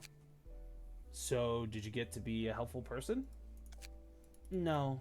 There's no way I'd actually be of any help with that kind of mindset. I even tried ecophilian. Ecophilian? Huh? The pressure must have been serious if you started doing drugs. Despite everything I tried, I couldn't find salvation anywhere. Nothing I did could liberate me from the fact I was a bad person and a sinner. And then you almost had a chance to take the weight off your mind. But Angela foiled that in the end? Yeah, that's how it went. Even when Angela was standing in our way, I was only thinking about myself. Selfish, wasn't I? This was my one and only chance to finally repent once and for all, but it all came to naught. It's silly, I know. I was still too stupid to realize it then. Then you can't just become a good person through a good deed or two. What really matters is the mindset that prompts you to do such deeds. And how'd you run into that realization? Well, I learned it after talking to my librarians face to face and holding lots of meetups like this, ironically enough. I carefully suggested having these book club meetups too. Like you said, a few librarians didn't like the idea at first. But when I explained why I wanted to hold this meetup and how I felt, they warmed up to it and helped me out of enthusiasm. It wasn't about the method or the action itself. I realized that we should lay our hearts out in the open and let our thoughts confront each other. All's well that ends well. For sure. Maybe Angela looked forward to this outcome? Not sure if our prideful Miss Library Director had the delicacy to set up a plan so considerate. I think I'm going to confront her for real this time. For what exactly? I'll face Angela and let her know what I think. That's going to take some courage. You're right.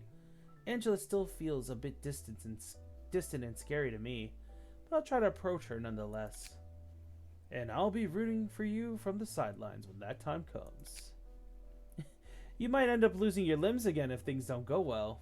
Are you going to be okay with that? From a distance, of course. You're a coward just like me, aren't you, Roland? Well, hey, birds of a feather flock together. Let's be both brave together as cowards. Yeah, thanks for the encouragement, Roland. And now we have access to Spider Bud, also known as Red Eyes. Okay.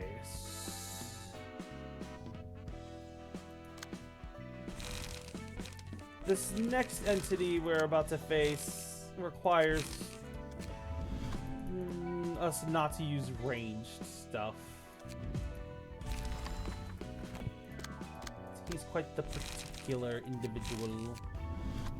And one that you will definitely remember, guys.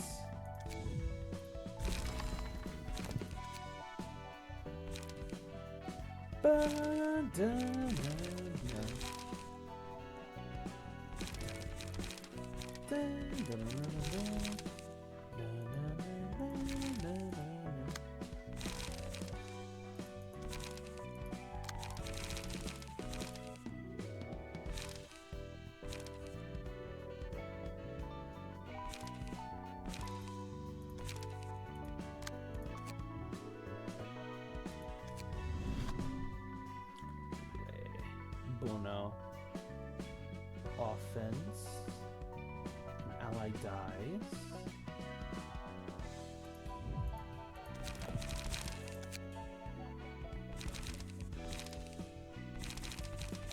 Dun, dun, dun.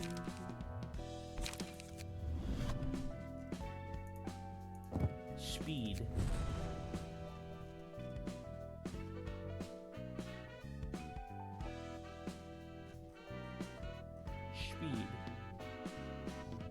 Hey, Pierce.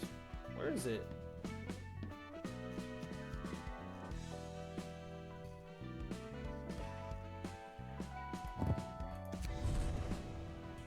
Speed.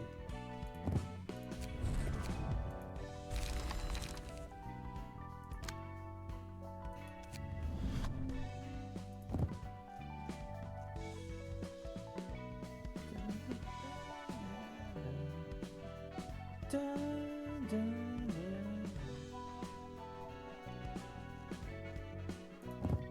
Dun, dun, dun.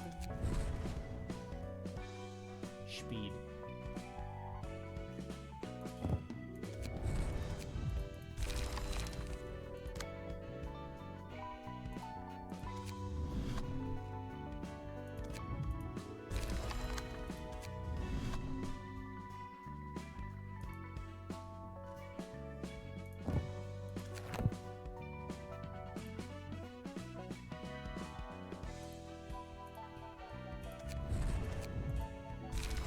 Welcome back, Dredge.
Slash it.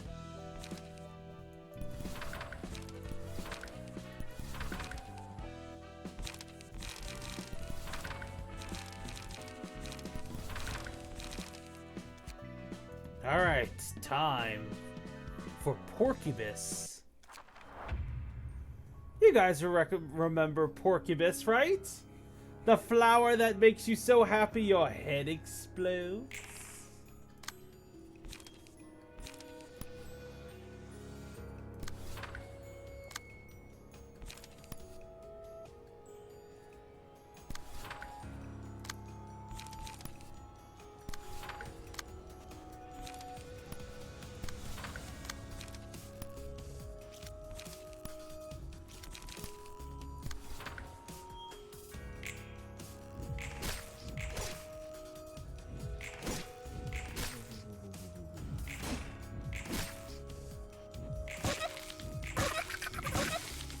My head!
Oh my gosh.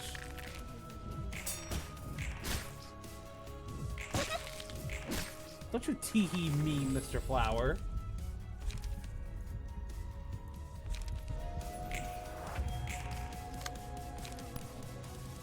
It's a tee-hee-hee.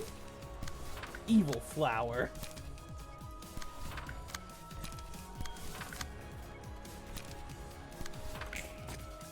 Take your own card back.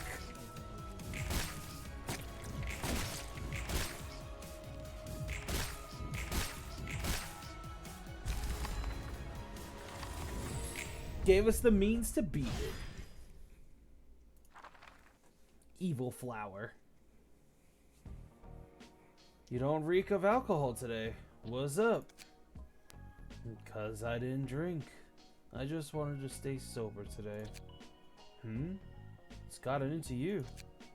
You look pretty sad to miss out on a chance to drink. Whoops. Was it that noticeable? Well, today's a special day.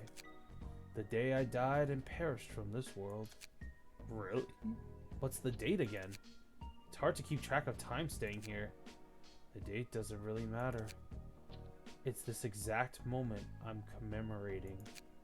I learned all about life and death of Giovanni. My first incarnation. That's what you meant, huh? Do you think the followers of the Church of Gears are a bunch of fools, Roland? You mean how they're so desperate in finding meaning in their lives, going so far as to join a cult? No, I don't think they're stupid. They're just pitiful. That's what I think too. I grew up without anyone to call parents. Same here. I was raised by my grandma. Had a rough childhood. I was born in a nest and got left in an orphanage without even knowing who my parents were. I'd have died already if it was the back streets.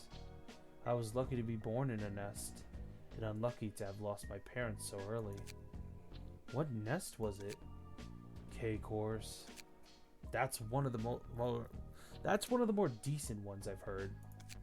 Yep, my life was pretty smooth.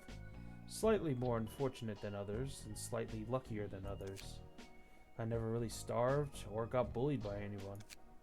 It was a sheltered life, free from any outside influence. All I did was breathe in that shelter without knowing. I thought it was a natural thing to do. Everyone else had the same expression as mine. In the school or on the streets, all the people in the nest made the same face. Lost focus, spacing out, and staring into empty spaces? You're spot on. I figured life just comes and goes. I kept living a monotonous life till I met someone with a face I'd never seen before. Oh ho! I'm guessing you met your first love. I suppose. It was Giovanni's first love, to be exact. She was giving a passionate speech in the middle of the street, even though no one paid attention to her. I barely understood what she was saying, actually. All I could think about was how brilliant and alive a person could be. Love at first sight, eh? She went on how she'll change this world and its people, and how she was looking for recruits to join her cause. Isn't it funny? Who in the nest would want to bring it up their comfortable life for research like that, really? Yet you did. True. Maybe she went out into the street expecting to run into someone like Giovanni. Her name was Carmen. Carmen, huh? Whenever I saw Carmen brimming with joy and pride for her cause, I felt alive too.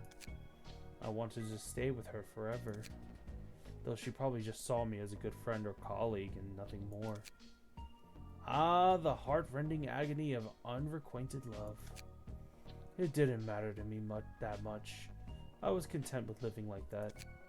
But then tragedy befalls the research team, right? Yep, slowly.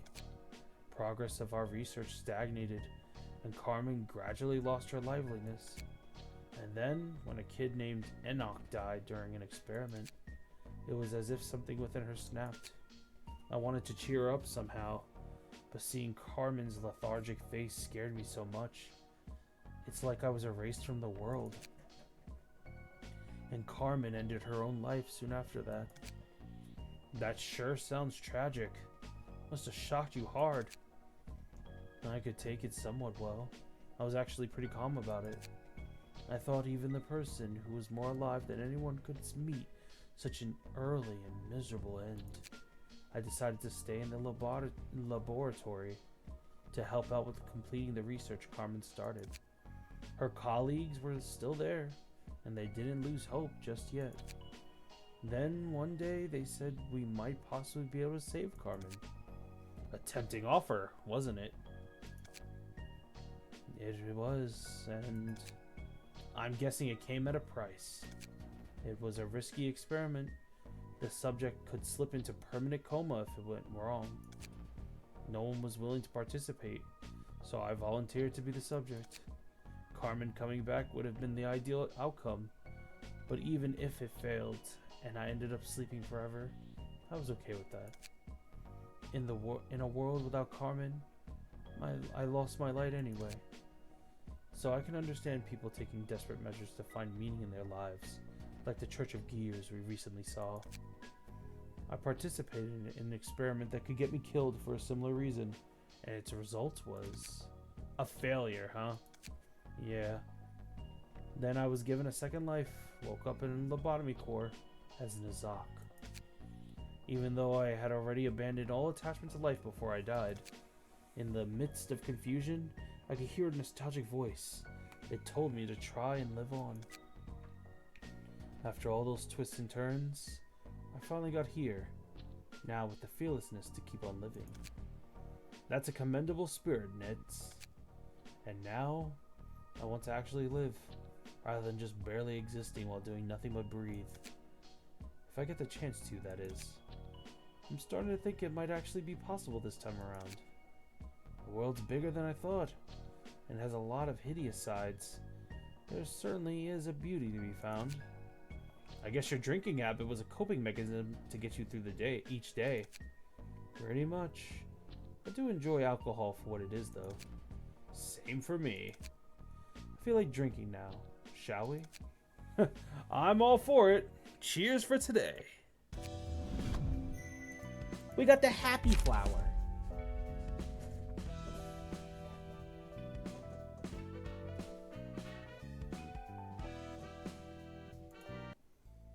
Floor of Natural Sciences, huh? That's the 5th floor we're opening. Its patron librarian is Tifereth. What's up with all these weird names?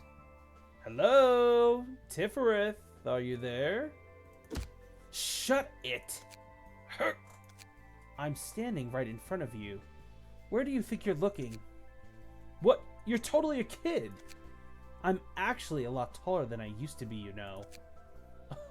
Oh, compared to your past self in lobotomy core?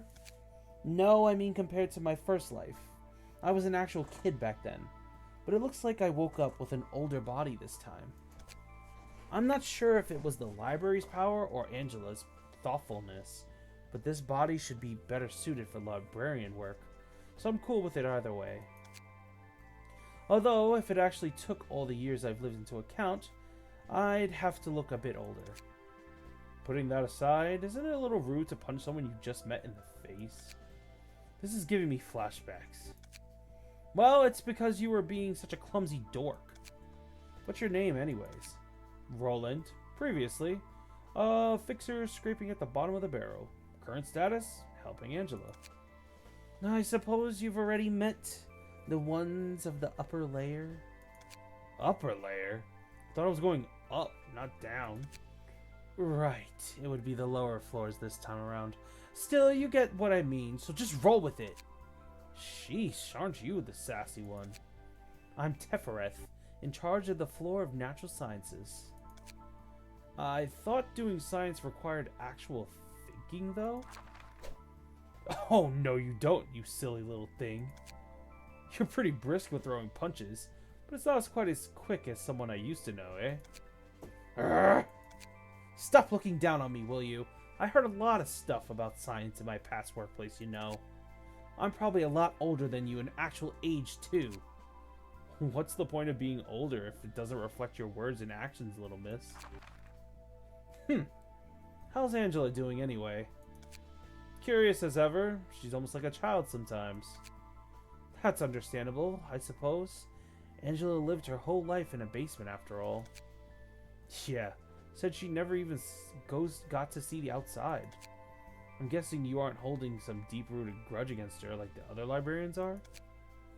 I roughly know what she went through. I thought she was just cruel, but I could see some events of the past while I was asleep. I could also see things happening in the present, all the way down to the moment you woke me. Yep, we got a new floor, guys. We got a new floor. The floor of natural sciences. So I can understand Angela somewhat. I'm pretty sure the librarians who are still sleeping all have a grasp on what's going on as well. Though the idiots on the upper layer, I mean the lower floors, still seem kind of confused. So you agree with Angela's choice? It depends on the one final choice she'll make at the end. I'm willing to help her out for now, at least. Our primary goal is the same, all things considered. The two employees of the natural science floor are Marshall and Ghost. Well, Ghost and Marshall. To complete the library, yep, the light is only truly meaningful if it shines for 7 days. Straight. Boy, it is refreshing to meet an amazeable librarian for once. Alright, I'll make sure to bring some picture books next time as a bonus. The floor of natural science actually starts with 2 librarians. So Marshall and Ghost are awake. They are already awake without any abnormality needing to be suppressed.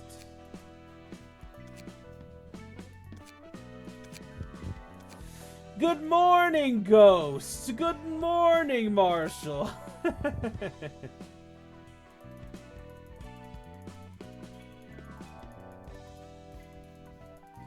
And I remember Ghost's hairstyle from Lobotomy Core.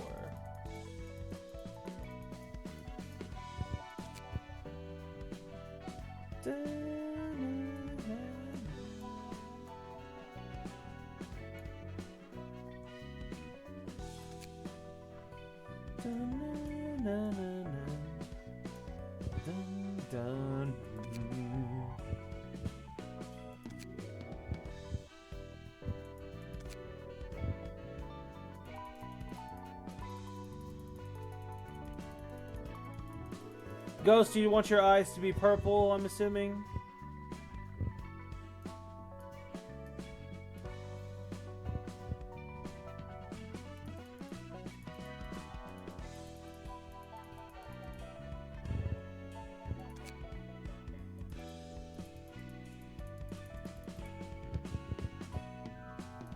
Where's those eyes that I was looking at?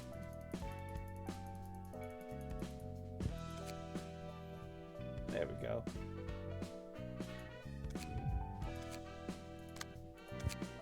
Now we gotta make Marshall. Or Yaku.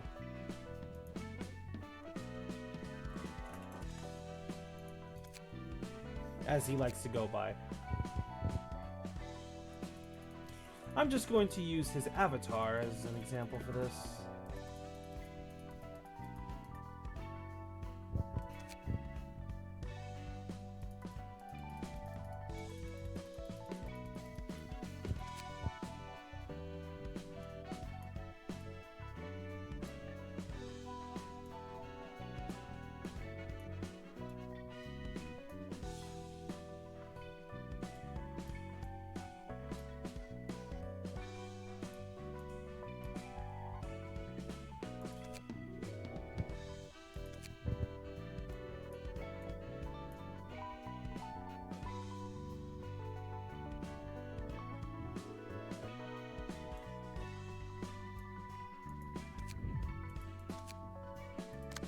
Ghost and Yaku are awake. Look at that.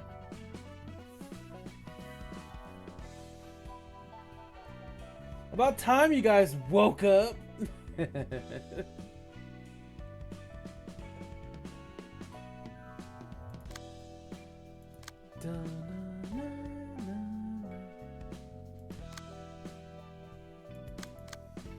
Well, if he isn't, go ahead and go tell him that he is in the game now.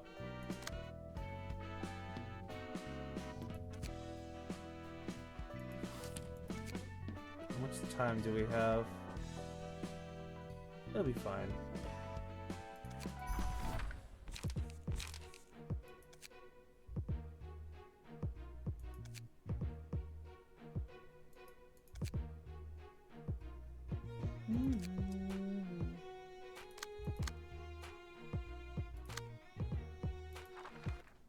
Hold up.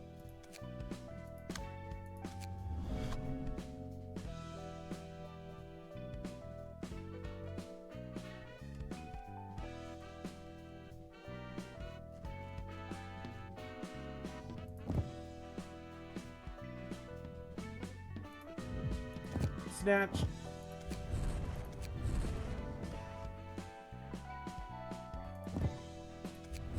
It's all a gamble.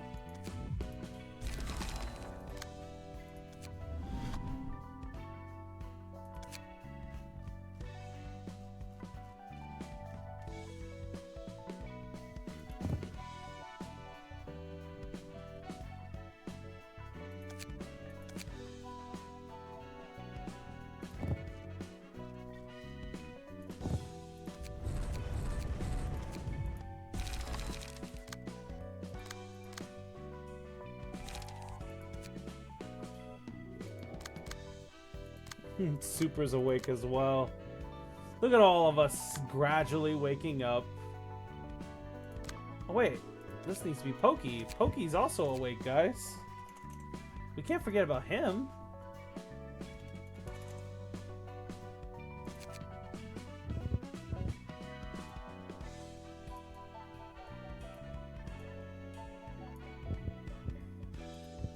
We all got separated after the lobotomy core got cleared out.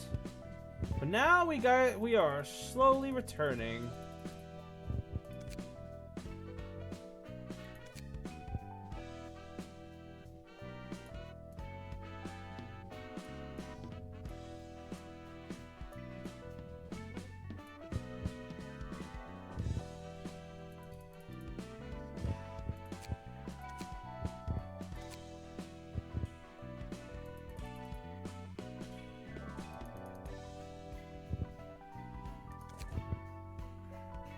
How fitting for Pokey.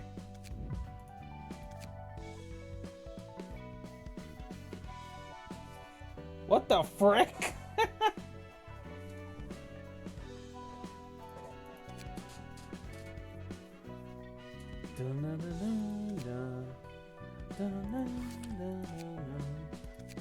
We actually need Walter's. Oh, you're talking about their pages. Okay. Oh, I was about to say. Okay. The deer was about to be very concerned.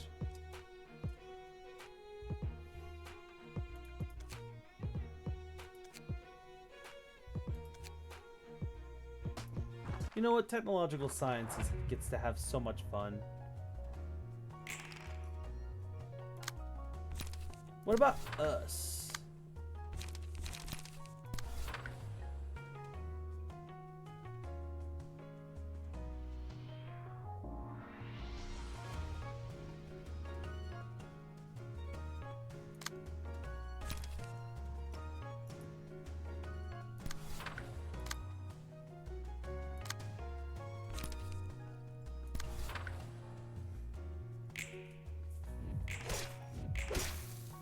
Ow!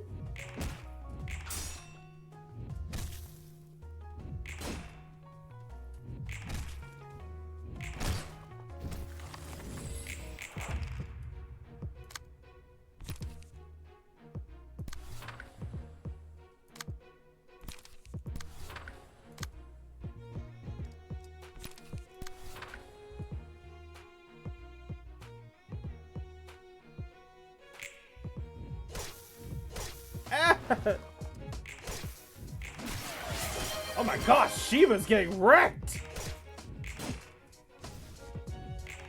I really should have got an extra bottle of water to bring upstairs. I'm sorry, guys. I actually don't have it.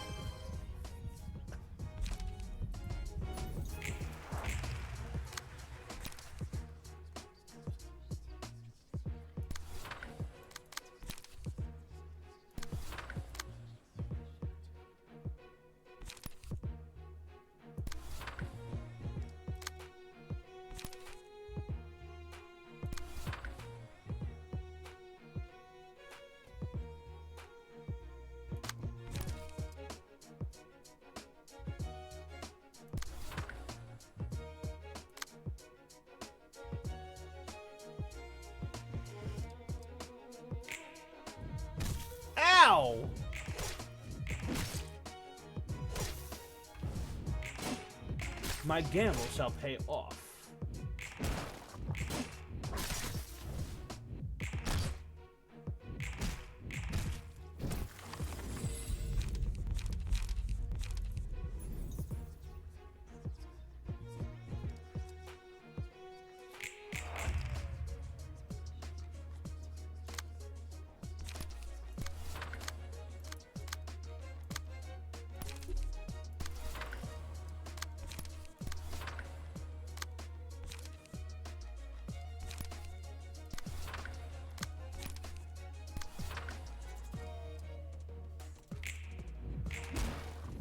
Get him, Sheba!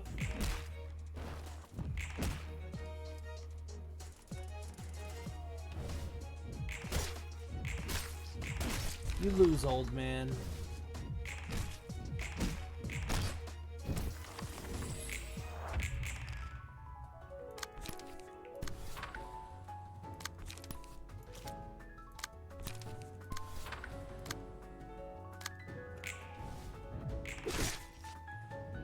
No, Sheba! Oh, you're gonna pay for that one.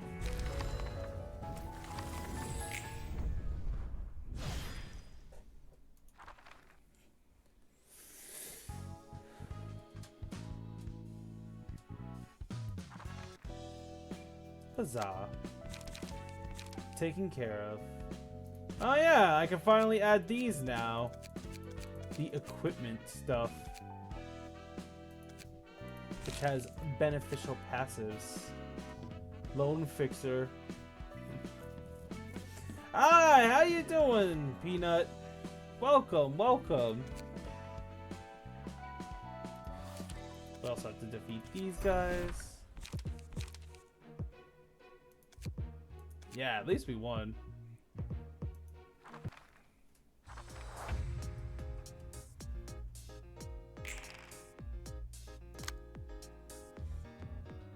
Bum bum bum bum bum bum bum bum.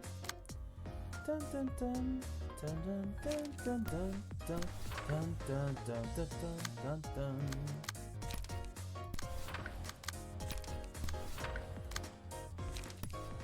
Dun dun dun dun dun dun. Block. Dun dun dun dun dun dun.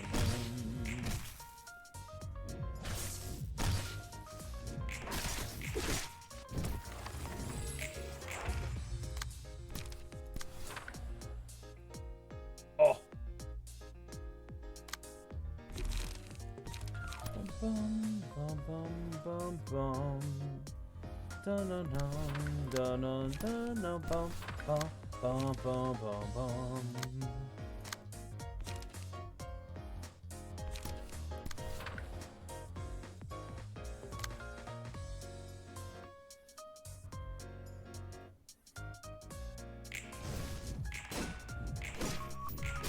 Oof.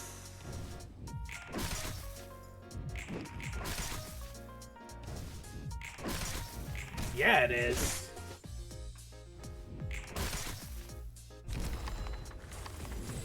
Using lone survivor on a certain individual.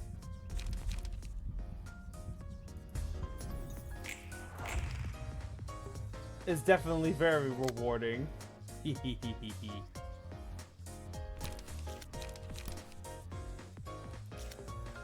Oh, Super is absolutely cooked.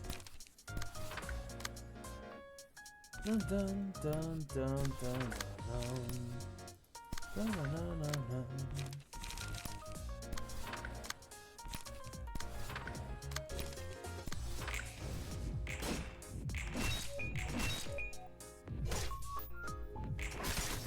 She's not dead, but she definitely took a lot of free damage just now.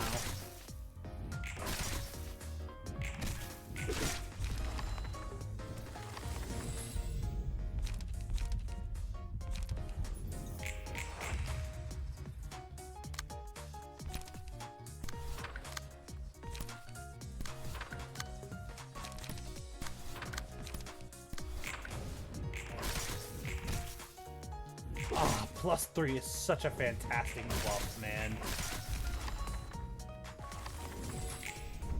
I love observe. Gaze office beaten.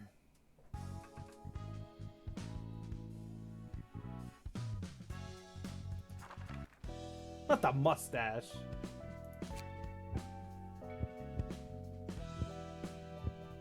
Okay, what do we need for the next fight? Dalek, Alec, and Olga. We don't have Dalek. Uh-oh.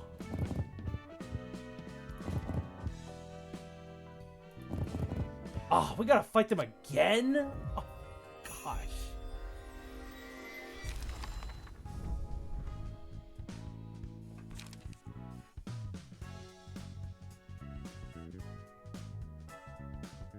Well, at least we got more pages out of it.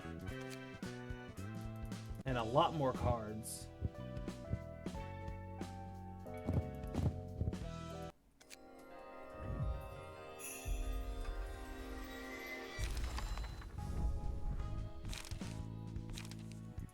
Hell yeah. Okay, we have all of Yuna's pages.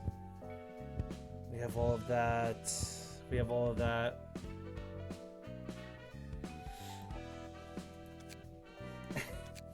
You and your sister made that same joke.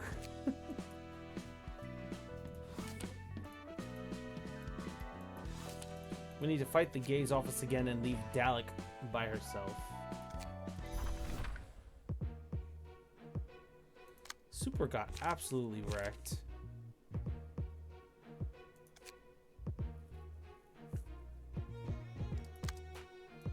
You know what? Let's let these goobers have a chance.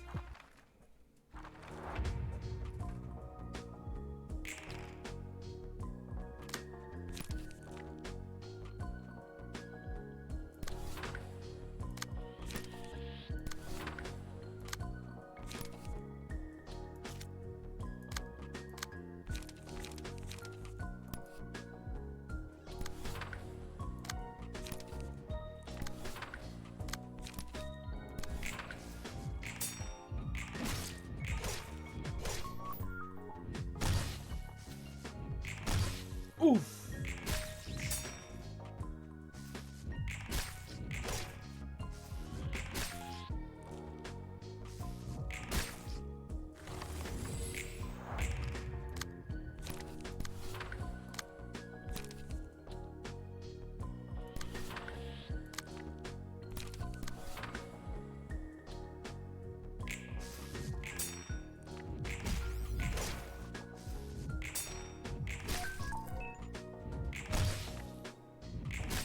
Oh, come on, Boogie. You're getting outrolled.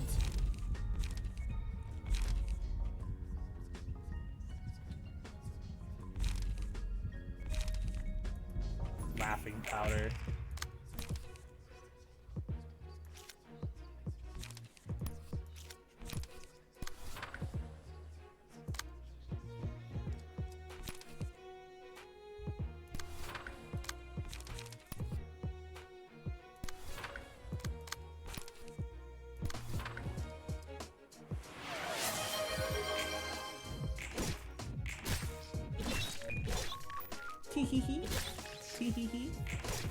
I love this laughing powder.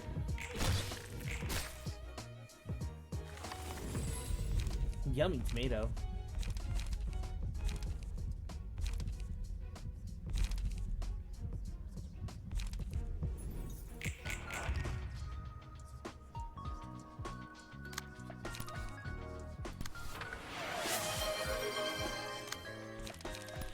Dun, dun, dun, dun, dun.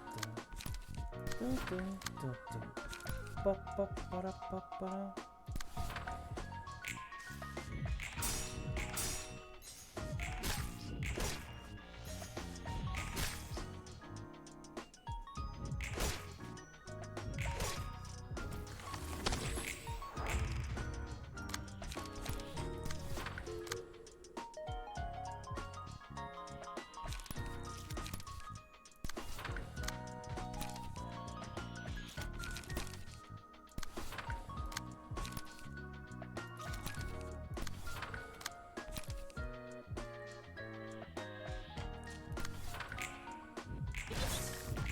Full stop to life.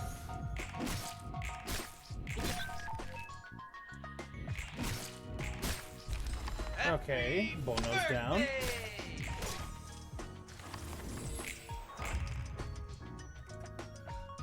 Mmm, deer tree cake.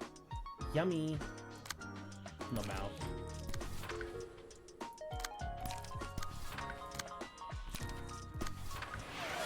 You guys are making me want cake. Stop it! You guys are making me want cake!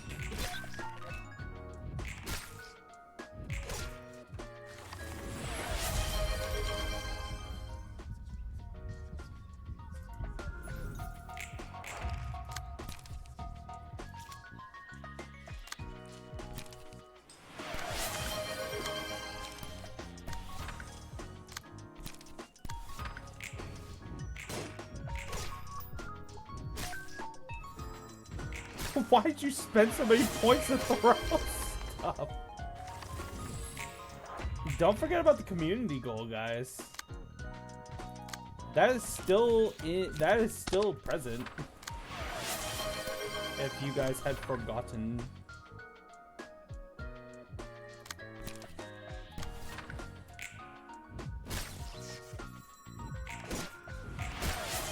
Yeah, there is a community goal. At least there should be. Don't tell me I didn't activate it. No, I didn't activate it. Wonderful. Hold on, guys. Oh, dun, dun, dun, dun. And it has been started. Just for you. Ghost, I will actively fight you. Do you hear me? Actively fight you. Okay? Okay? You understand?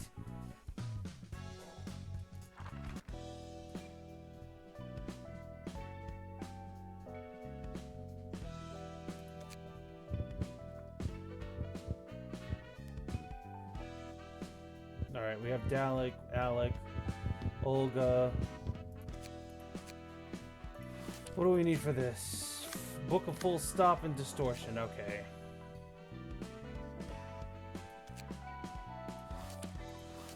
We need to fight the full stop office again as well.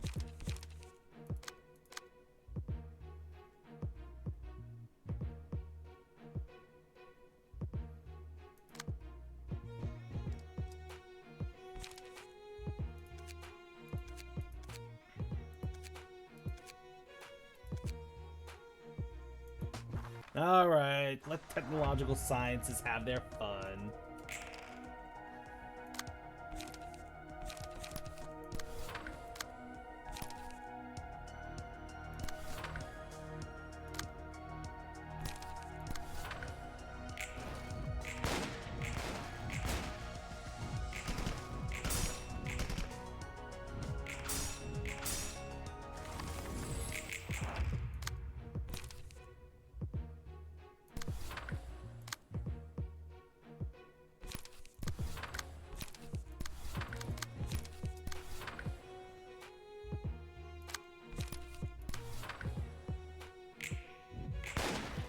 Gun. Gun. Gun.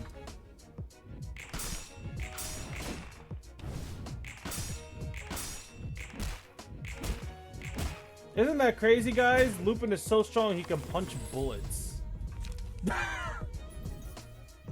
Lupin is so strong he can punch bullets to deflect them. I don't think that's supposed to be humanly possible, but he's doing it.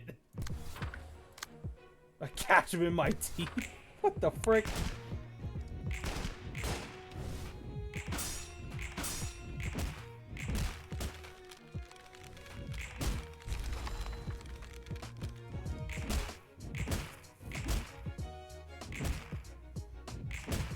Oh gosh.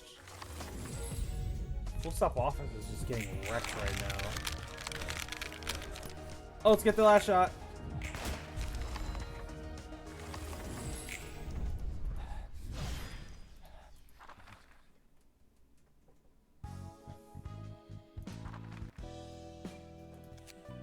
Alright. Finally, we're in a position where we can move on. The carnival and lobotomy core. Oh no, this won't do. But ma'am, we don't have any cash left to offer you. If you're out of money, then you shouldn't have asked for more protection from us. No. But the outside is covered in fog. We don't know what's out there. We'll get killed. We aren't safe here either. Thugs could break in at any moment. Oh, give me a break. Nest life must have been too engraved in your heads to get where you stand right now. I thought maybe we could expect better from the household with the highest income around here. Sayo, shall we cut one off? Please do. These people will have to become accustomed to the rules of the back streets soon enough. Hey, consider this a free lesson for you.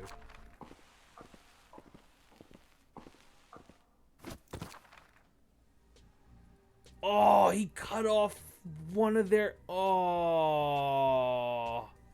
We could take one arm from each. Please have mercy on us. You can't be such heartless people. And did you spare any mercy for us while we struggled in the back streets, covered in filth and blood? No. You simply spectated our suffering from the comfort of the nest, did you not? It's rather infuriating now that I think about it. Yang, let us take an eye from them as well. Yes, Dame. Got your arms first. We didn't ask for this. You people came into our house all of a sudden and threatened us to pay protection money. So, have we kept you safe or not? I'm pretty sure we took care of all the bad guys trying to get here. And got your eyes as well. What do we do?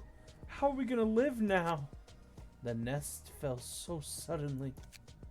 What a bunch of crybabies. We're being quite generous as backstreet businesses go. Now, we'll be going then. Please don't forget today's lesson. If you receive something, you should return that favor accordingly. Imagine if it was the ring protecting this area and not us. Dear, the thought alone is terrifying. Oh, and please leave this house by tomorrow. Gin, confiscate the apartment deed from these people, will you? You'll be visited by much less pleasant fellows next time, so you better move out as soon as possible. So then, we've collected the protection money and got our fabric. Shall we go back and pay our due credit? Ah, by the way, Gin, how is the current situation with Elcor's nest? It's fierce. This is the first time in a long while the thumb and the index got into a turf war over an area. Everyone must be thinking this is the promised estate or something. The same can be said for us, no? On another note, the rusted chains already proved to be an issue, and we've been colliding with the blade lineage more often these days. Ah, you guys hearing these very familiar names? Perhaps we should have a friendly conversation with them before the tension overheats. Random. What are you? Sup, fellas? Got some great gains with your business? She has the head of a dog? A dog in a black coat? Are those kinds of surgeries hip with these kids these days? Captain, that appears to be the one recently dubbed Le Hir du Loup. Oh, so she's a wolf, not a dog? Still appears to be a little bee to me. Funny, innit? Laugh while you can. Let's see. We have around 100 Kurakumo punks here.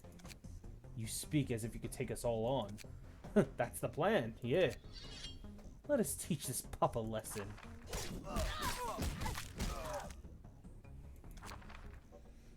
Ha! Weak sauce. I could have crushed you like bugs before I turned into what I am now. Alright. Why don't you gather around and kneel? The stream quality? Is the stream freezing for you guys? Is my words coming through clearly? I don't think anyone said something about the stream freezing and whatnot.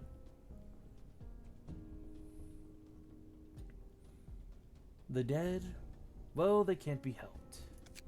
What is it that you want? Hey, I have plenty of wants, gal. Want to have a ton of cash in my hands. Want to live in a nest for once, too. But before any of that, I want to make some music. Effing hell. Shut your yap already. Whoa, look at their skull go. Flew right out of the park. Home run. Tell us what you demand from us. Oh, what I want for you guys. Right, that was the point. First off, the piece of cloth you're carrying, give me that. This Novo fabric is for the thumb, though? My boss showed interest in that thing. Heard that's pretty nice cut of cloth. Guess he wants us to suit up before the performance. You must know the consequences of making an enemy of the thumb. The thumb? Pfft, tell him to bring it on. I'ma smash them all. Oh, and take your goons to the library, will ya? The library? The building that is rumored to be at the center of this nest? Yep, that thing. So, you are after the wealth that this land can bring after all. I told you that's not it. I don't want to earn some bucks. I do want to earn some bucks, but music comes first. But for what reason? Beats me, my boss. No, I mean the orchestrator of our ensemble wants us to get rid of all those noisy syndicates like the Thumb or the Index, so we can make some music. And fancy suits too. And help the library out while we're at it. She is stronger than Li Hang.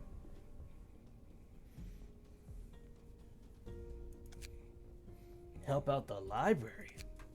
Shush, gal. Keep your eyes low if you don't want to get dead. Anyways, you guys can take this and head to the library like I said. Go on ahead. Come on. Get going already. If you don't use that invitation right now, I'll kindly remove all the bones from your flesh. Let us prepare to go, everyone. Your hands are shaking, Gally. You sure you're alright? Are you mad at me by any chance? No, it's nothing. And one more thing. If you run off without the books in your hand, you're also dead to me.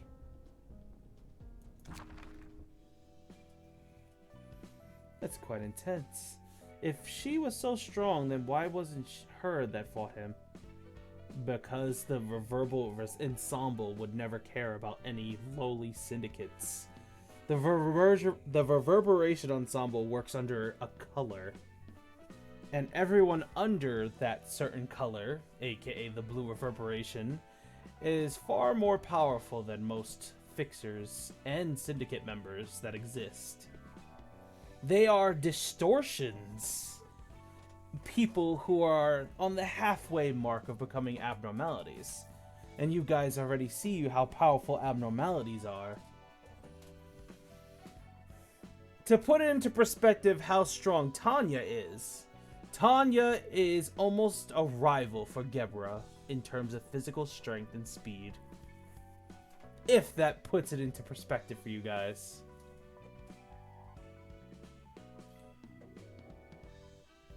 Now, I say a rival. I definitely don't mean she's as powerful as Gebra, but she is definitely a contender.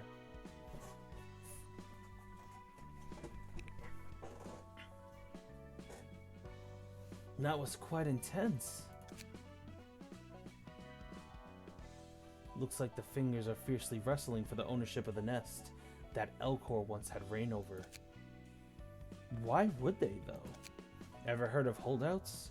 When a wing is broken, its nest collapses and gradually turns into a slum akin to the back streets. It becomes a lawless land without an owner to uphold anything. Then a bunch of syndicates come rushing in to occupy the land in advance. what happens next?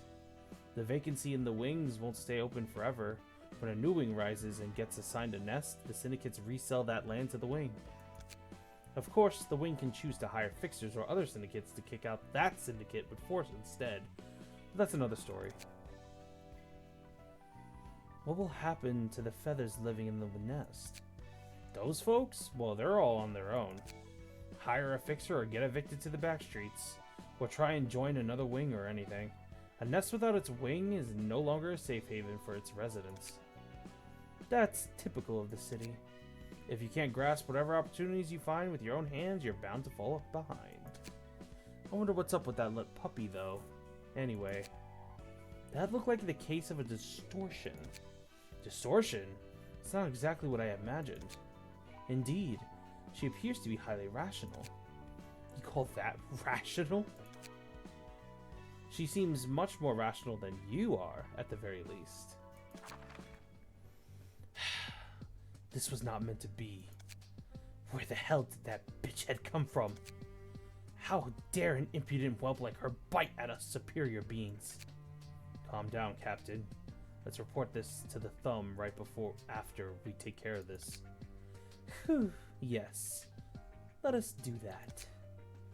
It's ridiculous that someone could treat us Kurokumo clan, a Thumb subsidiary, with such disrespect. Hear, hear. Although we're in a bad situation, the books listed on this invitation are tempting offers, for sure.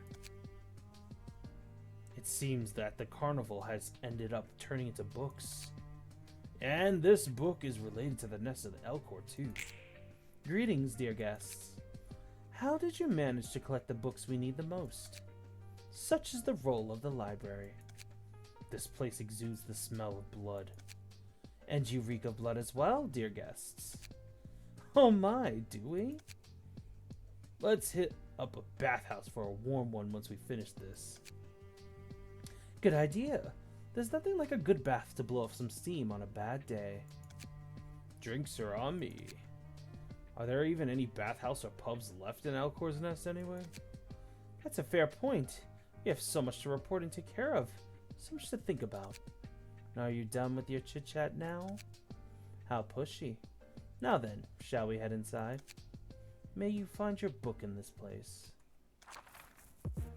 The Kurokumo clan is the first introduction into slash-focused decks that inflict bleed. Yep, the Kurokumo clan is a subsidiary of the Thumb. They work under the Thumb directly. They're not officially a part of the Thumb, but they do act as one of the key syndicates that assist with Thumb's businesses.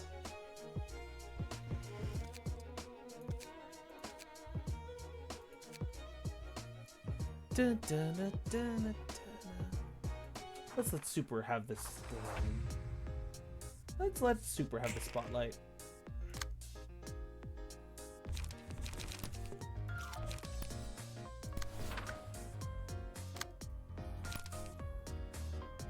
Dun, dun, bum, bum, bum, bum, bum, bum.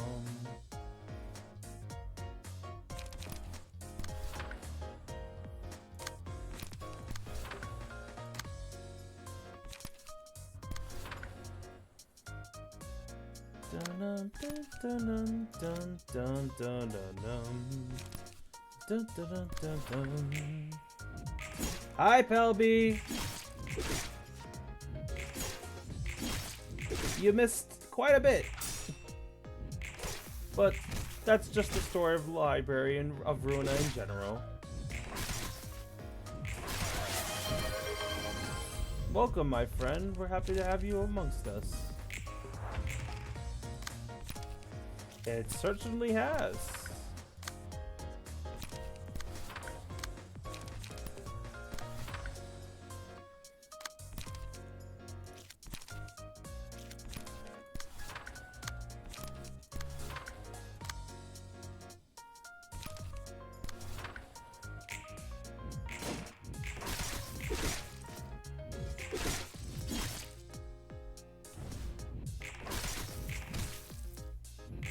Burn.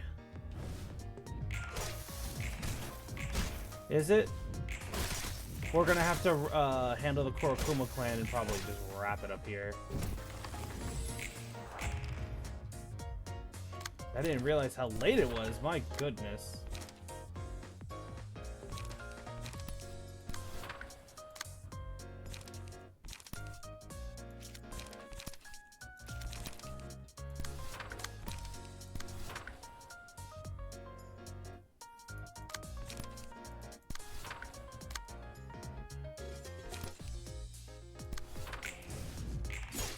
Ooh!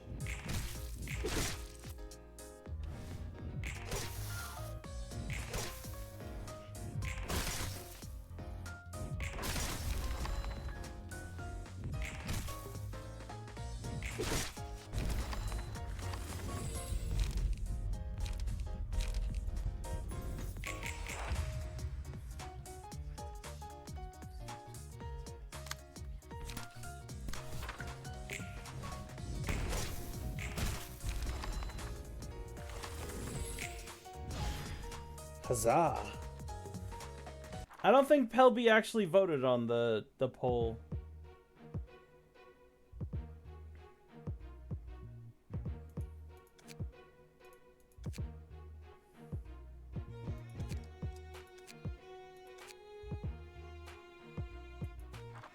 All right. Sending in technological sciences to assist.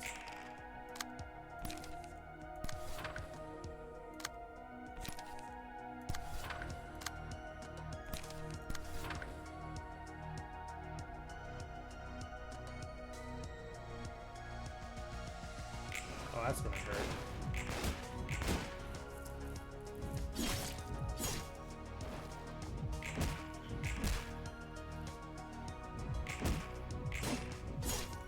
When will I be able to throw hands? Let me at him. Okay, so the reason why we can't use natural sciences right now is due to the fact that you guys don't have access to abnormality cards. So the reason why that is important is due to the fact that unlocking abnormality cards also unlocks emotion level, which will also increase the amount of light that you can use during your turn. With that low, you guys would be easily overpowered. The unfortunate situation of that whole thing.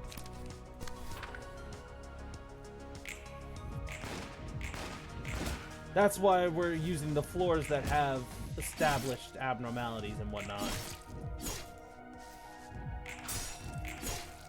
Ouch. She hurts so much.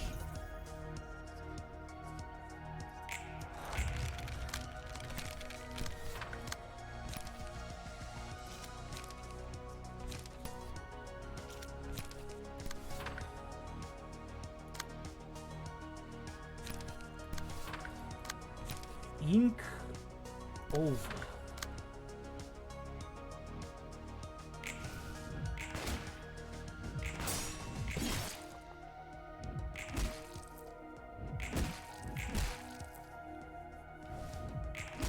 Oof. The Book of Seiyo.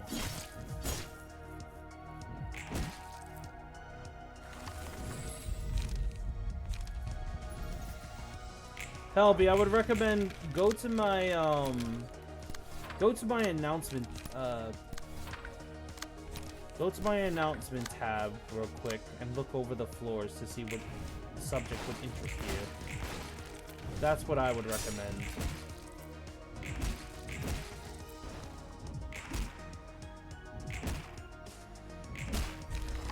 Yes.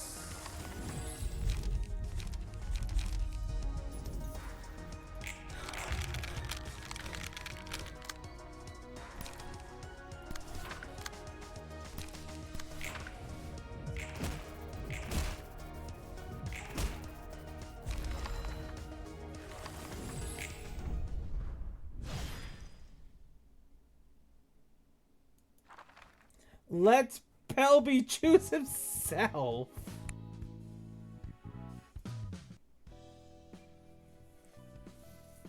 We'll probably get even more guests trying to take over Elcor's nest. You always say that, Is there any real difference? You heard what that dog had said? Now we have the thumb, the index, and whatever third party she belongs to. It doesn't sound like a random run-of-the-mill syndicate, seeing how she talked to the members of a finger with so much confidence. It seems it's not just the major syndicates that have the incentive to be involved in a turf war like this. If smaller syndicates are meddling in so willingly. Well, basically, whatever goods the head honchos take interest in are naturally going to attract the attention of those below them. The thumb or the index probably won't take direct action for now, but their subordinates are nothing to sneeze at. Grabbing their attention might be beneficial for the library's wealth of info, but it's going to be tough for us to stop them if we escalate things any further from here. I just hope the other fingers stay out of this. Things would get out of hand otherwise. I'm fine with it so long as the results benefit us. So now we have access to the Kurokumo clan cards. We're gonna have to fight the Kurokumo clan a few times though. So I'm just gonna burn their cards so we have access to them.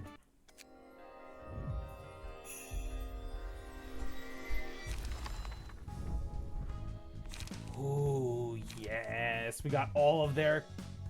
Oh, heck yes. We got all of the stuff. Okay, cool. Rules of the back streets.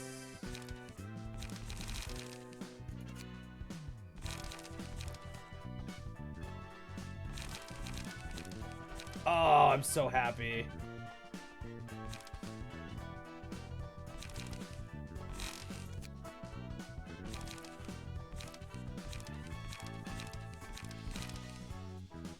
Oh, I'm so happy. Oh, I got my favorite cards. Alright, guys. The deer has to wrap it up here because we're hitting the 5-hour mark. Yes, the poll was put into a certain amount of time, but it's closed for now. But that doesn't change the fact that he could just tell me what floor he wants to be on. If he wants to be on language, that's fine. That's what he chose. Anyway, the deer has to call it here because it is getting late. Thank you guys so much for joining me for Library of Ruina. And I shall see you guys later. Have a good night.